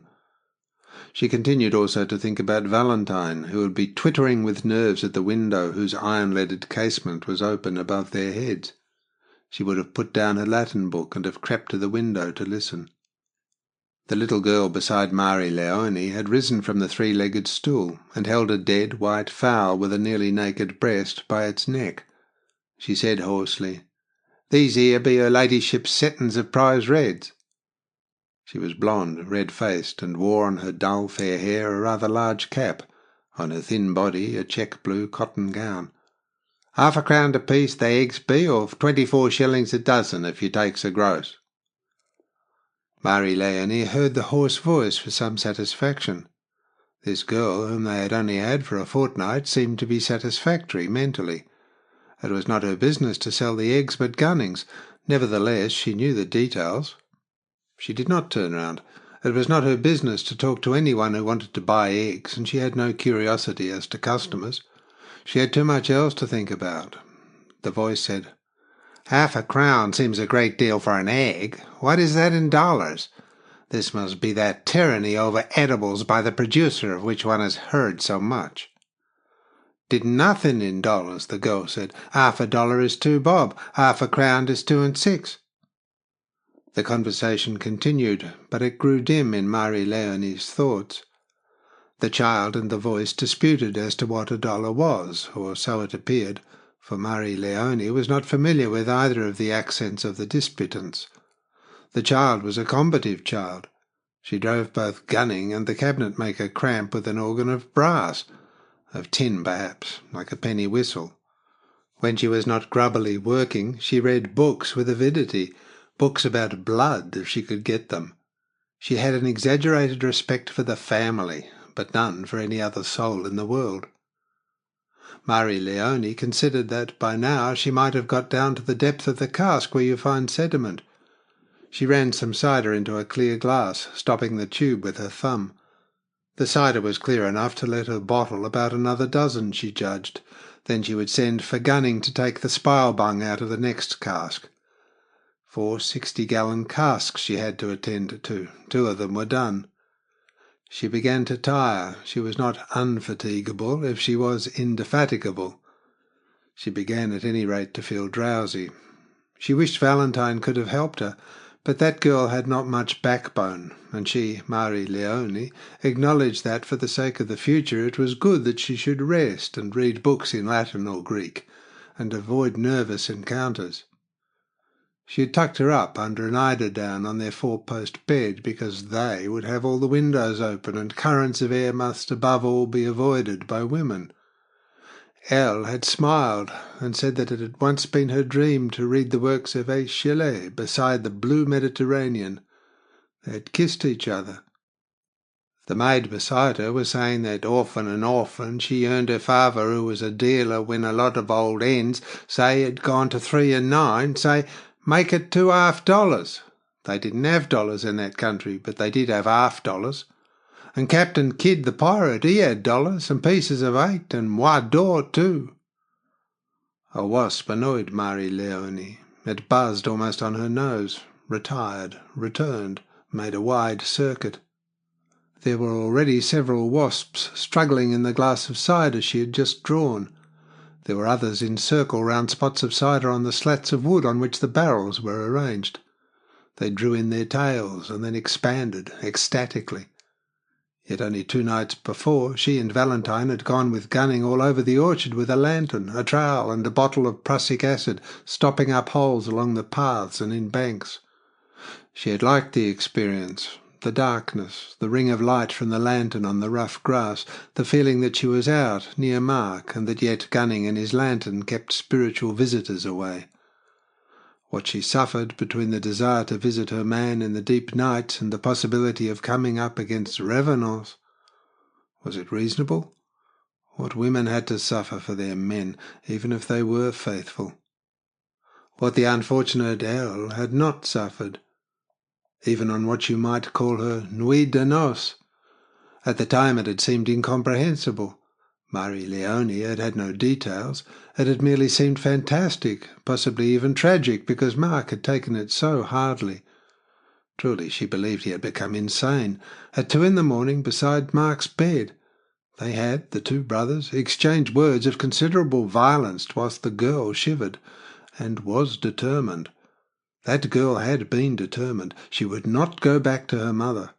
At 2 a.m. Well, if you refuse to go back to your mother at 2 a.m, you kick indeed your slipper over the mill. The details of that night came back to her, amongst wasps and beneath the conversation of the unseen woman in the shed where the water ran in the trough. She had set the bottles in the trough because it is a good thing to cool cider before the process of fermentation in the bottles begins. The bottles with their shining necks of green glass were an agreeable spectacle. The lady behind her back was talking of Oklahoma. The cowboy with the large nose that she had seen on the film at the Piccadilly Cinema had come from Oklahoma. It was, no doubt, somewhere in America. She had been used to go to the Piccadilly Cinema on a Friday. You do not go to the theatre on a Friday if you are bien pensant, but you may regard the cinema as being to the theatre what a repas maigre is against a meal with meat. The lady speaking behind her came apparently from Oklahoma. She had eaten prairie chicken in her time, on a farm. Now, however, she was very rich, or so she told the little maid. Her husband could buy half Lord Fittleworth's estate and not miss the money. She said that if only people here would take example. On Armistice Day they had come thumping on her door. The bell had failed to wake her after all the noise in the street of that day. She had sprung into the middle of the floor and flown to save Mark from an air raid. She had forgotten that it was the armistice, but the knocking had gone on the door. Before it had stood Monsieur, the brother-in-law, and that girl in a dark blue Girl Guide sort of uniform, both chalk white and weary to death, as if they leant against one another. She had been for bidding them go away, but Mark had come out of the bedroom, in his nightshirt, with his legs bare and hairy. He had bidden them come in, roughly, and had got back into bed. That had been the last time he had been on his legs.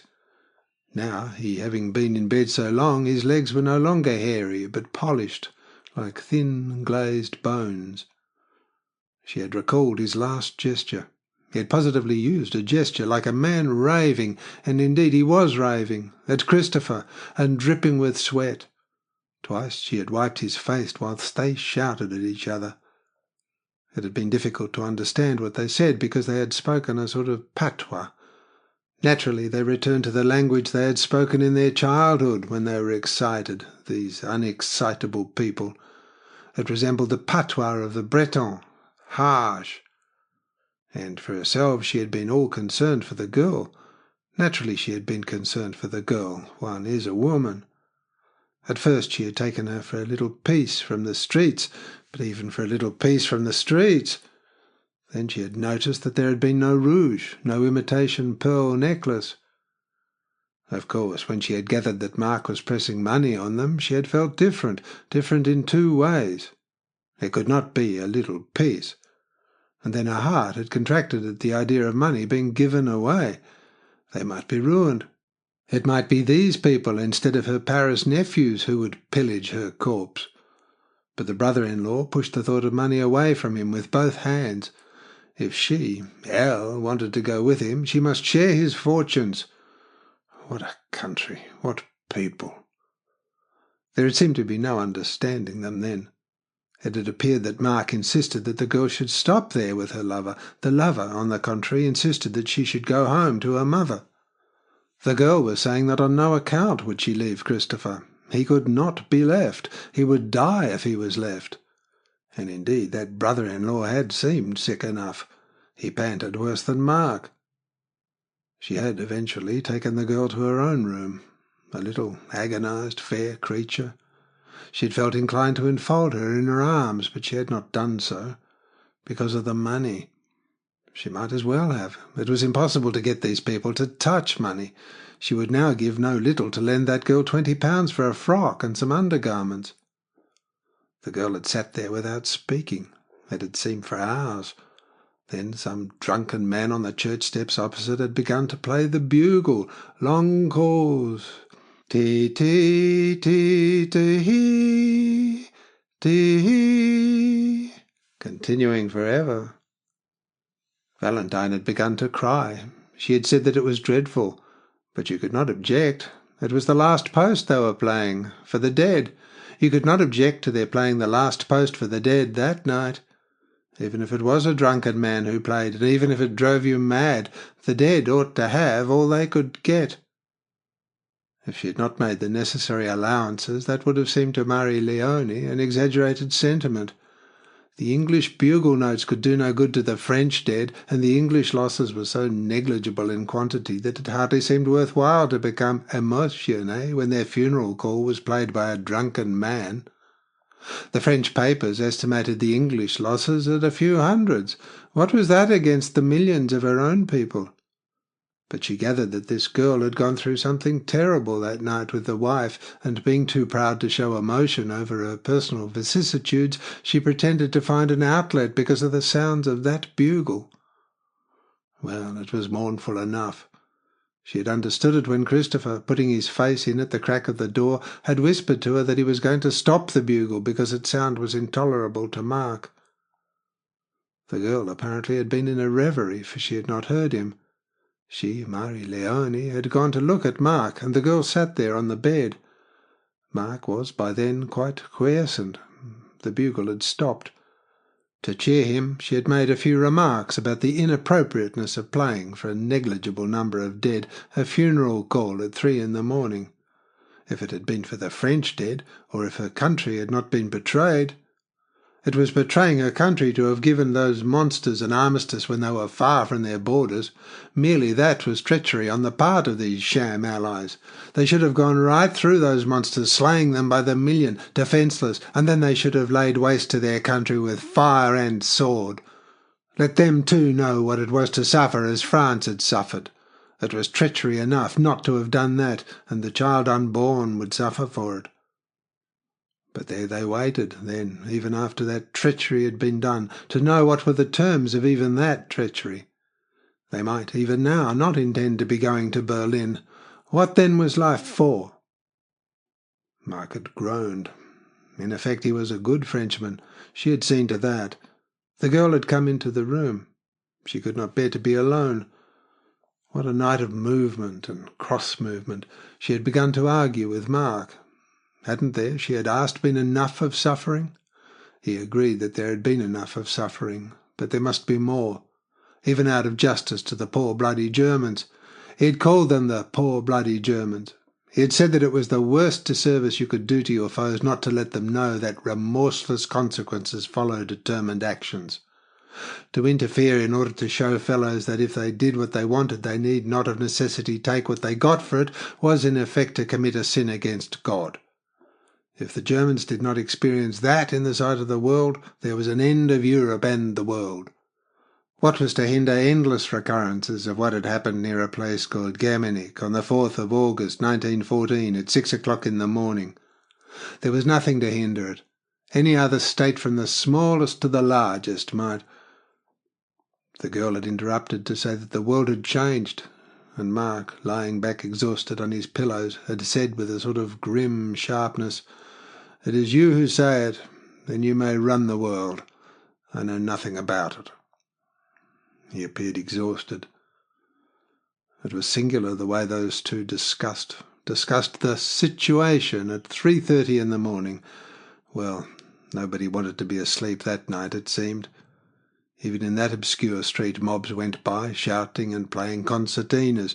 She had never heard Mark discuss before, and she was never to hear him discuss again. He appeared to regard that girl with a sort of aloof indulgence, as if he were fond of her, but regarded her as over-learned, too young, devoid of all experience. And Marie Leone had watched them and listened with intentness. In 20 years, these 3 weeks had for the first time showed her man in contact with his people. The contemplation had engrossed her. She could nevertheless see that her man was exhausted in his inner being, and obviously that girl was tried beyond endurance. Whilst she talked, she appeared to listen for distant sounds. She kept on recurring to the idea that punishment was abhorrent to the modern mind. Mark stuck to his point that to occupy Berlin was not punishment, but that not to occupy Berlin was to commit an intellectual sin. The consequence of invasion is counter-invasion, and symbolical occupation, as the consequence of over-pride, is humiliation. For the rest of the world he knew nothing of it. For his own country that was logic, the logic by which she had lived. To abandon that logic was to abandon clearness of mind. It was mental cowardice. To show the world Berlin occupied, with stands of arms and colours on her public places, was to show that England respected logic. Not to show the world that was to show that England was mentally cowardly. We dared not put the enemy nations to pain because we shrank from the contemplation. Valentine had said, "There has been too much suffering." He had said, "Yes, you're afraid of suffering, but England is necessary to the world, to my world. We'll make it your world, and it may go to rack and ruin how it will. I am done with it. But then you must accept the responsibility. A world with England presenting the spectacle of moral cowardice would be a world on a lower plane. If you lower the record for the mile, you lower the standard of bloodstock. Try to think of that. If Persimmon had not achieved what it did, the French Grand Prix would be less of an event, and the trainers at Maisson-Lafitte would be less efficient, and the jockeys, and the stable lads, and the sporting riders. A world profits by the example of a steadfast nation." Suddenly Valentine said, "Where's Christopher?" with such intentness that it was like a blow. Christopher had gone out. She exclaimed, "But you must not let him go out. He is not fit to go out alone. He has gone out to go back." Mark said, "Don't go," for she had got to the door. "He went out to stop the last post, but you may play the last post for me. Perhaps he has gone back to the square. He had presumably better see what has happened to his wife. I should not myself." Valentine had said with extraordinary bitterness, "He shall not. He shall not." She had gone. It had come through to Marie Leone, partly then and partly subsequently, that Christopher's wife had turned up at Christopher's empty house. That was in the square, a few yards away only. They had gone back late at night, probably for purposes of love, and had found her there. She had come for the purpose of telling them that she was going to be operated on for cancer, so that with their sensitive natures they could hardly contemplate going to bed together at that moment. It had been a good lie. That Mrs. Tietjens was a maîtresse femme. There was no denying that. She herself was engaged for those others, both by her own inclinations and the strong injunctions of her husband, but Madame Tietjens was certainly ingenious. She had managed to incommode and discredit that pair almost as much as any pair could be incommoded and discredited, although they were the most harmless couple in the world. They had certainly not had an agreeable festival on that armistice day. Apparently one of the officers present at their dinner of celebration had gone raving mad. The wife of another of Christopher's comrades of the regiment had been rude to Valentine. The colonel of the regiment had taken the opportunity to die with every circumstance of melodrama. Naturally, all the other officers had run away and had left Christopher and Valentine with the madman and the dying colonel on their hands. An agreeable voyage de noces.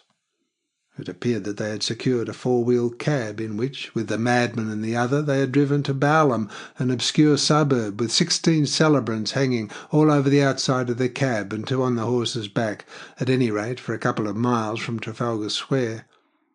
They were not, of course, interested in the interior of the cab. They were merely gay because there was to be no more suffering. No doubt Valentine and Christopher had got rid of the madman somewhere in Chelsea at an asylum for shell-shock cases, but the authorities would not take the colonel, so they had driven on to Balham, the colonel making dying speeches about the late war, his achievements, the money he owed Christopher. Valentine had appeared to find that extremely trying. The man died in the cab. They had had to walk back into town because the driver of the four-wheeler was so upset by the death in his cab that he could not drive. Moreover, the horse was foundered. It had been 12 midnight before they reached Trafalgar Square. They had had to struggle through packed crowds nearly all the way. Apparently they were happy at the accomplishment of their duty or their benevolence.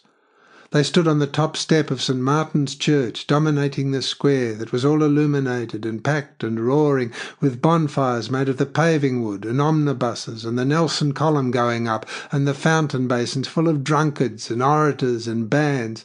They stood on the top step, drew deep breaths and fell into each other's arms. For the first time, though apparently they had loved each other for a lustre or more.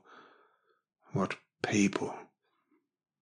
Then at the top of the stairs, in the house, in the inn, they had perceived Sylvia, all in white. Apparently she had been informed that Christopher and that girl were in communication by a lady who did not like Christopher because she owed him money, a Lady McMaster. Apparently there was no one in the world who did not dislike Christopher because they owed him money. The colonel and the lunatic and the husband of the lady who had been rude to Valentine, all, right down to Mr. Schatzweiler, who had only paid Christopher one cheque for a few dollars out of a great sum, and had then contracted a nervous breakdown on account of the sufferings he had gone through as a prisoner of war. But what sort of a man was that Christopher, to have in his hands the fortunes of a woman, any woman? Those were practically the last words her Mark had ever spoken to her, Marie Leone. She had been supporting him whilst he drank a tisane she had made in order that he might sleep, and he had said gravely, "It is not necessary that I should ask you to be kind to Mademoiselle Wannop. Christopher is incapable of looking after her." His last words, for immediately afterwards the telephone bell had rung. He had, just before, seemed to have a good deal of temperature, and it had been whilst his eyes were goggling at her, the thermometer that she had stuck in his mouth gleaming on his dark lips, and whilst she was regretting letting him be tormented by his family, that the sharp drilling of the telephone had sounded from the hall. Immediately the strong German accent of Lord Wolstenmarck had, with its accustomed disagreeableness, burred in her ear. He had said that the cabinet was still sitting, and they desired to know at once the code that Mark used in his communications with various ports. His second-in-command appeared to be lost among the celebrations of that night. Mark had said, with a sort of grim irony from the bedroom, that if they wanted to stop his transport going out, they might just as well not use cipher. If they wanted to use a tuppenny-halfpenny economy as window dressing for the elections they'd have to have, they might as well give it as much publicity as they could. Besides, he did not believe they would get into Germany with the transport they had. A good deal had been smashed lately. The minister had said with a sort of heavy joy that they were not going into Germany, and that had been the most dreadful moment of Marie Leone's life, but with her discipline she had just simply repeated the words to Mark. He had then said something she did not quite catch, and he would not repeat what he had said. She said as much to Lord Wolstenmarck, and the chuckling accent said that he supposed that that was the sort of news that would rattle the old boy. But one must adapt oneself to one's day. The times were changed. She had gone from the instrument to look at Mark. She spoke to him. She spoke to him again, and again, rapid words of panic. His face was dark purple and congested. He gazed straight before him. She raised him. He sank back inertly. She remembered going to the telephone and speaking in French to the man at the other end. She had said that the man at the other end was a German and a traitor. Her husband would never speak to him or his fellows again. The man had said, "Eh? What? Eh? Who are you?" With appalling shadows chasing up and down in her mind, she had said, "I am Lady Mark Tietjens. You have murdered my husband. Clear yourself from off my line, murderer." It had been the first time she had ever given herself that name. It was, indeed, the first time she had ever spoken in French to that ministry. But Mark had finished with the ministry, with the government, with the nation, with the world. As soon as she could get that man off the wire, she had rung up Christopher.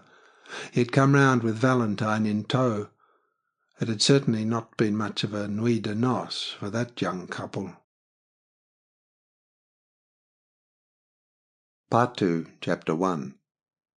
Sylvia Tietjens, using the persuasion of her left knee, edged her chestnut nearer to the bay mare of the shining general. She said, "If I divorce Christopher, will you marry me?" He exclaimed with the vehemence of a shocked hen, "Good God, no!" He shone everywhere, except in such parts of his grey tweed suit as would have shown by shining that they had been put on more than once. But his little white moustache, his cheeks, the bridge, but not the tip of his nose, his reins, his guard's tie, his boots, martingale, snaffle, curb, fingers, fingernails, all these gave evidence of interminable rubbings, by himself, by his man, by Lord Fittleworth's stable hands, grooms. Interminable rubbings and supervisions at the end of extended arms. Merely to look at him you knew that he was something like Lord Edward Campion, Lieutenant General, retired, MP, KCMG, military, VC, MC, DSO.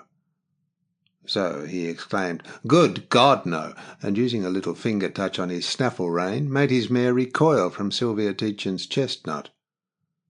Annoyed at its mate's motion, the bad-tempered chestnut with the white forehead showed its teeth at the mare, danced a little, and threw out some flakes of foam.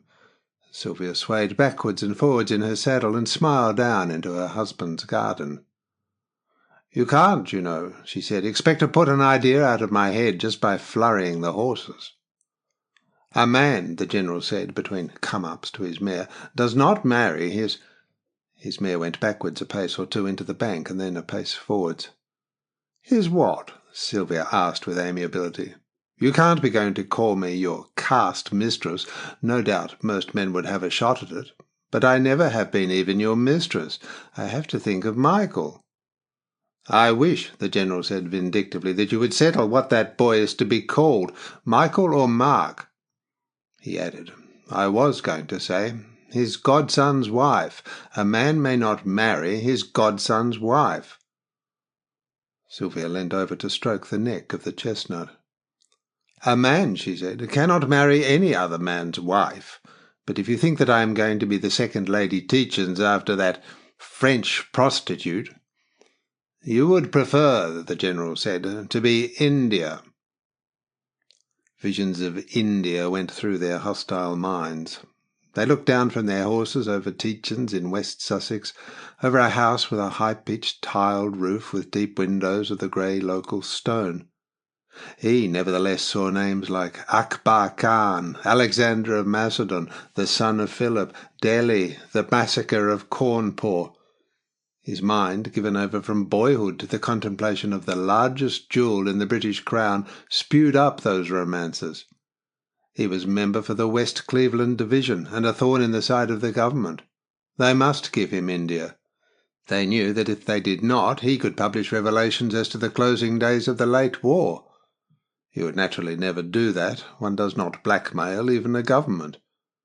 Still, to all intents, he was India. Sylvia also was aware that he was, to all intents and purposes, India. She saw receptions in government houses, in which, habited with a tiara, she too would be India. As someone said in Shakespeare, "I am dying, Egypt, dying.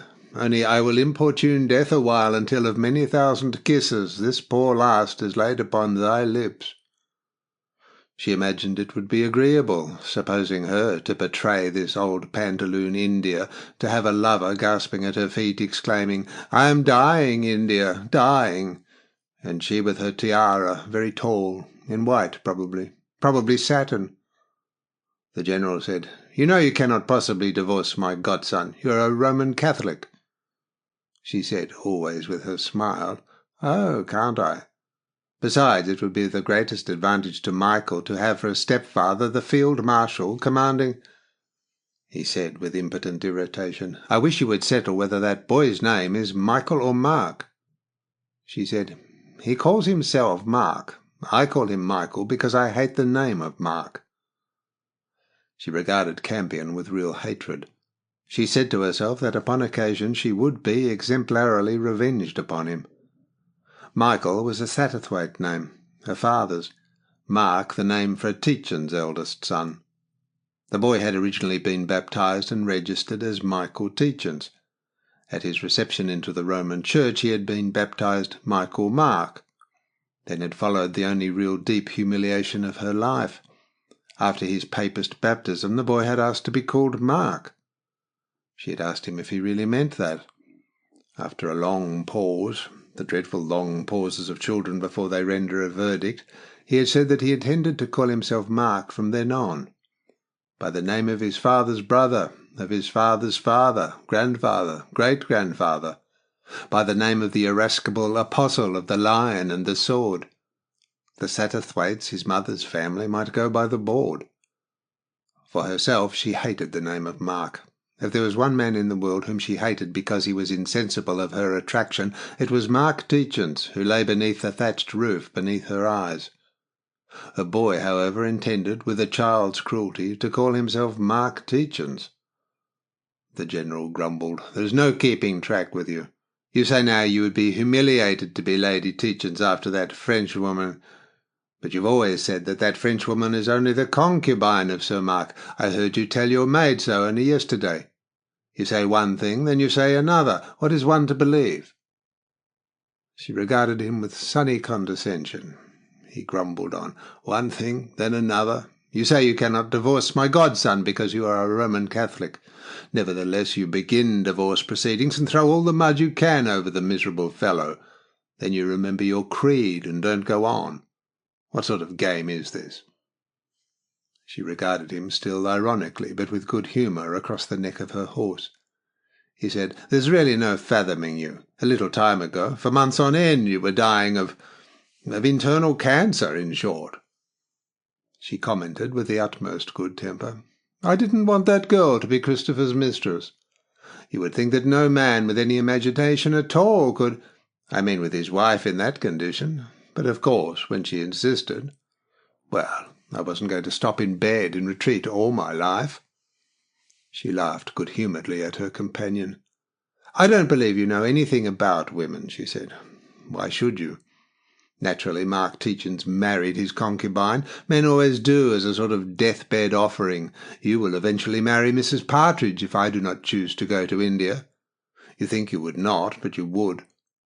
As for me, I think it would be better for Michael if his mother were Lady Edward Campion of India than if she were merely Lady Tietjens, the second of Groby, with a dowager who was once a cross-channel fly-by-night." She laughed and added, "Anyhow, the Sisters of the Blessed Child said that they never saw so many lilies, symbols of purity, as there were at my tea-parties when I was dying. You'll admit yourself you never saw anything so ravishing as me amongst the lilies and the teacups with the great crucifix above my head. You were singularly moved. You swore you would cut Christopher's throat yourself on the day the detective told us that he was really living here with that girl." The General exclaimed, "About the dower house at Groby is really damned awkward. You swore to me that when you let Groby to that American madwoman I could have the dower house and keep my horses in Groby's stables, but now it appears I can't. It appears, Sylvia said, that Mark Tietjens means to leave the dower house at the disposal of his French concubine. Anyhow, you can afford a house of your own. You're rich enough." The General groaned. "Rich enough, my God." She said, "You have still, trust you, your younger son's settlement. You have still your general's pay. You have the interest on the grant the nation made you at the end of the war.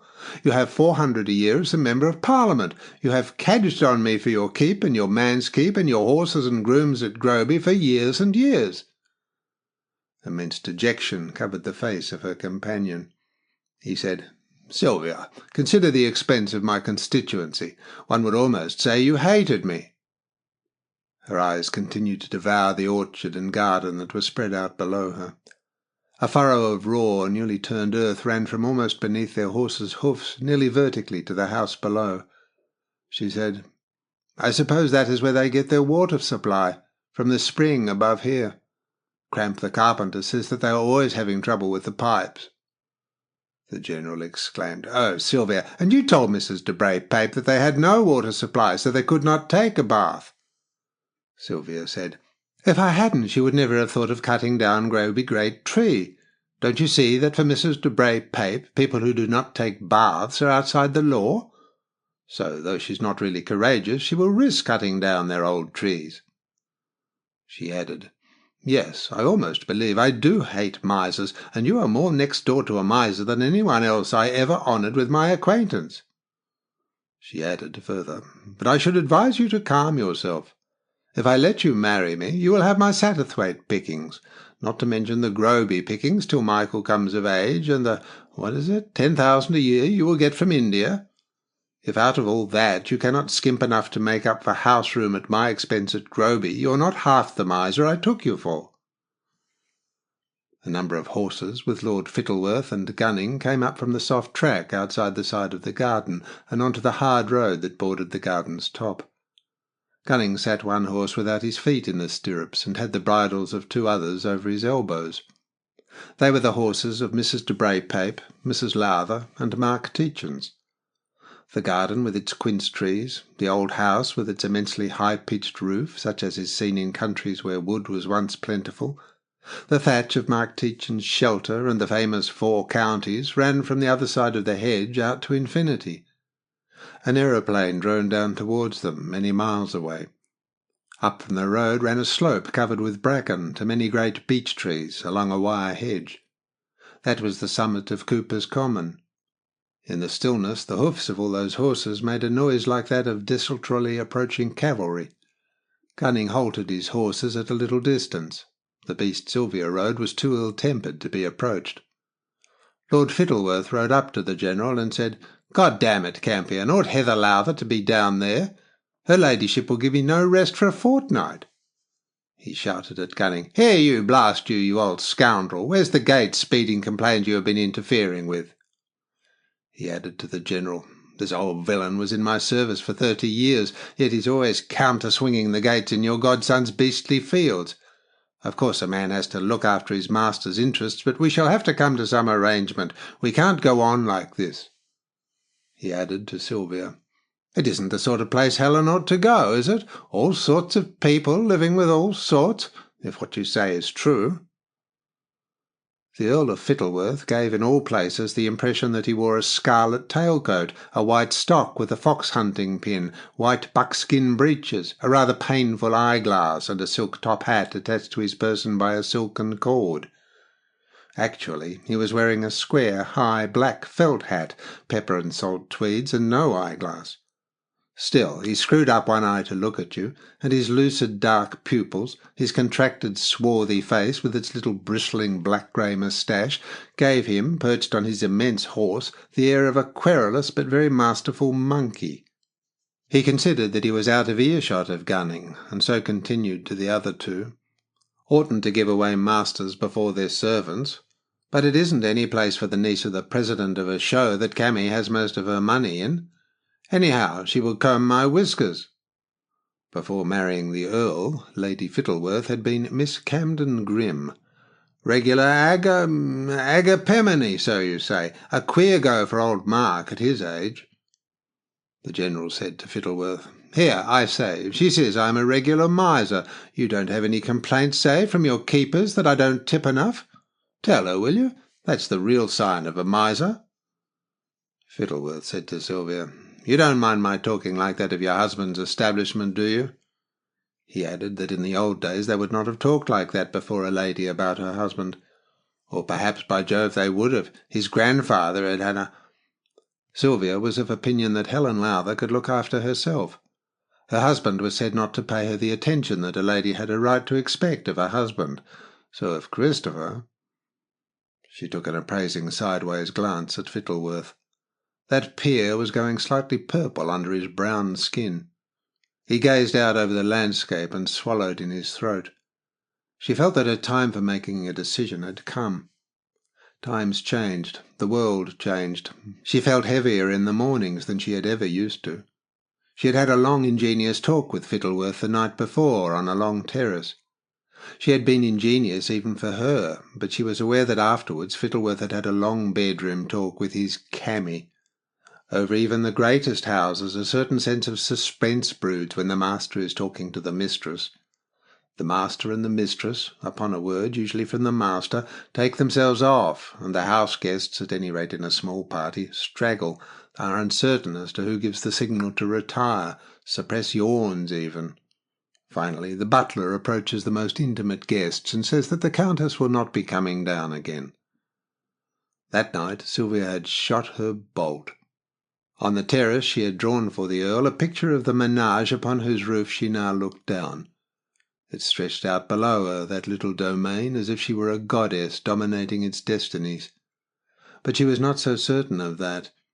The dusky purple under Fittleworth's skin showed no diminution. He continued to gaze away over his territory, reading it as if it were a book, a clump of trees gone here, the red roof of a new villa grown up there in among the trees, a hop-post with its characteristic cowl gone from a knoll. He was getting ready to say something. She had asked him the night before to root that family out of that slope. Naturally, not in so many words, but she had drawn such a picture of Christopher and Mark as made it, if the peer believed her, almost a necessity for a conscientious nobleman to do the best to rid his countryside of a plague spot. The point was whether Fittleworth would choose to believe her because she was a beautiful woman with a thrilling voice.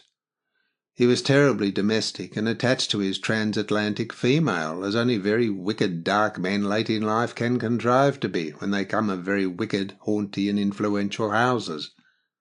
They have, as it were, attended on the caprices of so many opera singers and famous professionals that when, later in life, they take capricious or influential wives, they get the knack of very stiffly but minutely showing every sort of elaborate deference to their life partners that is born with them. So that the fate of that garden and that high-pitched roof was, in fact, in the hands of Cammy Fittleworth, in so far as great peers today have influence over the fates of their neighbours, and it is to be presumed that they have some. But all men are curious creatures. Fittleworth stiffened at queer places. He had done so last night. He had stood a good deal. It had to be remembered that Mark Tietjens was an old acquaintance of his, not as intimate as he would have been if the Earl had had children, for Mark preferred houses of married people who had children. But the Earl knew Mark very well. Now, a man listening to gossip about another man whom he knows very well will go pretty far towards believing what a beautiful woman will tell him. Beauty and truth have a way of appearing to be akin, and it is true that no man knows what another man is doing when he is out of sight. So that, in inventing or hinting at a ruinous, concealed harem with consequent disease to account for Mark's physical condition and apparent ruin, she thought she was not going altogether too far. She had, at any rate, been ready to chance it. It is the sort of thing a man will believe, about his best friend even. He will say, "Only think, all the while old X was appearing such a quiet codger, he was really—" and the words rivet conviction. So that appeared to get through. Her revelations as to Christopher's financial habits had not appeared to do so well. The Earl had listened with his head on one side, whilst she had let him gather that Christopher lived on women, on the former Mrs. Duchemin, now Lady McMaster, for instance. Yes, to that the Earl had listened with deference, and it had seemed a fairly safe allegation to make. Old Duchemin was known to have left a pot of money to his widow. She had a very nice little place not 6 or 7 miles away from where they stood. And it had seemed natural to bring in Edith Ethel, for not so long ago Lady McMaster had paid Sylvia a visit. It was about the late McMaster's debt to Christopher. That was a point about which Lady McMaster was, and always had seemed to be a little cracky. She had actually visited Sylvia in order to see if Sylvia would not use her influence with Christopher to get him to remit the debt. Even in the old days Lady McMaster had been used to worry Sylvia about that. Apparently Christopher had not carried his idiocy as far as might be expected. He had dragged that wretched girl down into these penurious surroundings, but he was not going to let her and the child she appeared to be going to have suffer actual starvation, or even too great worry. And apparently, to satisfy a rather uneasy vanity, years before McMaster had given Christopher a charge on his life insurance. McMaster, as she well knew, had sponged unmercifully on her husband, and Christopher had certainly regarded the money he had advanced as a gift. She herself had many times upbraided him about it. It had appeared to her one of Christopher's worst unbearablenesses. But apparently the charge on the life insurance still existed, and was now a charge on that miserable fellow's rather extensive estate. At any rate, the insurance company refused to pay over any money to the widow until the charge was satisfied. And the thought that Christopher was doing for that girl what she was convinced he would never have done for herself had added a new impulse to Sylvia's bitterness. Indeed, her bitterness had by now given way almost entirely to a mere spirit of tormentingness. She wanted to torture that girl out of her mind. That was why she was there now. She imagined Valentine under the high roof, suffering tortures because she, Sylvia, was looking down over the hedge. But the visit of Lady McMaster had certainly revived her bitterness, as it had suggested to her new schemes of making herself a nuisance to the household below her. Lady McMaster, in widow's weeds of the most portentous crape that gave to her at once the elegance and the direness of a funeral horse, had really seemed more than a little out of her mind. She had asked Sylvia's opinion of all sorts of expedients for making Christopher loosen his grip, and she had continued her supplications even in correspondence. At last she had hit on a singular expedient.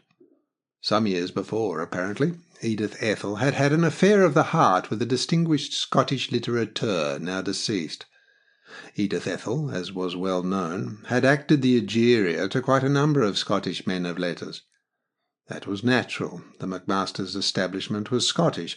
McMaster had been a critic and had had government funds for the relief of indigent men of letters, and Edith Ethel was passionately cultured. You could see that even in the forms her crape took, and in how she arranged it around her when she sat or agitatedly rose to wring her hands. But the letters of this particular Scot had outpassed the language of ordinary Egerianishness. They spoke of Lady McMaster's eyes, arms, shoulders, feminine aura. These letters Lady McMaster proposed to entrust to Christopher for sale to transatlantic collectors. She said they ought to fetch £30,000 at least, and with the 10% commission that Christopher might take, he might consider himself as amply repaid for the 4,000 odd that McMaster's estate owed him. And this had appeared to Sylvia to be so eccentric and expedient that she had felt the utmost pleasure in suggesting that Edith Ethel should drive up to Tietjens with her letters and have an interview, if possible, with Valentine Wannop in the absence of Tietjens. This, she calculated, would worry her rival quite a little, and even if it did not do that, she, Sylvia, would trust herself to obtain subsequently from Edith Ethel a great many grotesque details as to the Wannop's exhausted appearance, shabby clothing, worn hands. For it is to be remembered that one of the chief torments of the woman who has been abandoned by a man is the sheer thirst of curiosity for material details as to how that man subsequently lives. Sylvia Tietjens for a great number of years had tormented her husband. She would have said herself that she had been a thorn in his flesh. That was largely because he had seemed to her never to be inclined to take his own part. If you live with a person who suffers from being put upon a good deal, and if that person will not assert his own rights, you are apt to believe that your standards as gentleman and Christian are below his, and the experience is lastingly disagreeable. But in any case, Sylvia Tietjens had had reason to believe that for many years, for better or for worse, and mostly for worse, she had been the dominating influence over Christopher Tietjens. Now, except for extraneous annoyances, she was aware that she could no longer influence him either for evil or for good. He was a solid 4-square lump of meal sacks too heavy for her hauling about. So that the only real pleasure that she had was when at night, in a circle of cosy friends, she could assert that she was not even yet out of his confidence. Normally she would not, the members of her circle would not have, made confidants of her ex-husband's domestics. But she had had to chance whether the details of Christopher's menage, as revealed by the wife of his carpenter, would prove to her friends sufficiently amusing to make her friends forget the social trespass she committed in consorting with her husband's dependents. And she had to chance whether the carpenter's wife would not see that, by proclaiming her wrongs over the fact that her husband had left her, she was proclaiming her own unattractiveness. She had hitherto chanced both. But the time, she was aware, was at hand when she would have to ask herself whether she would not be better off if she were what the French call rangée, as the wife of the commander-in-chief in India, than as a freelance woman owing her popularity entirely to her own exertions. It would be slightly ignominious to owe part of her prestige to a pantaloon like General Lord Edward Campion, K.C.B., but how restful might it not be? To keep your place in a society of Margies and Beaties, and even of Cammies, like the Countess of Fittleworth, meant constant exertion and watchfulness, even if you were comfortably wealthy and well-born, and it meant still more exertion when your staple capital for entertainment was the domestic misfortunes of a husband that did not like you. She might well point out to Margie, Lady Stern, that her husband's clothes lacked buttons, and the wife of his companion all imaginable chic. She might well point out to Beatty, Lady Elsparker, that according to her husband's carpenter's wife, the interior of her husband's home resembled a cave encumbered with packing cases in dark-coloured wood, whereas in her day... Or she might even point out to Cammy, Lady Fittleworth, to Mrs. de Bray Pape and Mrs. Lowther, that having a defective water supply, her husband's woman probably provided him only with difficulty with baths. But every now and then someone, as had been the case once or twice with the 3 American ladies, would point out, a little tentatively, that her husband was by now Tietjens of Groby to all intents and purposes. And people, and in particular American ladies, would attach particular importance before her to English country gentlemen who had turned down titles and the like. Her husband had not turned down a title. He had not been able to, for much as Mark had desired to refuse a baronetcy in the last moment, he had been given to understand that he couldn't. But her husband had practically turned down a whole great estate, and the romantic aspect of that feat was beginning to filter through to her friends. For all her assertions that his seeming poverty was due to dissolute living and consequent bankruptcy, her friends would occasionally ask her whether in fact his poverty was not simply a voluntary affair, the result either of a wager or a strain of mysticism. They would point out that the fact that she and her son at least had all the symptoms of considerable wealth looked like a sign rather that Christopher did not desire wealth or was generous than that he had no longer money to throw away. There were symptoms of that sort of questioning of the mind rising up in the American ladies whom Cammy Fittleworth liked to have staying with her. Hitherto Sylvia had managed to quash them. After all, the Tietjens' household below her feet was a singular affair for those who had not the clue to its mystery. She had the clue herself. She knew both about the silent feud between the two brothers and about their attitude to life. And if it enraged her that Christopher should despise the things that money could buy and that she so valued, it none the less gratified her to know that, in the end, she was to be regarded as responsible for that silent feud and the renunciation that it had caused. It was her tongue that had set going the discreditable stories that Mark had once believed against his brother.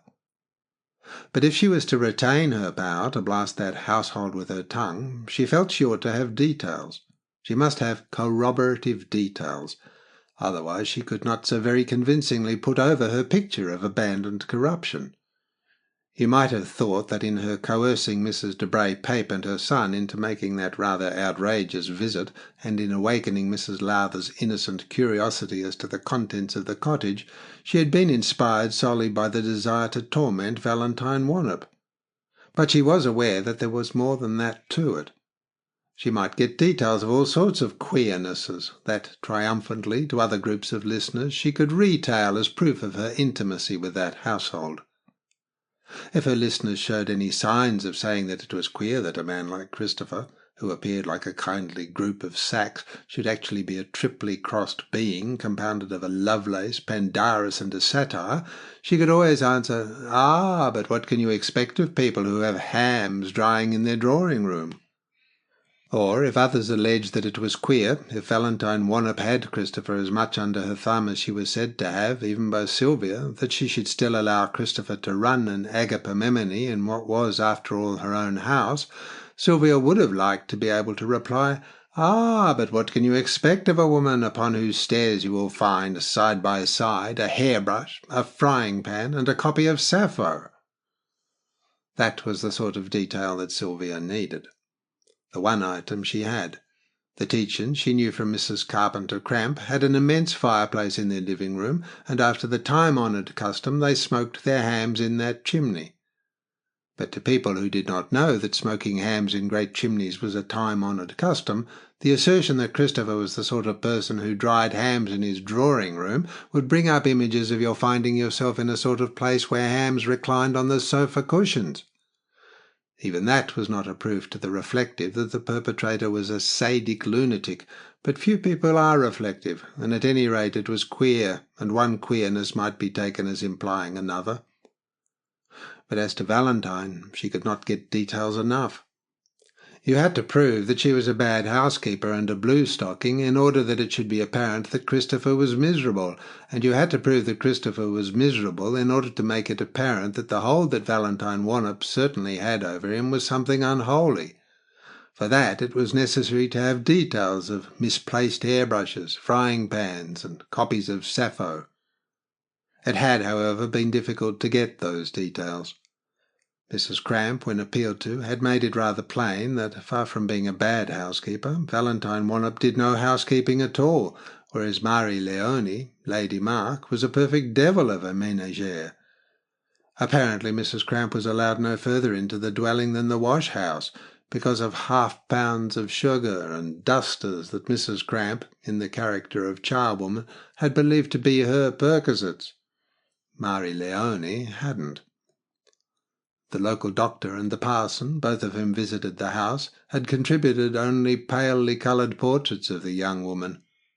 Sylvia had gone to call on them, and making use of the Fittleworth ages, hinting that Lady Cammy wanted details of her humbler neighbours for her own instruction, Sylvia had tried to get behind the professional secrecy that distinguished parsons and doctors. But she had not got much behind. The parson gave her the idea that he thought Valentine rather a jolly girl, very hospitable and with a fine tap of cider at disposal, and fond of reading under trees, the classics mostly. Very much interested also in rock plants, as you could see by the bank under Tietjens' windows. Their house was always called Tietjens. Sylvia had never been under those windows, and that enraged her.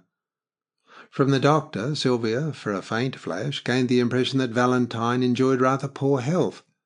But it had been only an impression arising from the fact that the doctor saw her every day, and it was rather discounted by the other fact that the doctor said that his daily visits were for Mark, who might be expected to pop off at any moment. So he needed careful watching, a little excitement, and he was done for. Otherwise, Valentine seemed to have a sharp eye for old furniture, as the doctor knew to his cost, for in a small way he collected himself. And he said that at small cottage sales and for small objects, Valentine could drive a bargain that Tietjens himself never achieved. Otherwise, from both the doctor and the parson, she had an impression of Tietjens as a queer household, queer because it was so humdrum and united. She really herself had expected something more exciting, really. It did not seem possible that Christopher should settle down into tranquil devotion to brother and mistress after the years of emotion she had given to him. It was as if a man should have jumped out of a frying pan into a duck pond. So, as she looked at the red flush on Fittleworth's face, an almost mad moment of impatience had overcome her. This fellow was about the only man who had ever had the guts to stand up to her, a fox-hunting squire, an extinct animal. The trouble was, you could not tell how extinct he was. He might be able to bite as hard as a fox. Otherwise she would be running down right now, running down that zigzag orange path to that forbidden land. That she had hitherto never dared. From a social point of view it would have been outrageous, but she was prepared to chance that. She was sure enough of her place in society, and if people will excuse a man's leaving his wife, they will excuse the wife's making at least 1 or 2 demonstrations that are a bit thick. But she had simply not dared to meet Christopher. He might cut her. Perhaps he would not. He was a gentleman, and gentlemen do not actually cut women with whom they have slept, but he might. She might go down there, and in a dim, low room be making some sort of stipulation, God knew what, the first that came into her head, to Valentine. You can always make up some sort of reason for approaching the woman who has supplanted you. But he might come in, mooning in, and suddenly stiffen into a great clumsy, adorable, face of stone. That was what she would not dare to face. That would be death. She could imagine him going out of the room, rolling his shoulders, leaving the whole establishment indifferently to her, closing only himself in invisible bonds, denied to her by an angel with a flaming sword. That was what he would do, and that before the other woman. He had come once very near it, and she had hardly recovered from it. That pretended illness had not been so much pretended as all that. She had smiled angelically under the great crucifix in the convent that had been her nursing home, angelically among lilies upon the general, the sisters, the many callers that gradually came to her teas. But she'd had to think that Christopher was probably in the arms of his girl, and he had let her go, and she had, certainly physically, needed his help. But that had not been a calm occasion in that dark, empty house, and he had not, at that date, enjoyed the favours, the domesticity of that young woman. He hadn't had a chance of comparison, so the turning down had not counted. He had treated her barbarously. As social counters go, it had been helpful to her, but only at the strong urge of a young woman driven to fury. That could be palliated. It hardly indeed affected her now as a reverse, looked at reasonably. If a man comes home intending to go to bed with a young woman who has bewitched him for a number of years, and finds another woman who tells him that she has cancer, and then does a very creditable faint from the top of the stairs, and thus, in spite of practice and of being as hard as nails, puts her ankle out of joint, he has got to choose between the one and the other. And the other, in this case, had been vigorous, determined on her man, even vituperative. Obviously, Christopher was not the sort of man who would like seducing a young woman whilst his wife was dying of internal cancer, let alone a sprained ankle. But the young woman had arrived at a stage when she did not care for any delicacies or their dictates. No, that she had been able to live down. But if now the same thing happened, in dim, quiet daylight, in a tranquil old room, that she would not be able to face. It is one thing to acknowledge that your man has gone. There is no irrevocability about going. He may come back when the other woman is insignificant, a blue stocking, entirely unchic. But if he took the step, the responsibility of cutting you, that would be to put between you a barrier that no amount of weariness with your rival could overstep. Impatience grew upon her. The fellow was away in an aeroplane, gone north. It was the only time she had ever known of him as having gone away.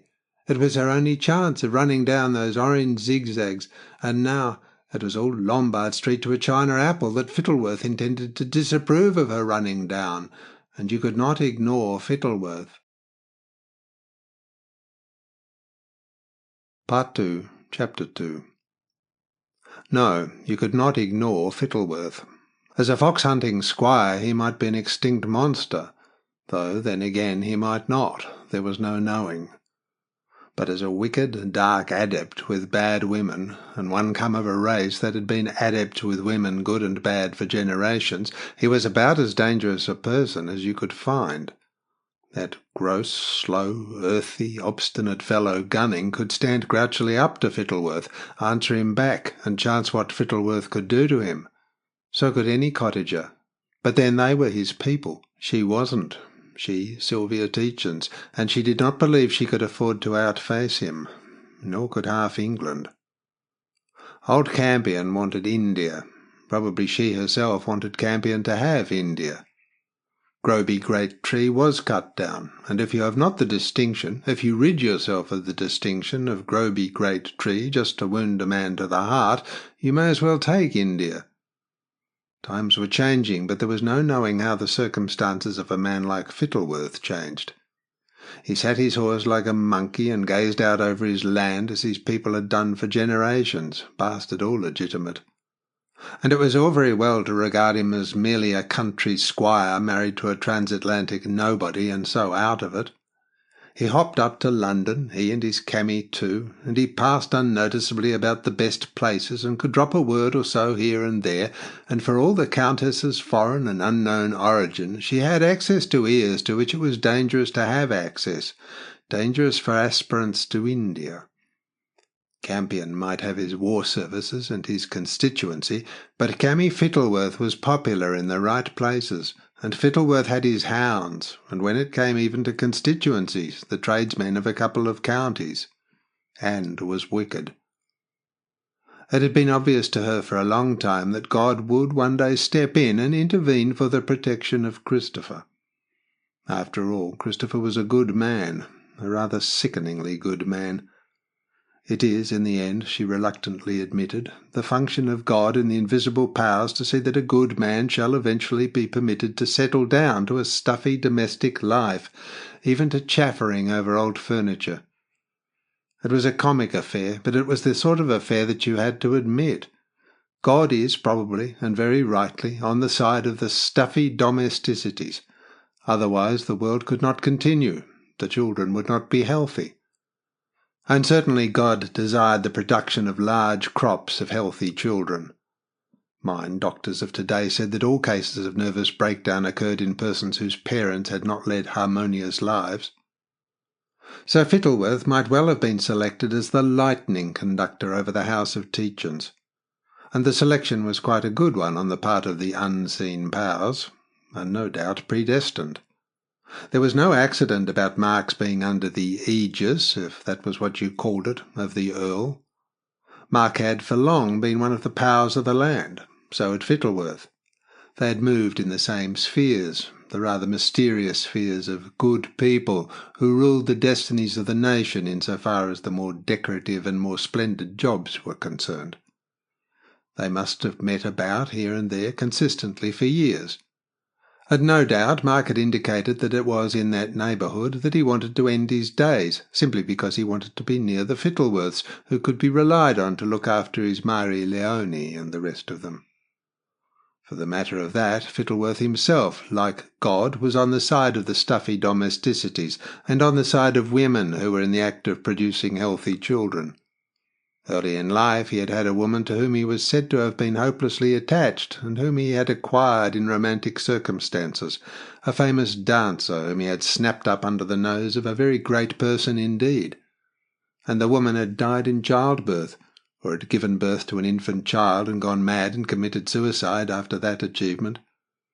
At any rate, for months and months Fittleworth's friends had had to sit up all night after night with him so that he might not kill himself. Later, after he had married Cammy in the search for a domesticity that, except for his hounds, he too had made really almost stuffy, he had interested himself, and of course his countess, in the cause of providing tranquil conditions for women before childbirth. They had put up a perfectly lovely lying-in almshouse right under their own windows, down there. So there it was, and as she took her sideways glance at Fittleworth, high up there in the air beside her, she was perfectly aware that she might be in for such a duel with him as had seldom yet fallen to her lot. He had begun by saying, "God damn it, Campion, ought Helen Lowther to be down there?" Then he had put it, as upon her, Sylvia's information, that the cottage was in effect a disorderly house. But he had added, "if what you say is true." That, of course, was distinctly dangerous, for Fittleworth probably knew quite well that it had been at her, Sylvia's, instigation that Helen Lowther was down there. And he was letting her know that if it was at her instigation, and if the house was really in her belief a brothel, his countess would be frightfully displeased. Frightfully. Helen Lowther was of no particular importance except to the countess, and of course to Michael. She was one of those not unattractive Americans that drift over here and enjoy themselves with frightfully simple things. She liked visiting ruins and chattering about nothing in particular and galloping on the downs and talking to old servants, and she liked the adoration of Michael. Probably she would have turned down the adoration of anyone older. And the countess probably liked to protect her innocence. The countess was 50-ish now, and of a generation that preserved a certain stiffness along with a certain old-fashioned broadness of mind and outspokenness. She was of a class of Americans that had once seemed outrageously wealthy, and who, if in the present stage of things they did not seem overwhelming, yet retained an aspect of impressive comfort and social authority, and she moved in a set most of whose individuals, American, English, or even French, were of much the same class as herself. She tolerated, she even liked Sylvia, but she might well be mad if from under her roof Helen Lowther, who was in her charge, should come into social contact with an irregular couple. You never knew when that point of view might not crop up in women of that date and class. Sylvia, however, had chanced it. She had to, and in the end it was only pulling the string of one more shower bath. It was a shower bath formidably charged, but in the end that was her vocation in life, and if Campion had to lose India, she could always pursue her vocation in other countrysides. She was tired, but not as tired as all that. So Sylvia had chanced saying that she supposed Helen Lowther could look after herself, and had added a salacious quip to keep the speech in character. She knew nothing really of Helen Lowther's husband, who was probably a lean man with some dim avocation, but he could not be very impressionné, or he would not let his attractive young wife roam for ever over Europe. His lordship gave no further sign beyond repeating that if that fellow was the sort of fellow Mrs. Tietjens said he was, her ladyship would properly curl his whiskers. And, in face of that, Sylvia simply had to make a concession to the extent of saying that she did not see why Helen Lowther could not visit a show cottage that was known, apparently, over half America, and perhaps buy some old sticks. His lordship removed his gaze from the distant hills and turned a cool, rather impertinent glance on her. He said, "Ah, if it's only that," and nothing more. And she chanced it again. "If," she said slowly too, "you think Helen Lowther is in need of protection, I don't mind if I go down and look after her myself."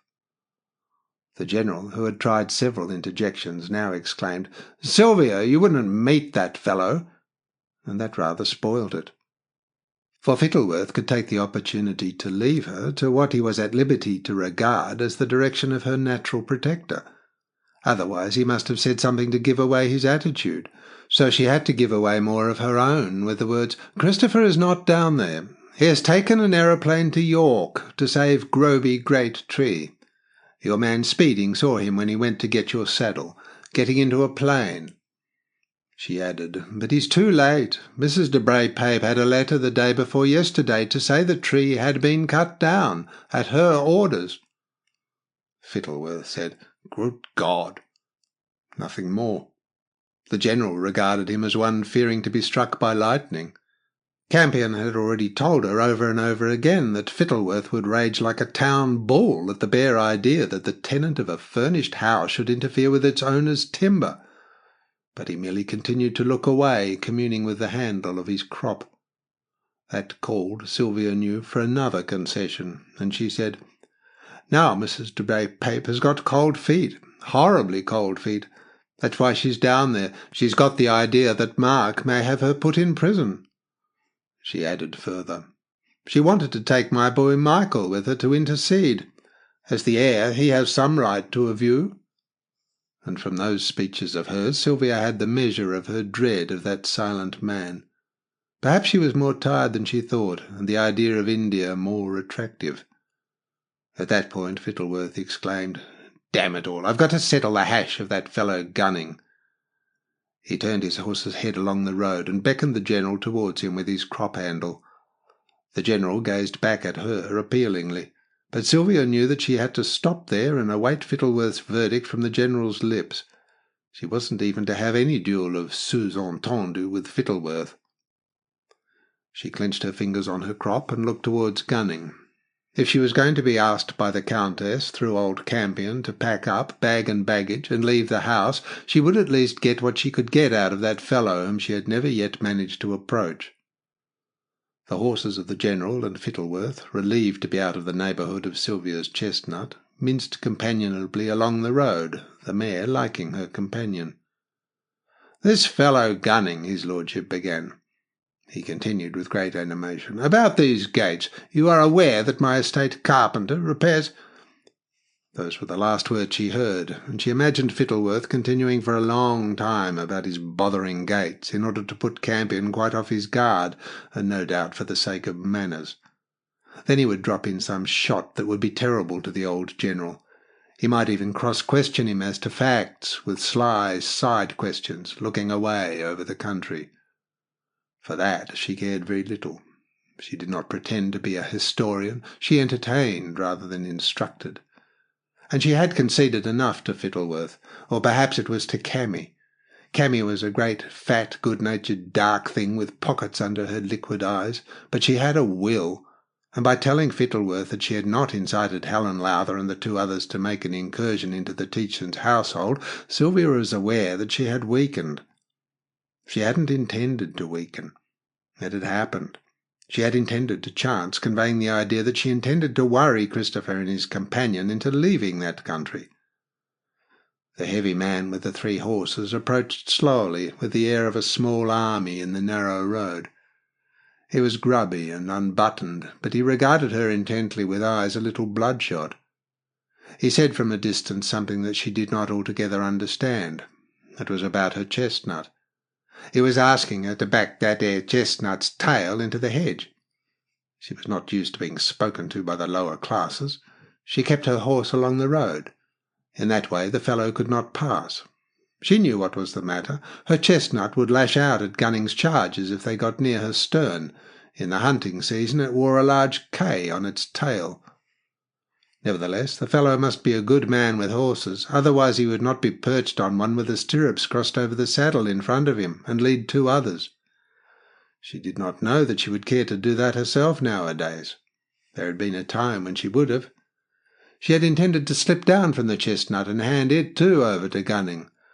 Once she was down on the road, he could not very well refuse, but she felt disinclined to cock her leg over the saddle. He looked like a fellow who could refuse. He refused. She had asked him to hold her horse while she went down and spoke to his master. He had made no motion towards her. He had continued to stare fixedly at her. She had said, "You're Captain Tietjens' servant, aren't you?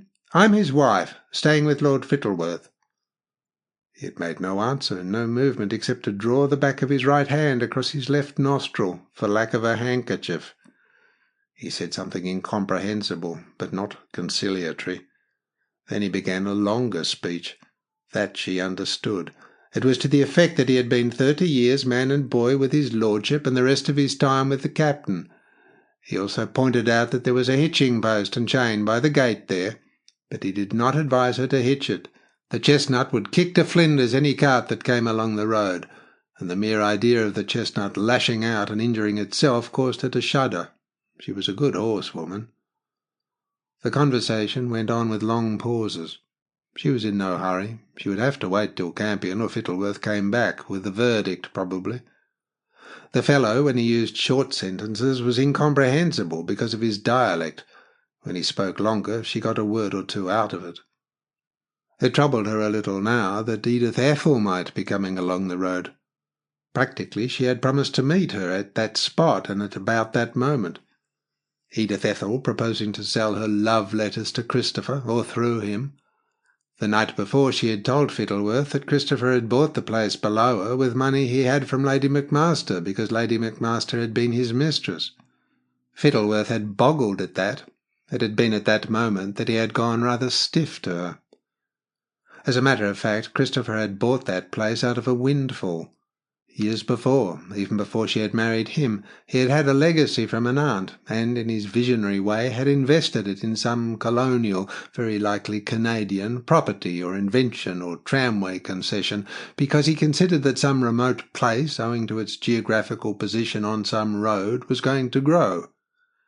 Apparently, during the war, it had grown, and the completely forgotten investment had paid 9 and 6pence in the pound. Out of the blue. It could not be helped. With a monetary record of visionariness and generosity such as Christopher had behind him, some chickens must now and then come home, some visionary investment turn out sound, some debtor turn honest. She understood even that some colonel who had died on Armistice night, and to whom Christopher had lent a good sum in hundreds, had turned honest. At any rate, his executors had written to ask her for Christopher's address with a view to making payments.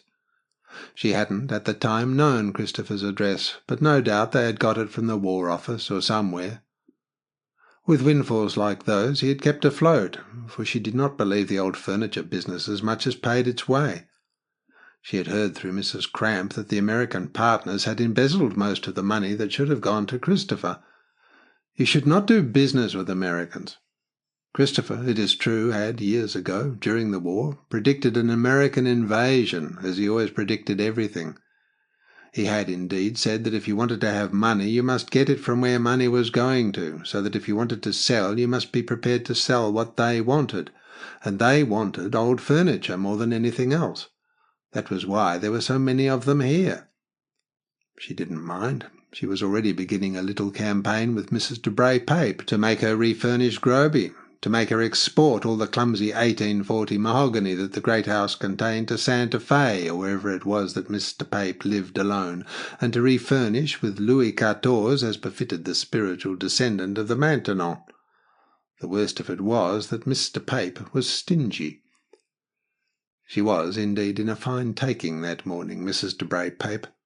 In hauling out the stump of Groby Great Tree, the woodcutters had apparently brought down 2/3 of the ballroom exterior wall, and that vast, gloomy room with its immense lustres was wrecked, along with the old schoolrooms above it. As far as she could make out from the steward's letter, Christopher's boyhood bedroom had practically disappeared. Well, if Groby Great Tree did not like Groby House, it had finally taken its dying revenge. A nice shock Christopher would get. Anyhow, Mrs. de Bray-Pape had already pretty well mangled the great dovecote in erecting in it a new power station. But apparently it was going to mangle the de Bray-Papes to the tune of a pretty penny, and apparently Mr. Pape might be expected to give his wife no end of a time.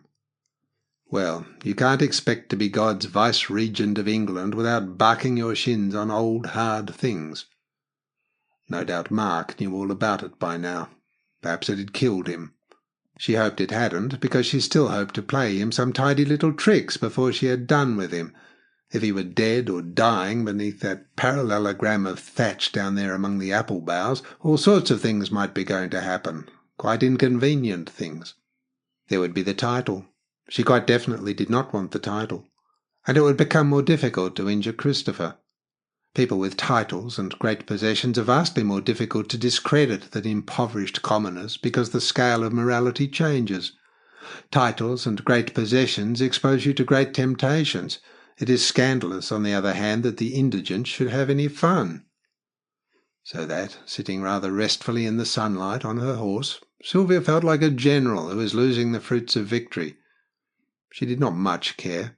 She had got down Groby Great Tree. That was as nasty a blow as the Tietjens had had in 10 generations. But then a queer, disagreeable thought went through her mind, just as Gunning at last made again a semi-comprehensible remark. Perhaps in letting Groby Great Tree be cut down, God was lifting the ban off the Tietjens. He might well. Gunning, however, had said something like, "Shouldn't go down there, ride Boldro up to farm and put he in loose box."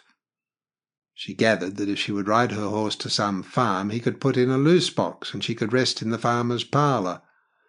Gunning was looking at her with a queer, intent look. She could not just think what it meant. Suddenly it reminded her of her childhood. Her father had had a head gardener just as gnarled and just as apparently autocratic. That was it. She had not been much in the country for 30 years. Apparently country people had not changed much. Times change. People, not so much. For it came back to her with extraordinary clearness. The sight of a greenhouse down there in the west, where she had been Miss Sylvia, oh, Miss Sylvia, for a whole army of protesting retainers, and that old, brown, gnarled fellow who was equally Mr. Carter for them all, except her father. Mr. Carter had been potting geranium shoots, and she had been a little teasing a white kitten. She was 13, with immense plaits of blonde hair. The kitten had escaped from her, and was rubbing itself, its back arched, against the leggings of Mr. Carter, who had a special affection for it. She had proposed, merely to torment Mr. Carter, to do something to the kitten, to force its paws into walnut shells, perhaps.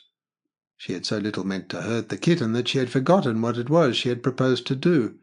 And suddenly the heavy man, his bloodshot eyes fairly blazing, had threatened, if she so much as blew on that kitten's fur, to thrash her on a part of her anatomy on which public schoolboys rather than young ladies are usually chastised, so that she would not be able to sit down for a week, he had said.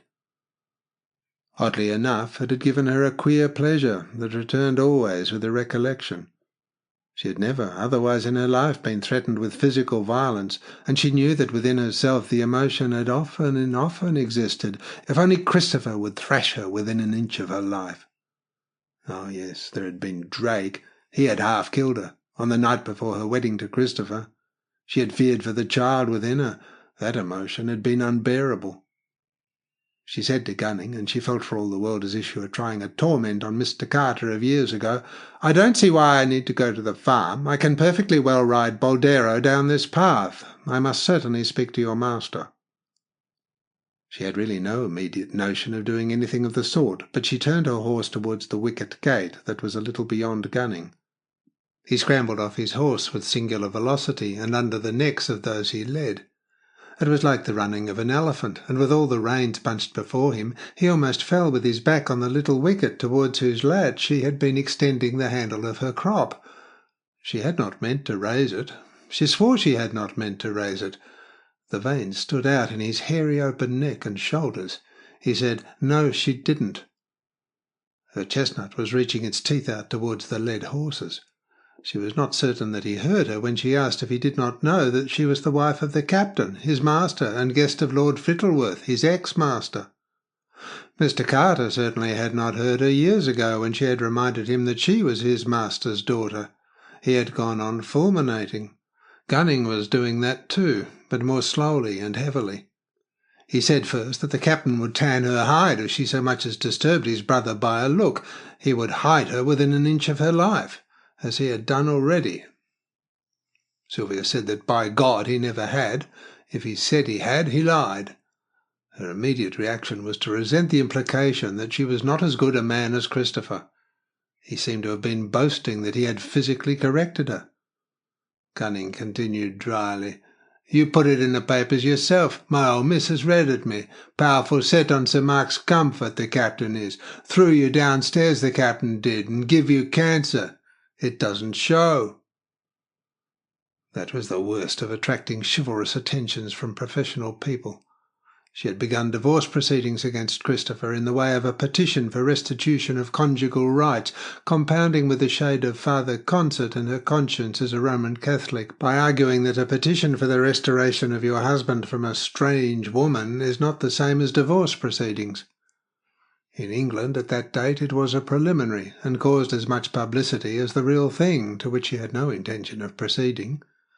It caused quite a terrific lot of publicity because her counsel, in his enthusiasm for the beauty and wit of his client, in his chambers, the dark, Gaelic, youthful K.C. had been impressively sentimental in his enthusiasm.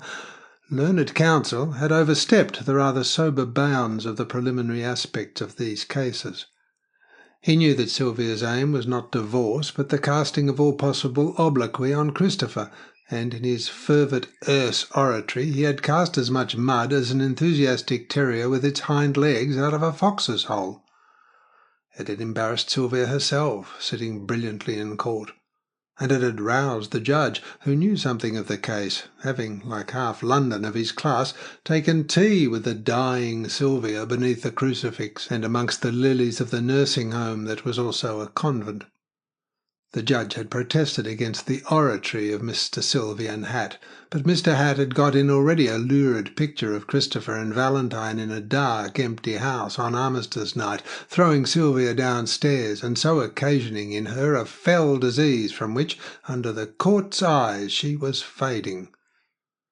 This had distressed Sylvia herself, for, rather with the idea of showing the court and the world in general what a fool Christopher was to have left her for a little brown sparrow, she had chosen to appear all radiance and health. She had hoped for the appearance of Valentine in court. It had not occurred. The judge had asked Mr. Hatt if he really proposed to bring in evidence that Captain Tietjens and Miss Wannop had enticed Mrs. Tietjens into a dark house, and on a shake of the head that Sylvia had not been able to refrain from giving Mr. Hatt, the judge had made some extremely rude remarks to her counsel. Mr. Hatt was at that time standing as parliamentary candidate for a Midland borough, and was anxious to attract as much publicity as that or any other case would give him. He had therefore gone bald-headed for the judge, even accusing him of being indifferent to the sufferings he was causing to Mr. Hatt's fainting client. Rightly handled, impertinence to a judge will gain quite a number of votes on the radical side of Midland constituencies, judges being supposed to be all Tories. Anyhow, the case had been a fiasco from Sylvia's point of view, and for the first time in her life she had felt mortification. In addition, she had felt a great deal of religious trepidation.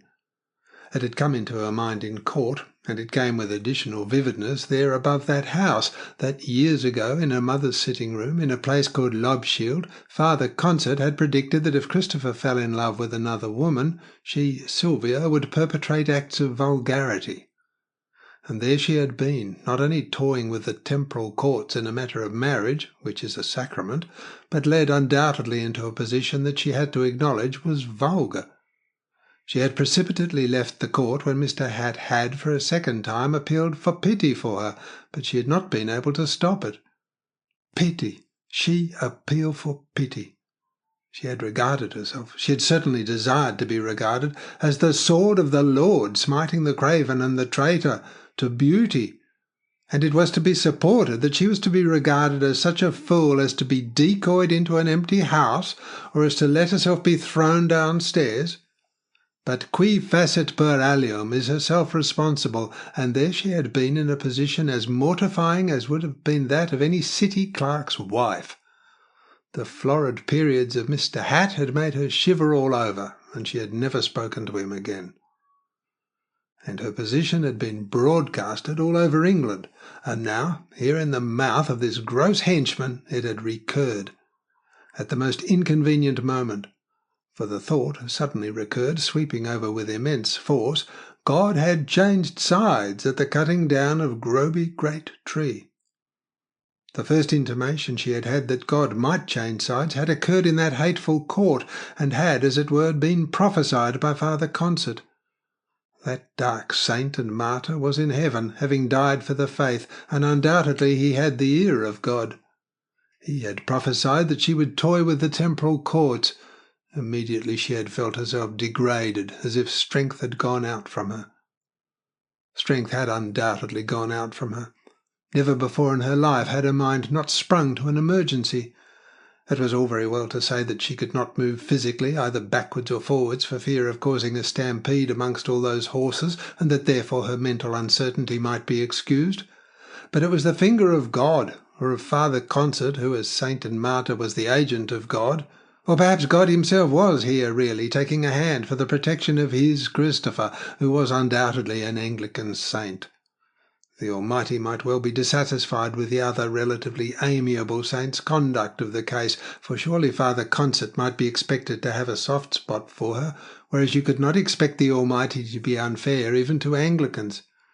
At any rate, up over the landscape, the hills, the sky, she felt the shadow of Father Concert, the arms extended as if on a gigantic cruciform, and then, above and behind that, an august will. Gunning, his bloodshot eyes fixed on her, moved his lips vindictively. She had, in face of those ghostly manifestations across hills and skies, a moment of real panic, such as she had felt when they had been shelling near the hotel in France, when she had sat amidst palms with Christopher under a glass roof. A mad desire to run, or as if your soul ran about inside you like a parcel of rats in a pit awaiting an unseen terrier. What was she to do? What the devil was she to do? She felt an itch. She felt the very devil of a desire to confront at least Mark Tietjens, even if it should kill the fellow. Surely God could not be unfair. What was she given beauty for, the dangerous remains of beauty, if not to impress it on the unimpressible? She ought to be given the chance at least once more to try her irresistible ram against that immovable post before she was aware. Gunning was saying something to the effect that if she caused Mrs. Valentine to have a miscarriage or an idiot child, his lordship would flay all the flesh off her bones with his own riding crop. His lordship had fair done it to him, Gunning himself, when he left his missus then 8.5 months gone to live with old Mother Cressy. The child was born dead. The words conveyed little to her. She was aware. She was aware. What was she aware of? She was aware that God, or perhaps it was Father Concert that so arranged it, more diplomatically, the dear, desired that she should apply to Rome for the dissolution of her marriage with Christopher, and that she should then apply to the civil courts. She thought that probably God desired that Christopher should be freed as early as possible, Father Concert suggesting to him the less stringent course.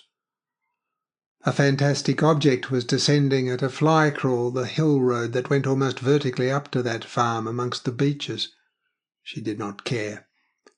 Gunning was saying that was why his lordship given him the sack, took away the cottage and 10 bob a week that his lordship allowed to all as had been in his service 30 year.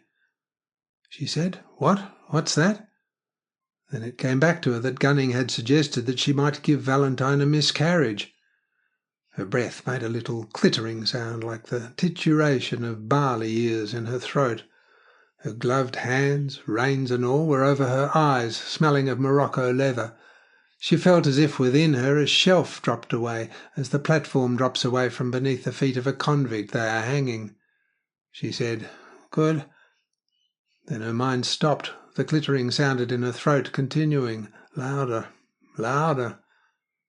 Descending the hill at a fly's pace was the impossible, a black basket-work pony phaeton. The pony, you always look at the horse first, 4 hands too big, as round as a barrel, as shining as a mahogany dining table, pacing for all the world like a haute d'école circus steed, and in a panic bumping its behind into that black vehicle. It eased her to see, but fantastically horrible, behind that grotesque coward of a horse, holding the reins, was a black thing like a funeral charger. Beside it a top hat, a white face, a buff waistcoat, black coat, a thin Jewish beard. In front of that a bare blonde head, the hair rather long, on the front seat, back to the view. Trust Edith Ethel to be accompanied by a boy-poet Cicisbeo, training Mr. Ruggles for his future condition as consort. She exclaimed to Gunning, "By God, if you do not let me pass, I will cut your face in half." It was justified. This, in effect, was too much. On the part of Gunning and God and Father Concert, all of a heap, they had given her perplexity, immobility, and a dreadful thought that was griping her vitals. Dreadful, dreadful. She must get down to the cottage. She must get down to the cottage. She said to Gunning, "You damn fool! You damn fool! I want to save—" He moved up interminably, sweating and hairy, from the gate on which he had been leaning, so that he no longer barred her way. She trotted smartly past him and cantered beautifully down the slope. It came to her from the bloodshot glance that his eyes gave her that he would like to outrage her with ferocity. She felt pleasure. She came off her horse like a circus performer to the sound of "Mrs. Tietjens, Mrs. Tietjens" in several voices from above. She let the chestnut go to hell. It seemed queer that it did not seem queer. A shed of log paring set upright, the gate banging behind her, apple branches spreading down, grass up to the middle of her grey breeches. It was Tom Tiddler's grounds. It was near a place called Geminic on the 4th of August, 1914. But just quietude, quietude. Mark regarded her boy's outline with beady, inquisitive eyes. She bent her switch into a half-hoop before her. She heard herself say, "Where are all those fools? I want to get them out of here." He continued to regard her, beadily, his head like mahogany against the pillows, an apple bough caught in her hair. She said, "Damn it all, I had Groby Great Tree cut down, not that tin Maintenon.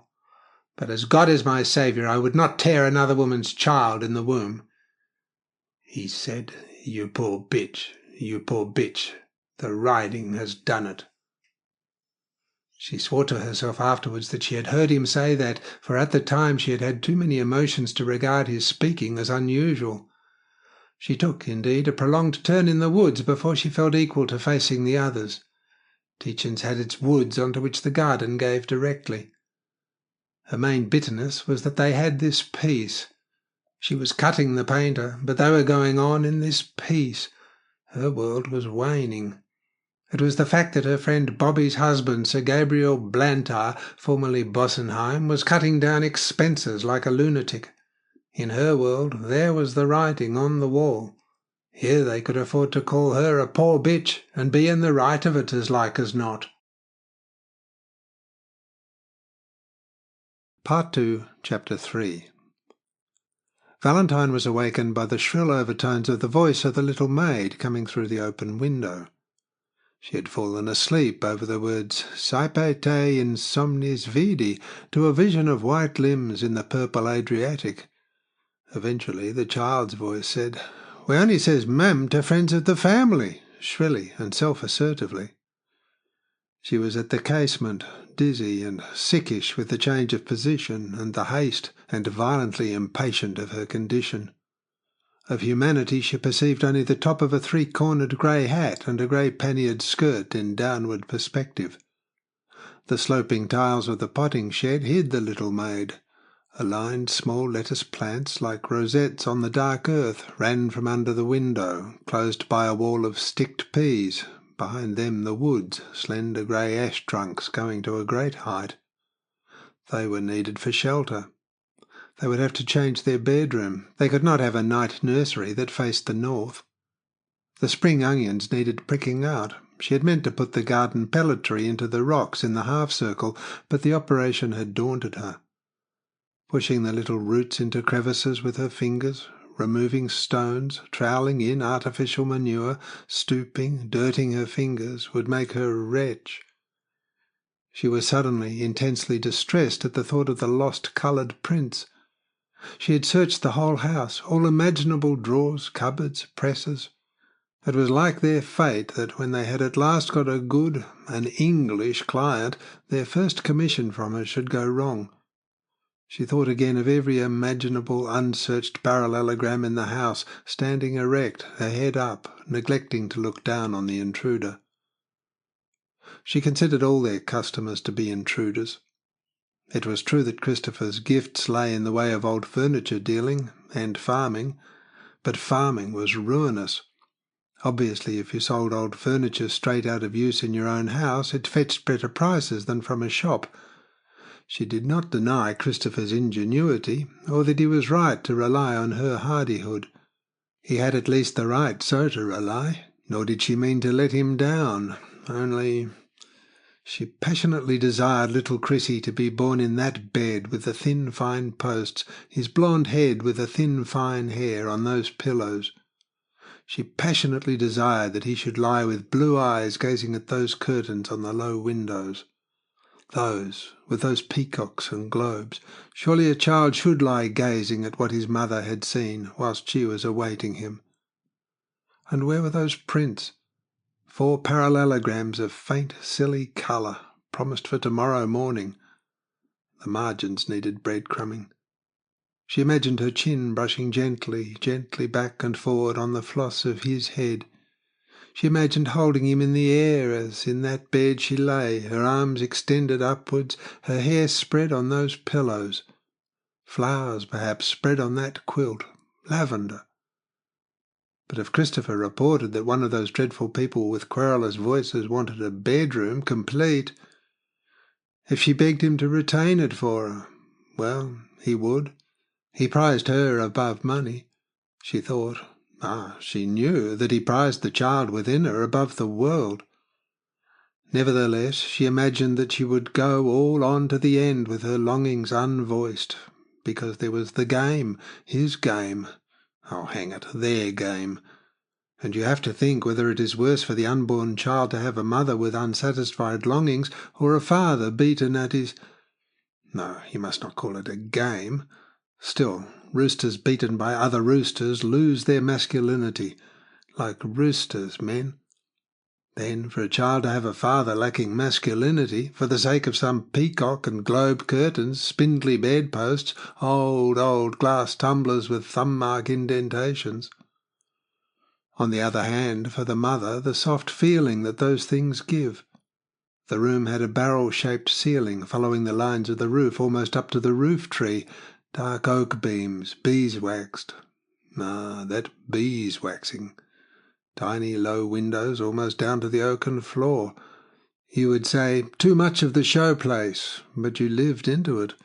You lived yourself into it in spite of the Americans who took, sometimes embarrassed, peeps from the doorway. Would they have to peek into the nursery? Oh, God, who knew? What would he decree? It was all an extraordinary thing to live with Americans all over you, dropping down in aeroplanes, seeming to come up out of the earth. There, all of a sudden, you didn't know how. That woman below the window was one now. How in the world had she got below that window? But there were so many entrances, from the spinney, from the common, through the 14-acre, down from the road, you never knew who was coming. It was eerie. At times she shivered over it. You seemed to be beset with stealthy people creeping up all the paths. Apparently the little tweenie was disputing the right of that American woman to call herself a friend of the family, and thus to be addressed as Ma'am. The American was asserting her descent from Madame de Maintenon. It was astonishing the descents they all had. She herself was descended from the surgeon butler to Henry VII, Henry the somethingth, and of course from the great Professor Wannop, beloved of lady educators and by ladies whom he had educated. And Christopher was 11th Tietjens of Groby, with an eventual burgomaster of Scheveningen or somewhere in some century or other, time of Alva. Number 1 came over with Dutch William, the Protestant hero. If he had not come, and if Professor Wannop had not educated her, Valentine Wannop, or educated her differently, she would not have. But she would have, if there had not been any he looking like a great Dutch trekschuit, or whatever you call it. She would have had to invent one to live with in open sin. But her father might have educated her so as to have at least presentable underclothes. He could have educated her so as to be able to say, but tactfully, "Look here, you, examine my cache corsets. Wouldn't some new ones be better than a new pedigree sow?" The fellow never had looked at her cache corsets. Marie Leone had. Marie Leone was of opinion that she would lose Christopher if she did not deluge herself with a perfume called Houbijon and wear pink silk next to the skin. Elle ne demandait pas mieux, but she could not borrow £20 from Marie Leone, nor yet 40. Because although Christopher might never notice the condition of her all wools, he jolly well would be struck by the ocean of Houbijon and the surf of pink. She would give the world for them, but he would notice, and then she might lose his love, because she had borrowed the £40. On the other hand, she might lose it because of the all wools, and heaven knew in what condition the other pair would be when they came back from Mrs. Cramp's newest laundry attentions. You could never teach Mrs. Cramp that wool must not be put into boiling water. Oh God, she ought to lie between lavendered linen sheets with little Chrissy, on soft pink silk, air-cushioned bosoms. Little Chrissy, descended from surgeon barber to be correct, and burgomaster, not to mention the world-famous Professor Wannop, who was to become, if it was as she wished it. But she did not know what she wished, because she did not know what was to become of England or the world. But if he became what Christopher wished, he would be a contemplative parson farming his own tithe fields and with a Greek Testament in folio under his arm, a sort of White of Selborne. Selborne was only 30 miles away, but they had had never the time to go there. As who should say, "Je n'ai jamais vu Carcassonne." For if they had never found time because of pigs, hens, pea-sticking, sales, sellings, mending all-wool undergarments, sitting with dear Mark, before little Chrissy came with the floss silk on his palpitating soft poll and his spinning pebble-blue eyes, if they had never found time now, before, how in the world would there be time with, added on to all the other, the bottles and the bandagings and the bathing before the fire with the warm, warm water and feelings and the slubbing of the soap-saturated flannel on the adorable, adorable limbs? And Christopher looking on.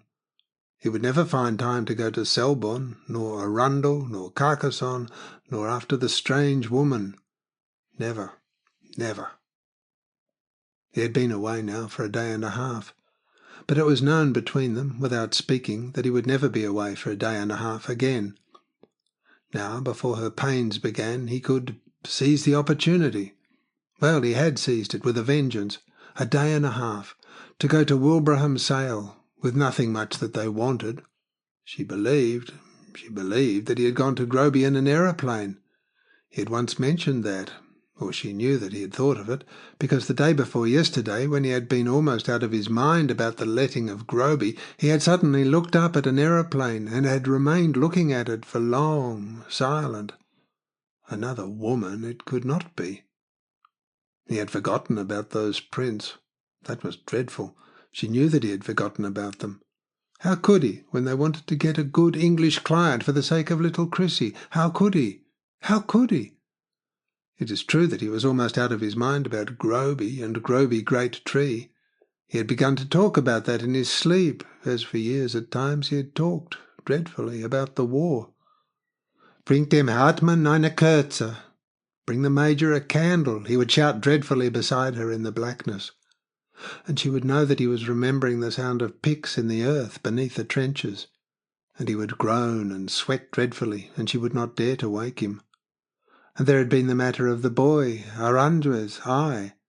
It appeared that he had run away over a shifting landscape, screaming and holding his hand to his eye, after Christopher had carried him out of a hole. Mrs. Aranjuez had been rude to her at the armistice night dinner. The first time in her life that anyone, except of course Edith Ethel, had been ever rude to her.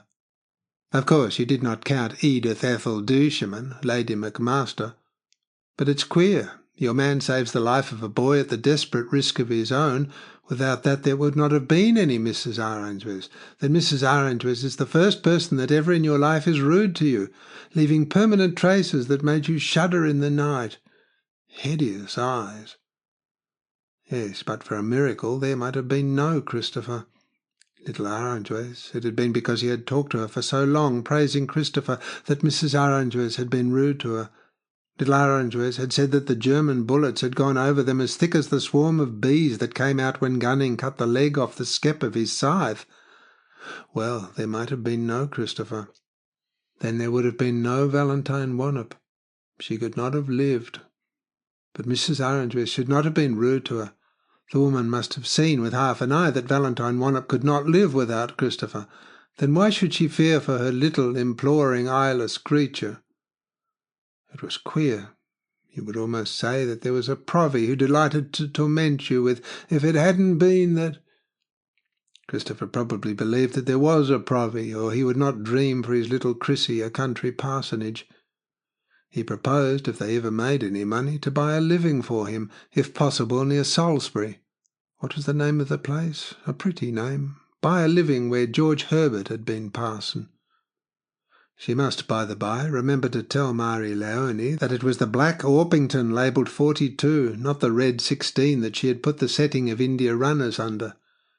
She had found that red 16 was not really broody, though she had come on afterwards. It was queer that Marie Leone had not the courage to put eggs under broody hens because they pecked her, whereas she, Valentine, had no courage to take the chickens when the settings hatched because of the shells and gumminess that might be in the nests. Yet neither of them wanted courage. Hang it all, neither of them wanted courage, or they would not be living with Tietjenses. It was like being tied to buffaloes. And yet, how you wanted them to charge! Bremerside. No, that was the home of the Haigs. Tide what will, and tide what tide, there shall be Haigs at Bremerside. Perhaps it was Bemerside. Bemerton, then. George Herbert, rector of Bemerton, near Wilton, Salisbury. That was what Chrissy was to be like. She was to imagine herself sitting with her cheek on Chrissy's floss head, looking into the fire and seeing in the coals Chrissy walking under elms beside ploughlands. Elle ne demandait really pas mieux, if the country would stand it. Christopher presumably believed in England as he believed in Provy, because the land was pleasant and green and comely. It would breed true. In spite of showers of Americans descended from Tiglath-Pileser and Queen Elizabeth, and the end of the industrial system and the statistics of the shipping trade, England, with its pleasant green comeliness, would go on breeding George Herberts with Gunnings to look after them. Of course, with Gunnings. The Gunnings of the land were the rocks on which the lighthouse was built, as Christopher saw it. And Christopher was always right. Sometimes a little previous, but always right. Always right. The rocks had been there 1,000,000 years before the lighthouse was built. The lighthouse made a use of a movable flashing, but it was a mere butterfly. The rocks would be there 1,000,000 years after the lights went for the last time out. A Gunning would be, in the course of years, painted blue, a Druid worshipper, a Duke Robert of Normandy, illiterately burning towns and begetting bastards, and eventually, actually at the moment, a man of all works, half full of fidelity, half blatant, hairy. A retainer you would retain as long as you were prosperous and dispensed hard cider and overlooked his peccadilloes with women. He would go on. The point was whether the time had come for another Herbert of Bemerton. Christopher thought it had. He was always right, but previous. He had predicted the swarms of Americans buying up old things, offering fabulous prices. He was right. The trouble was they did not pay when they offered the fabulous prices. When they did pay, they were as mean as... She was going to say Job, but she did not know that Job was particularly mean. That lady down below the window would probably want to buy the signed cabinet of Barker of 1762 for half the price of one bought in a New York department store and manufactured yesterday. And she would tell Valentine she was a bloodsucker, even if, to suppose the ridiculous, Valentine let her have it at her own price. On the other hand, Mr. Schatzweiler talked of fantastic prices. "Oh, Mr. Schatzweiler, if you would only pay us 10% of what you owe us, I could have all the pink fluffies and 3 new gowns, and keep the little old lace for Chrissy, and have a proper dairy and not milk goats, and cut the losses over the confounded pigs, and put up a range of glass in the sunk garden where it would not be an eyesore. As it was—" The age of fairy tales was not, of course, past. They had had windfalls. Lovely windfalls, when infinite ease had seemed to stretch out before them. A great windfall when they had bought this place, little ones for the pigs and old mare. Christopher was the sort of fellow. He had sowed so many golden grains that he could not be always reaping whirlwinds. There must be some halcyon days. Only it was deucedly awkward now, with Chrissy coming and Marie Leone hinting all day that, as she was losing her figure, if she could not get the grease stains out of her skirt, she would lose the affections of Christopher. And they had not got a stiver. Christopher had cabled Schatzweiler, but what was the use of that? Schatzweiler would be finely dished if she lost the affections of Christopher, because poor old Chris could not run any old junk shop without her. She imagined cabling Schatzweiler about the 4 stains on the skirt and the necessity for elegant lying-in gowns, or else he would lose Christopher's assistance. The conversation down below raised its tones. She heard the tweeny maid ask why, if the American lady was a friend of the family, she did not know her ladyship there. Of course, it was easy to understand. These people came, all of them, with letters of introduction from Schatzweiler. Then they insisted that they were friends of the family. It was perhaps nice of them, because most English people would not want to know old furniture dealers. The lady below exclaimed in a high voice, "That lady marked Tietjens? That? Mercy me, I thought it was the cook!" She, Valentine, ought to go down and help Marie Leone, but she was not going to. She had the sense that hostile presences were creeping up the path, and Marie Leone had given her the afternoon off. For the sake of the future, Marie Leone had said. And she had said that she had once expected her own future to offer the reading of Aeschylus beside the Aegean Sea. Then Marie Leone had kissed her, and said she knew that Valentine would never rob her of her belongings after Mark died. An unsolicited testimonial, that. But of course Marie Leone would desire not to lose the affections of Christopher. Marie Leone would say to herself that in that case Christopher might take up with a woman who would want to rob Marie Leone of her possessions after Mark died. The woman down below announced herself as Mrs. de Bray Pape, descendant of the Maintenon, and wanted to know if Marie Leone did not think it reasonable to cut down a tree that overhung your house. Valentine desired to spring to the window. She sprang to the old panelled door and furiously turned the key in the lock. She ought not to have turned the key so carelessly. It had a knack of needing 5 or 10 minutes' manipulation before you could unlock the door again. But she ought to have sprung to the window and cried out to Mrs. de Bray Pape, "If you so much as touch a leaf of Groby Great Tree, we will serve you with injunctions that will take you half your life and money to deal with." She ought to have done that to save Christopher's reason.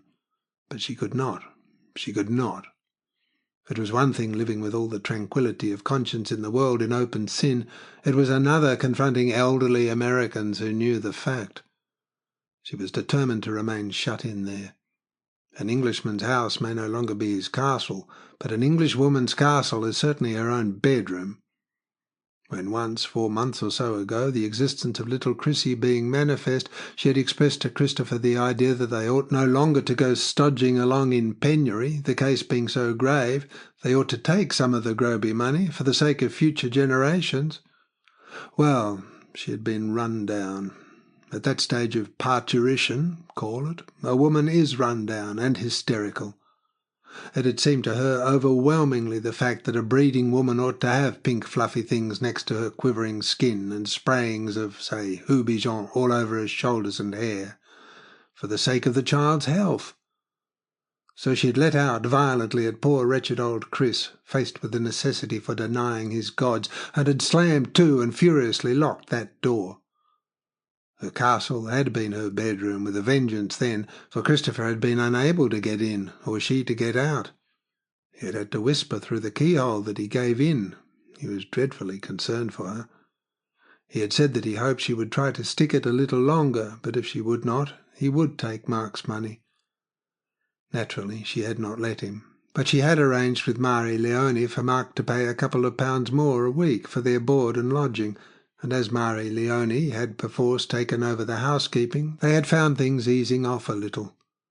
Marie Leone had run the house for 30 shillings a week, less than she, Valentine, had ever been able to do, and run its streets better. Streets and streets. So they had had money, at least nearly to complete their equipment of table linen and the layette. The long and complicated annals. It was queer that her heart was nearly as much in Christopher's game as was his own. As house mother, she ought to have grabbed after the last penny, and goodness knew the life was strain enough. Why do women back their men in unreasonable romanticisms? You might say that it was because, if their men had their masculinities abated, like defeated roosters, the women would suffer in intimacies. Ah, but it wasn't that. Nor was it merely that they wanted the buffaloes to which they were attached to charge. It was really that she had followed the convolutions of her man's mind, and ardently approved. She disapproved with him of riches, of the rich, of the frame of mind that riches confer. If the war had done nothing else for them, for those two of them, it had induced them at least to install frugality as a deity. They desired to live hard, even if it deprived them of the leisure in which to think high. She agreed with him that if a ruling class loses the capacity to rule, or the desire, it should abdicate from its privileges and get underground. And having accepted that as a principle, she could follow the rest of his cloudy obsessions and obstinacies. Perhaps she would not have backed him up in his long struggle with dear Mark if she had not considered that their main necessity was to live high. And she was aware that why, really, she had sprung to the door rather than to the window had been that she had not desired to make an unfair move in that long chess game on behalf of Christopher. If she had had to see Mrs. de Braypape or to speak to her, it would have been disagreeable to have that descendant of a king's companion look at her with the accusing eyes of one who thinks you live with a man without being married to him. Mrs. de Braypape's ancestors had been able to force the king to marry her, but that she would have chanced. They had paid penalty enough for having broken the rules of the club. She could carry her head high enough, not obtrusively high, but sufficiently. For, in effect, they had surrendered Groby in order to live together, and had endured sprays of obloquy that never seemed to cease to splash over the garden hedges. No, she would have faced Mrs. de Braypape, but she would hardly, given Christopher's half-crazed condition, have kept herself from threatening Mrs. Pape with dreadful legal consequences if she touched Groby Great Tree. That would have been to interfere in the silent northern struggle between the brothers. That she would never do, even to save Christopher's reason, unless she were jumped into it. That Mark did not intend to interfere between Mrs. Pape and the tree she knew, for when she had read Mrs. Pape's letter to him he had signified as much to her by means of his eyes. Mark she loved and respected because he was a dear, and because he had backed her through thick and thin.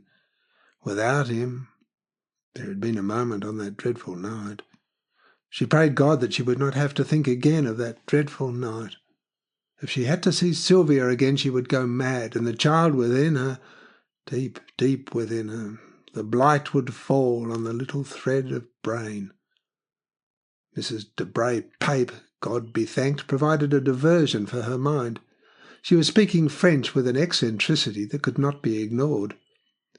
Valentine could see, without looking out of the window, Marie Leone's blank face, and the equal blankness with which she must have indicated that she did not intend to understand. She imagined her standing, motionless, pinafored and unmerciful, before the other lady, who beneath the three-cornered hat was stuttering out, "Lady Tietjens, moi, Madame de Braypape, desire couper l'arbre." Valentine could hear Marie Leonie's steely tones saying, "On dit l'arbre, madame." And then the high voice of the little maid, "Called us the poor, she did, your ladyship. Asked us why we could not take example." Then a voice, soft for these people and with modulations, "Sir Mark seems to be perspiring a great deal. I was so free as to wipe—" As, above, Valentine said, "Oh, heaven!" Marie Leonie cried out, "Mon Dieu!" and there was a rush of skirts and pinafore. Marie Leonie was rushing past a white-breeched figure, saying, "Vous, un étranger, avez osé—" A shining, red-cheeked boy was stumbling slightly from before her. He said, after her back, "Mrs. Lowther's handkerchief is the smallest, softest." He added to the young woman in white, "We'd better go away. Please let's go away. It's not sporting." A singularly familiar face, a singularly moving voice. "For God's sake, let us go away." Who said, "For God's sake," like that, with staring blue eyes? She was at the door, frantically twisting at the great iron key. The lock was a very old, hammered ironwork. The doctor ought to be telephoned to. He had said that if Mark had fever or profuse sweats, he should be telephoned to at once. Marie Leonie would be with him. It was her, Valentine's, duty to telephone. The key would not turn. She hurt her hand in the effort. But part of her emotion was due to that bright-cheeked boy. But why should he have said that it was not sporting of them to be there? Why had he exclaimed, "For God's sake, to go away"? The key would not turn. It stayed solid like a piece of the old lock. Who was that boy like? She rammed her shoulder against the unyielding door. She must not do that. She cried out. From the window, she had gone to the window intending to tell the girl to set up a ladder for her, but it would be more sensible to tell her to telephone. She could see Mrs. de Bray Pape. She was still haranguing the girl. And then on the path, beyond the lettuces and the newly sticked peas, arose a very tall figure. A very tall figure, portentous. By some trick of the slope, figures there always appeared very tall. This appeared leisurely, almost hesitant, like the apparition of the statue of the commander in Don Juan, somehow. It appeared to be preoccupied with its glove, undoing its glove. Very tall, but with too much slightness of the legs. A woman in hunting breeches, grey against the tall ash stems of the spinney. You could not see her face because you were above her in the window, and her head was bent down. In the name of God! There wafted over her a sense of the dreadful darkness in the old house at Gray's Inn on that dreadful night. She must not think of that dreadful night, because of little Chrissy deep within her. She felt as if she held the child covered in her arms, as if she were looking upwards, bending down over the child. Actually, she was looking downwards. Then she had been looking upwards, up the dark stairs, at the marble statue, the white figure of a woman, the Nike, the winged victory. It is like that on the stairs of the Louvre. She must think of the Louvre, not Graves Inn. There were, in a Pompeian anteroom, Etruscan tombs with guardians in uniform, their hands behind their backs, strolling about as if they expected you to steal a tomb. They had been staring up the stairs. The house had seemed unnaturally silent when they had entered. Unnaturally. How can you seem more silent than silent? But you can. They had seemed to tiptoe. She had, at least. Then light had shone above, coming from an open door above. In the light, the white figure that said it had cancer. She must not think about these things. Such rage and despair had swept over her as she had never before known. She had cried to Christopher, dark beside her, that the woman lied. She had not got cancer. She must not think about these things. The woman on the path, in grey riding things, approached slowly, the head still bent down. Undoubtedly she had silk underthings beneath all that grey cloth. Well, they, Christopher and Valentine, gave her them. It was queer how calm she was. That, of course, was Sylvia Tietjens. Let it be. She had fought for her man before, and she could again. The Russian should not have... The old jingle ran in her calm head. But she was desperately perturbed, trembling, at the thought of that dreadful night. Christopher had wanted to go with Sylvia after she had fallen down the stairs. A good theatre fall, but not good enough. But she had shouted, no, he was never going with Sylvia again. Finis Sylviae et magna. In the black night they had gone on firing maroons. They could be heard. Well, she was calm. The sight of that figure was not going to hurt the tiny brain that worked deep within her womb, nor the tiny limbs. She was going to slub the warm, soap-transfused flannel onto those little legs in the warmth of the great hearth. 9 hams up that chimney, Chrissy looking on and laughing. That woman would never again do that, not to a child of Christopher's, not to any man's child, belike. That had been that woman's son, with a girl in white breeches. Well, who was she, Valentine, to prevent a son seeing his father? She felt on her arm the weight of her own son. With that there, she could confront the world. It was queer. That woman's face was all blurred, blubberingly, the features swollen, the eyes red. Ah, she had been thinking, looking at the garden and the stillness, if I had given Christopher that, I should have kept him. But she would never have kept him. Had she been the one woman in all the world, he would never have looked at her, not after he had seen her, Valentine Wannop. Sylvia had looked up contemplatively, as if into the very window, but she could not see into the window. She must have seen Mrs. de Bray Pape and the girl, for it became apparent why she had taken off her glove. She now had a gold vanity box in her hand, looking in at the mirror and moving her right hand swiftly before her face. Remember, it was we who gave her that gold thing.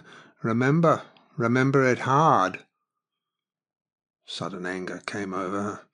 That woman must never come into their house-place, before whose hearth she was to bathe the little Chrissy. Never, never. The place would be polluted. She knew, only by that, how she loathed and recoiled from that woman. She was at the lock. The key turned. See what emotion at the thought of harm to your unborn child can do for you? Subconsciously her right hand had remembered how you pressed the key upwards when you made it turn. She must not run down the narrow stairs. The telephone was in a niche on the inner side of the great ingle. The room was dim, very long, very low. The Barker cabinet looked very rich with its green, yellow, and scarlet inlays. She was leaning sideways in the nook between the immense fireplace and the room wall, the telephone receiver at her ear. She looked down her long room. It opened into the dining room, a great beam between. It was dark, gleaming, rich with old beeswaxed woods. Elle ne demandait pas mieux. The phrase of Marie Léonie occurred constantly to her mind. She did not ask better, if only the things were to be regarded as theirs.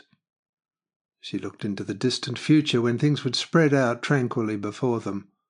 They would have a little money, a little peace. Things would spread out, like a plain seen from a hill. In the meantime they had to keep all on going. She did not, in effect, grumble at that, as long as strength and health held out. The doctor, she pictured him, long, sandy, and very pleasant, suffering too from an incurable disease and debts, life being like that. The doctor asked cheerfully how Mark was. She said she did not know. He was said to have been profusely sweating. Yes, it was possible that he might have been having a disagreeable interview. The doctor said, "Tut, tut. And yourself?" He had a Scotch accent, the sandy man. She suggested that he might bring along a bromide. He said, "They've been bothering you. Don't let them." She said she had been asleep, but they probably would. She added, "Perhaps you would come quickly." Sister Anne, for God's sake, Sister Anne. If she could get a bromide into her, it would pass like a dream. It was passing like a dream. Perhaps the Virgin Mary exists. If she does not, we must invent her to look after mothers who could not. But she could, she, Valentine Wannop. The light from the doorway that was open onto the garden was obscured. A highwayman in skirts with panniers stood in the room against the light. It said, "You're the saleswoman, I guess. This is a most unsanitary place, and I hear you have no bath. Show me some things, in the Louis XIV style." He had guessed that it was going to refurnish Groby in Louis XIV style. Did she, Valentine, as saleswoman, suppose that they, her employers, would meet her in the expense?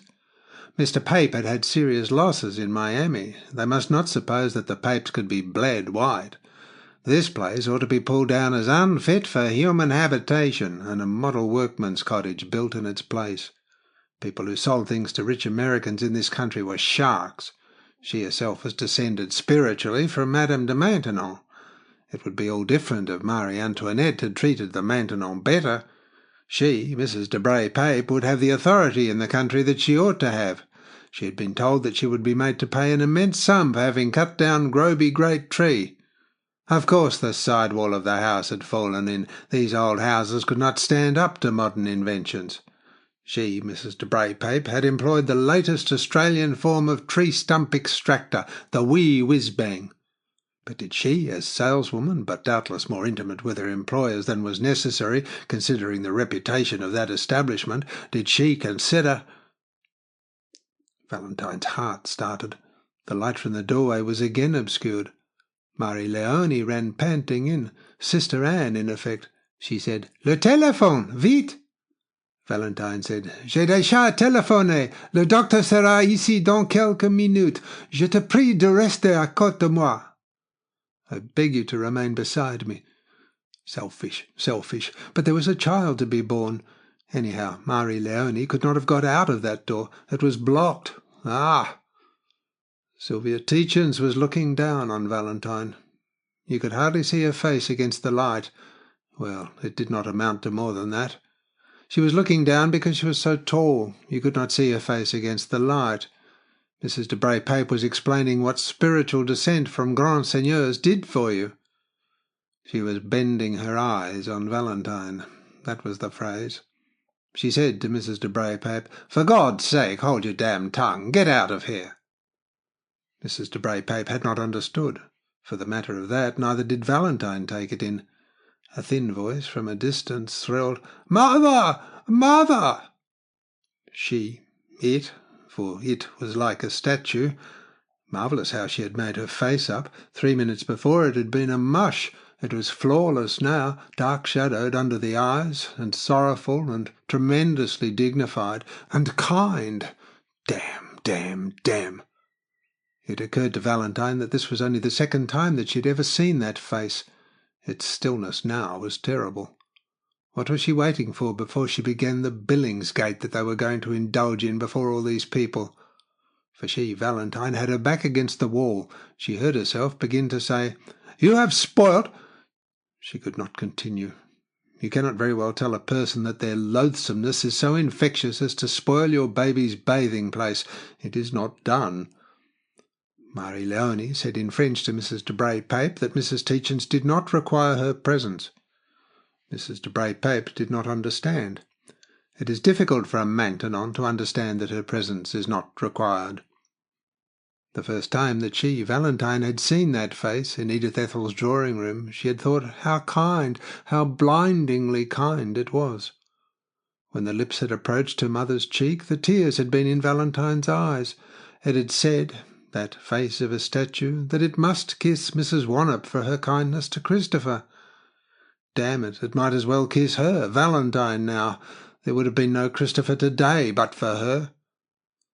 It said, it was so perfectly expressionless that you could continue to call it it. It said, coldly and without halt, to Mrs. de Bray Pape, "You hear? The lady of the house does not require your presence. Please go away." Mrs. de Bray Pape was explaining that she had been telling the saleswoman that she intended to refurnish Groby in the Louis XIV style. It occurred to Valentine that this position had its comicalities. Marie Leone did not know that woman. Mrs. de Bray Pape did not know her, Valentine. They would miss a good deal of the jam. But where was the jam? Jam yesterday, jam tomorrow. That figure had said, "Mrs. Tietjens." In sarcasm, then? In delicacy? She caught at the telephone shelf. It was dark. The baby had moved within her. It wanted her to be called Mrs. Tietjens. Someone was calling, "Valentine!" Someone else was calling, "Mother!" A softer voice said, "Mrs. Tietjens!" What things they chose to say! The first voice was Edith Ethel's. "Dark," Marie-Léonie said in her ear. "Tiens-toi debout, ma chérie." Dark, dark night, cold, cold snow, harsh, harsh wind and low. Where shall we shepherds go, God's Son to find? Edith Ethel was reading to Mrs. de Bray Pape from a letter. She said, "As an American of culture, you will be interested. From the great poet." A gentleman held a top hat in front of his face as if he were in church, thin, with dull eyes and a Jewish beard. Jews keep their hats on in church. Apparently she, Valentine Wannop, was going to be denounced before the congregation. Did they bring a scarlet letter? They were Puritans enough, she and Christopher. The voice of the man with the Jewish beard. Sylvia Tietjens had removed the letter from the fingers of Edith Ethel. Not much changed, Edith Ethel. Face a little lined and pale, and suddenly reduced to silence. The voice of the man with the beard said, "After all, it does make a difference. He is virtually Tietjens of—" He began to push his way backwards, outwards. A man trying to leave through the crowd at the church door. He turned to say to her oddly, "Madame, Tietjens, pardon," attempting a French accent. Edith Ethel remarked, "I wanted to say to Valentine, if I effect the sale personally, I do not see that the commission should be payable." Sylvia Tietjens said they could discuss that outside. Valentine was aware that some time before a boy's voice had said, "Mother, is this sporting?" It occurred to Valentine to wonder if it was sporting of people to call her Mrs. Tietjens under Sylvia Tietjens' nose. Of course she had to be Mrs. Tietjens before the servants. She heard herself say, "I'm sorry Mr. Ruggles called me Mrs. Tietjens before you." The eyes of the statue were, if possible, doubly bent on her. It said dryly, "And the king will have my head. I care not what you do with my—" It was a saying common to both Mark and Christopher. That was bitter. She was reminding her, Valentine, that she had previously enjoyed Tietjens' intimacies before her, Valentine. But the voice went on, "I wanted to get those people out, and to see—" It spoke very slowly, memorially. The flowers in the jug on the fade stool needed more water. Marigolds, orange. A woman is upset when her child moves within her. Sometimes more, sometimes less. She must have been very upset. There had been a lot of people in the room. She knew neither how they had come nor how they had gone. She said to Marie-Léonie, "Dr. Span is bringing some bromide. I can't find those—" Marie-Léonie was looking at that figure. Her eyes stuck out of her head like Christopher's. She said, as still as a cat watching a mouse, "Qui est-elle? C'est bien la femme?" It looked queerly like a pilgrim in a ballet now, that figure against the light. The long legs, slightly bent, gave that effect. Actually, this was the third time she had seen it, but in the dark house she had not really seen the face. The features had been contorted, and thus not the real features. These were the real features. There was about that figure something timid and noble. It said, "Sporting," Michael said. "Be sporting, mother. Be sporting." It raised its hand as if to shake a fist at heaven. The hand struck the beam across the ceiling. That roof was so low and dear. It said, "It was Father Concert, really. They can all soon call you Mrs. Tietjens. Before God, I came to drive those people out, but I wanted to see how it was you kept him." Sylvia Tietjens was keeping her head turned aside, drooping, hiding a tendency to tears, no doubt. She said to the floor, "I say again, as God hears me, I never thought to harm your child, his child, but any woman's. Not harm a child. I have a fine one, but I wanted another. Their littleness. The riding has done it." Someone sobbed. She looked loweringly then at Valentine. "It's Father Concert in heaven that has done this. Saint and martyr, desiring soft things. I can almost see his shadow across these walls now. It's growing dark. You hung him. You did not even shoot him, though I say you shot him to save my feelings. And it's you who will be going on through all the years." She bit into a small handkerchief that she had in her hand, concealed. She said, Damn it, I'm playing pimp to Tietjens of Groby, leaving my husband to you." Someone again sobbed. It occurred to Valentine that Christopher had left those prints at old Hunt's sale in a jar on the field. They had not wanted the jar. Then Christopher had told a dealer called Hudnut that he could have that jar and some others as against a little carting service. He would be tired when he got back, Christopher. He would have, nevertheless, to go to Hudnut's. Gunning could not be trusted. But they must not disappoint Lady Robinson. Marie Leonie said, "C'est lamentable qu'un seul homme puisse inspirer de telles passions dans de telles femmes. C'est le martyr de notre vie." Yes, it was lamentable that a man could inspire two such passions in two women. Marie Leonie went to look after Mark. There was no Sylvia Tietjens. They say joy never kills. She fell straight down onto the ground, lumpishly. It was lucky they had the Basura rug. Otherwise, Chrissy, they must have some money. Poor.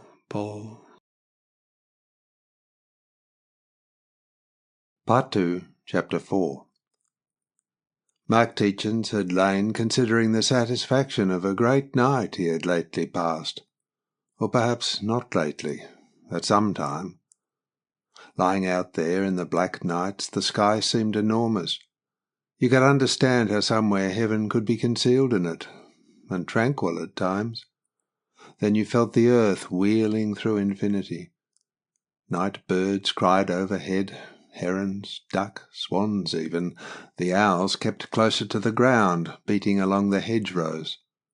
Beasts became busy in the long grass. They rustled busily, then paused for long. No doubt a rabbit ran till it found an attractive plantain, then it nibbled for a long time without audible movement. Now and then cattle lowed, or many lambs frightened by a fox, maybe. But there would be, nevertheless, long silences. A stoat would get into the track of the rabbit. They would run, brushing through the long grass, then out onto the short meadow, and round, the rabbit squealing, loudly at first. In the dim illumination of his night-light, dormice would climb up the posts of his shelter. They would remain regarding him with beads of eyes. When the rabbit squealed, they would hunch themselves together and shiver. They knew it meant STOAT equals stoat. Their turn soon. He despised himself a little for attending to these minutiae, as if one were talking down to a child. On his great night, the whole cattle of the county had been struck with panic. You heard them crashing down through the hedges and miles down into the silent valleys. No, he had never been one to waste his time and mind on small mammals and small birds. The flora and fauna of Blankshire, not for him. It was big movements interested him, wherein manifesteth itself the voice of God. Very likely that was true. Transport. Panic in cattle over whole counties, in people over whole continents.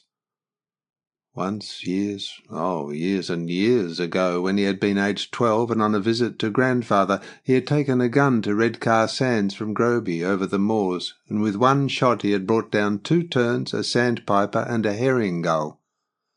Grandfather had been so delighted with his prowess, though naturally the shot had been a fluke, that he had the things stuffed, and there they were in Groby Nursery to this day. The herring gull stiff on a mossy rock, the sandpiper doing obeisance before it, the terns flying, one on each side. Probably that was the only memorial to him, Mark Tietjens at Groby. The younger children had been wont to refer with awe to Mark's bag for long years afterwards. The painted background had shown Bamborough Castle with lashings of foam and blue sky. It was a far cry from Redcar to Bamborough, but that was the only background the bird-stuffing chap in Middlesbrough could paint for sea-birds. For larks and the like he had a cornfield in the Vale of York, for nightingales poplar trees. Never heard that nightingales were particularly partial to poplars. Nightingales disturbed the majesty of great nights. For 2 months out of the year, more or less, according to the nature of the season. He wasn't decrying the beauty of their voices. Hearing them, you felt like seeing a good horse win the St. Leger. No other things in the world could do it, just as there was no other place in the world like Newmarket Heath on a breezy day. But they limited the night. It was true that nightingales deep down in the spinney, near where Gunning's hut must be, say 1/4 of a mile away, could make you think of great distance, echoing up through the deep woods dipping with dew beneath the moon, and air raids not so long ago. The moon brought air raids, and its shining was discouraged. Yes, nightingales made you think of distance, just as the nightjar, forever crepitating from twilight to dawn, seemed to measure a fragment of eternity, but only fragments. The great night was itself eternity and the infinite, the Spirit of God walking on the firmament.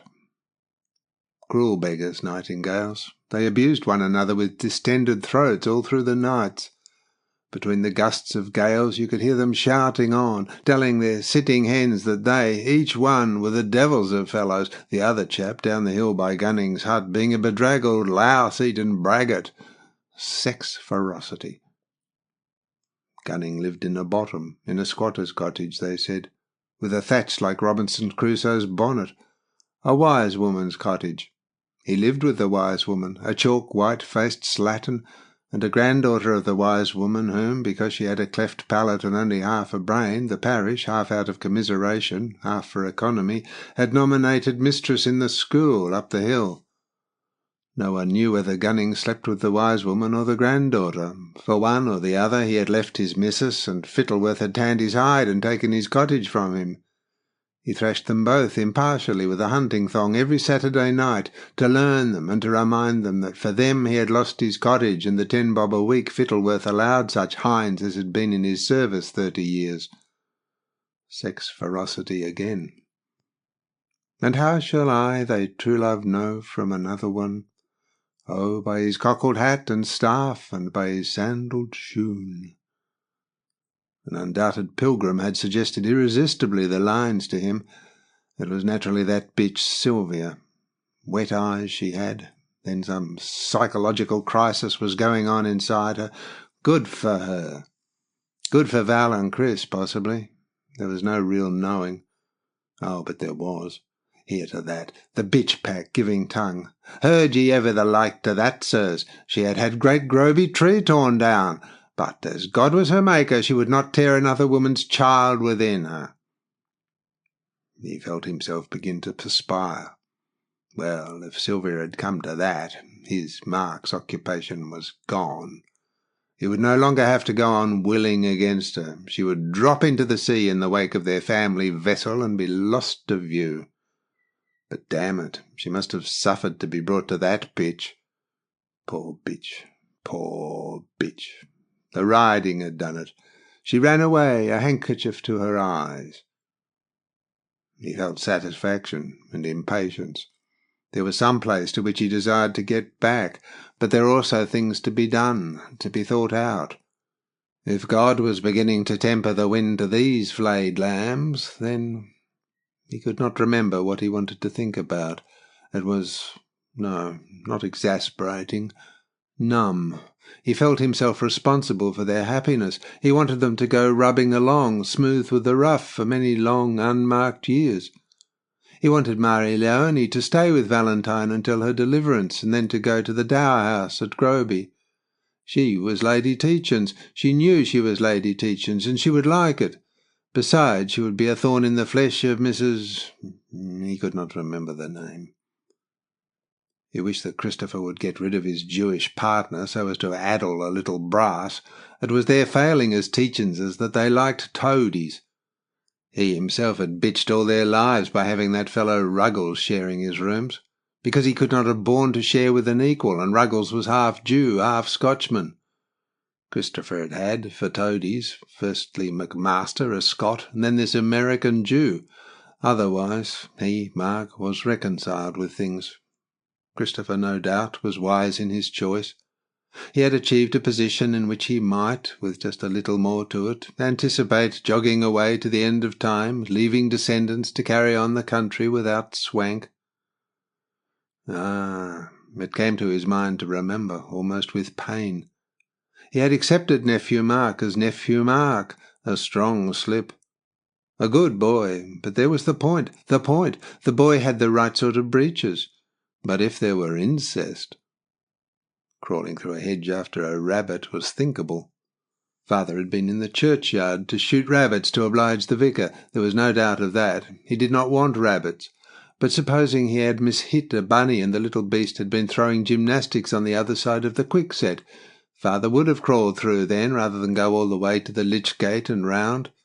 Decent men put their mishits out of their agony as soon as possible. Then there was motive. And as for not putting his gun out of action before crawling through the quickset, many good plucked men had died like that, and Father had grown absent-minded. There had been Farmer Lowther had so died, and Pease of Lob Hall, and Peace of Cullercoats, all good plucked farmers, crawling through hedges rather than go round and with their guns at full cock, and not absent-minded men. But he remembered that, just now, he had remembered that Father had grown absent-minded. He would put a paper in one of his waistcoat pockets and fumble for it in all his other pockets a moment after. He would push his spectacles up onto his forehead and search all the room for them. He would place his knife and fork in his plate, and whilst talking take another knife and fork from beside it and begin again to eat. Mark remembered that his father had done that twice during the last meal they had eaten together, whilst he, Mark, had been presenting the fellow Ruggles' account of Christopher's misdeeds.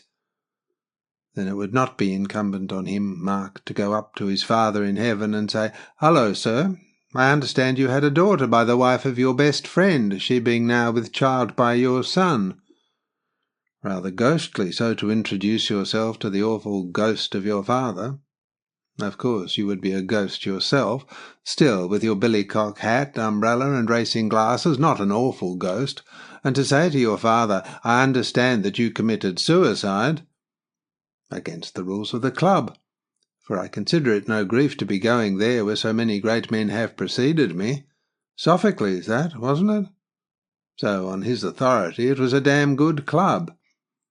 But he did not have to anticipate that mauvais quart d'heure. Dad quite obviously did not commit suicide. He wasn't the man to do so. So Valentine was not his daughter, and there was no incest. It is all very well to say that you care little about incest. The Greeks made a hell of a tragic row about it. Certainly it was a weight off the chest if you could think there had been none. He had always been able to look Christopher in the eyes, but he would be able to do it better than ever now. Comfortably. It is uncomfortable to look a man in the eyes and think, "You sleep between incestuous sheets." That then was over. The worst of it rolled up together. No suicides, no incest, no bye-blow at Groby. A papist there, though how you could be a papist and a Marxian communist past his, Mark's, comprehension. A papist at Groby, and Groby great tree down. The curse was perhaps off the family. That was a superstitious way to look at it, but you must have a pattern to interpret things by. You can't really get your mind to work without it. The blacksmith said, "By hammer and hand all art doth stand." He, Mark Tietjens, for many years interpreted all life in terms of transport. "Transport be thou my God." A damn good God. And in the end, after a hell of a lot of thought and of work, the epitaph of him, Mark Tietjens, ought by rights to be, "Here lies one whose name was writ in seabirds." As good an epitaph as another. He must get it through to Christopher that Marie Leone should have that case, with Bamborough and all, in her bedroom at Groby Dower House. It was the last permanent record of her man. But Christopher would know that. It was coming back. A lot of things were coming back. He could see Redcar Sands running up towards Sunderland, grey, grey. Not so many factory chimneys then, working for him, Mark Tietjens, not so many. And the sandpipers running in the thin of the tide, bowing as they ran, and the shovellers turning over stones, and the terns floating above the viscous sea. But it was great nights to which he would now turn his attention. Great black nights above the purple moors. Great black nights above the Edgware Road where Marie Leone lived, because above the blaze of lights of the old Apollo's front you had a sense of immense black spaces. Who said he was perspiring a great deal? Well, he was perspiring. Mary Leone, young, was bending over him, young as he had first seen her on the stage of Covent Garden, in white, doing agreeable things to his face with a perfume like that of heaven itself, and laughing sideways as Mary Leone had laughed when first he presented himself before her in his billycock hat and umbrella, the fine hair, the soft voice. But this was silly. That was nephew Mark with his cherry-red face and staring eyes, and this was his light of love.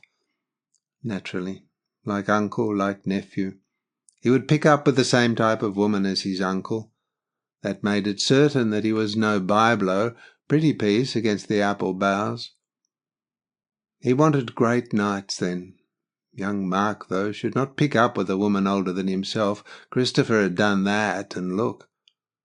Still, things were tacking up. Do you remember the Yorkshireman who stood with his chin just out of the water on Ararat Top as Noah approached, and "It's bound to take up," said the Yorkshireman. "It's bound to clear up." A great night, with room enough for heaven to be hidden there from our not too perspicacious eyes. It was said that an earthquake shock imperceptible to our senses set those cattle and sheep and horses and pigs crashing through all the hedges of the county, and it was queer. Before they had so started lowing and moving, Mark was now ready to swear that he had heard a rushing sound. He probably had not. One could so easily self-deceive oneself. The cattle had been panicked because they had been sensible of the presence of the Almighty walking upon the firmament. Damn it all, there were a lot of things coming back. He could have sworn he heard the voice of Ruggles say, "After all, he is virtually Tietjens of Groby." "By no fault of yours, old cock. But now you will be cadging up to him. Now there speaks Edith Ethel McMaster." A lot of voices passing behind his head. Damn it all, they could all be ghosts drifting before the wind. Or damn it all, was he himself dead? No, you were probably not profane when you were dead. He would have given the world to sit up and turn his head round and see. Of course he could, but that would give the show away. He credited himself with being too cunning an old fox for that, to have thrown dust in their eyes for all these years. He could have chuckled. Fittleworth seemed to have come down into the garden and to be remonstrating with these people. What the devil could Fittleworth want? It was like a pantomime. Fittleworth, in effect, was looking at him. He said, "Hello, old bean." Mary Leone was looking beside his elbow. He said, "I've driven all these goats out of your hen roost." Good-looking fellow, Fittleworth. His Lola Vivaria had been a garden peach, died in childbirth. No doubt that was why he had troubled to come. Fittleworth said, "Cammy said to give Mark her love for old time's sake, her dear love, and as soon as he was well to bring her ladyship down." Damn this sweat. With its beastly tickling he would grimace and give the show away. But he would like Mary Leone to go to Fittleworth's. Mary Leone said something to Fittleworth. "Yes, yes, my lady," says Fittleworth. Damn it, he did look like a monkey, as some people said. But if the monkeys we were descended from were as good-looking, probably he had good-looking legs. "How beautiful upon the mountains are the feet of them that bring good tidings to Zion." Fittleworth added earnestly and distinctly that Sylvia Tietjens, begged Mark to understand that she had not sent that flock of idiots down here. Sylvia also said that she was going to divorce his, Mark's, brother and dissolve her marriage with the sanction of Rome, so they'd all be a happy family down there soon. Anything Cammy could do, because of Mark's unforgettable services to the nation. Name was written in "Lettest thou thy servant divorce in peace." Mary Leone begged Fittleworth to go away now. Fittleworth said he would, but joy never kills. So long, old friend. The clubs they had been in together, but one went to a far better club than...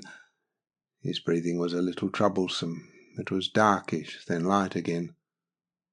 Christopher was at the foot of his bed, holding a bicycle and a lump of wood, aromatic wood, a chunk sawn from a tree.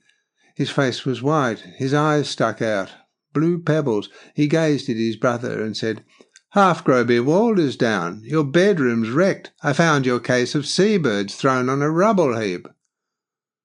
It was as well that one's services were unforgettable. Valentine was there, panting as if she had been running. She exclaimed to Christopher, "You left your prints for Lady Robinson in a jar you gave to Hudnut, the dealer. How could you? Oh, how could you? How are we going to feed and clothe a child if you do such things?" He lifted his bicycle wearily round. You could see he was dreadfully weary, the poor devil. Mark almost said, "Let him off. The poor devil's worn out." Heavily, like a dejected bulldog, Christopher made for the gate. As he went up the green path beyond the hedge, Valentine began to sob. "How are we to live? How are we ever to live?" "Now I must speak," Mark said. He said, "Did you ever hear tell of the Yorkshireman on Mount Ara?" He had not spoken for so long. His tongue appeared to fill his mouth to be twisted to one side. It was growing dark. He said, "Put your ear close to my mouth." She cried out. He whispered, "'Twas the mid of the night, and the barneys gret, and the mither beneath the moor heard that." An old song. My nurse sang it. "Never thou let thy child weep for thy sharp tongue to thy good man." A good man. "Groby great tree is down." He said, "Hold my hand." She inserted her hand beneath the sheet, and his hand closed on hers. Then it relaxed. She nearly cried out for Mari Leone. The tall, sandy, much-liked doctor came through the gate. She said, "He spoke just now. It's been a torturing afternoon. Now I'm afraid he's—" The doctor reached his hand beneath the sheet, leaning sideways. He said, "Go, get you to bed. I will come and examine you." She said, "Perhaps it would be best not to tell Lady Tietjens that he spoke. She would like to have had his last words, but she did not need them as much as I." The End. Paris, 7th June. Avignon, 1st August. St. Lawrence River, 24th September. New York, 12th November, 1927. End of last post by Ford Madox Ford.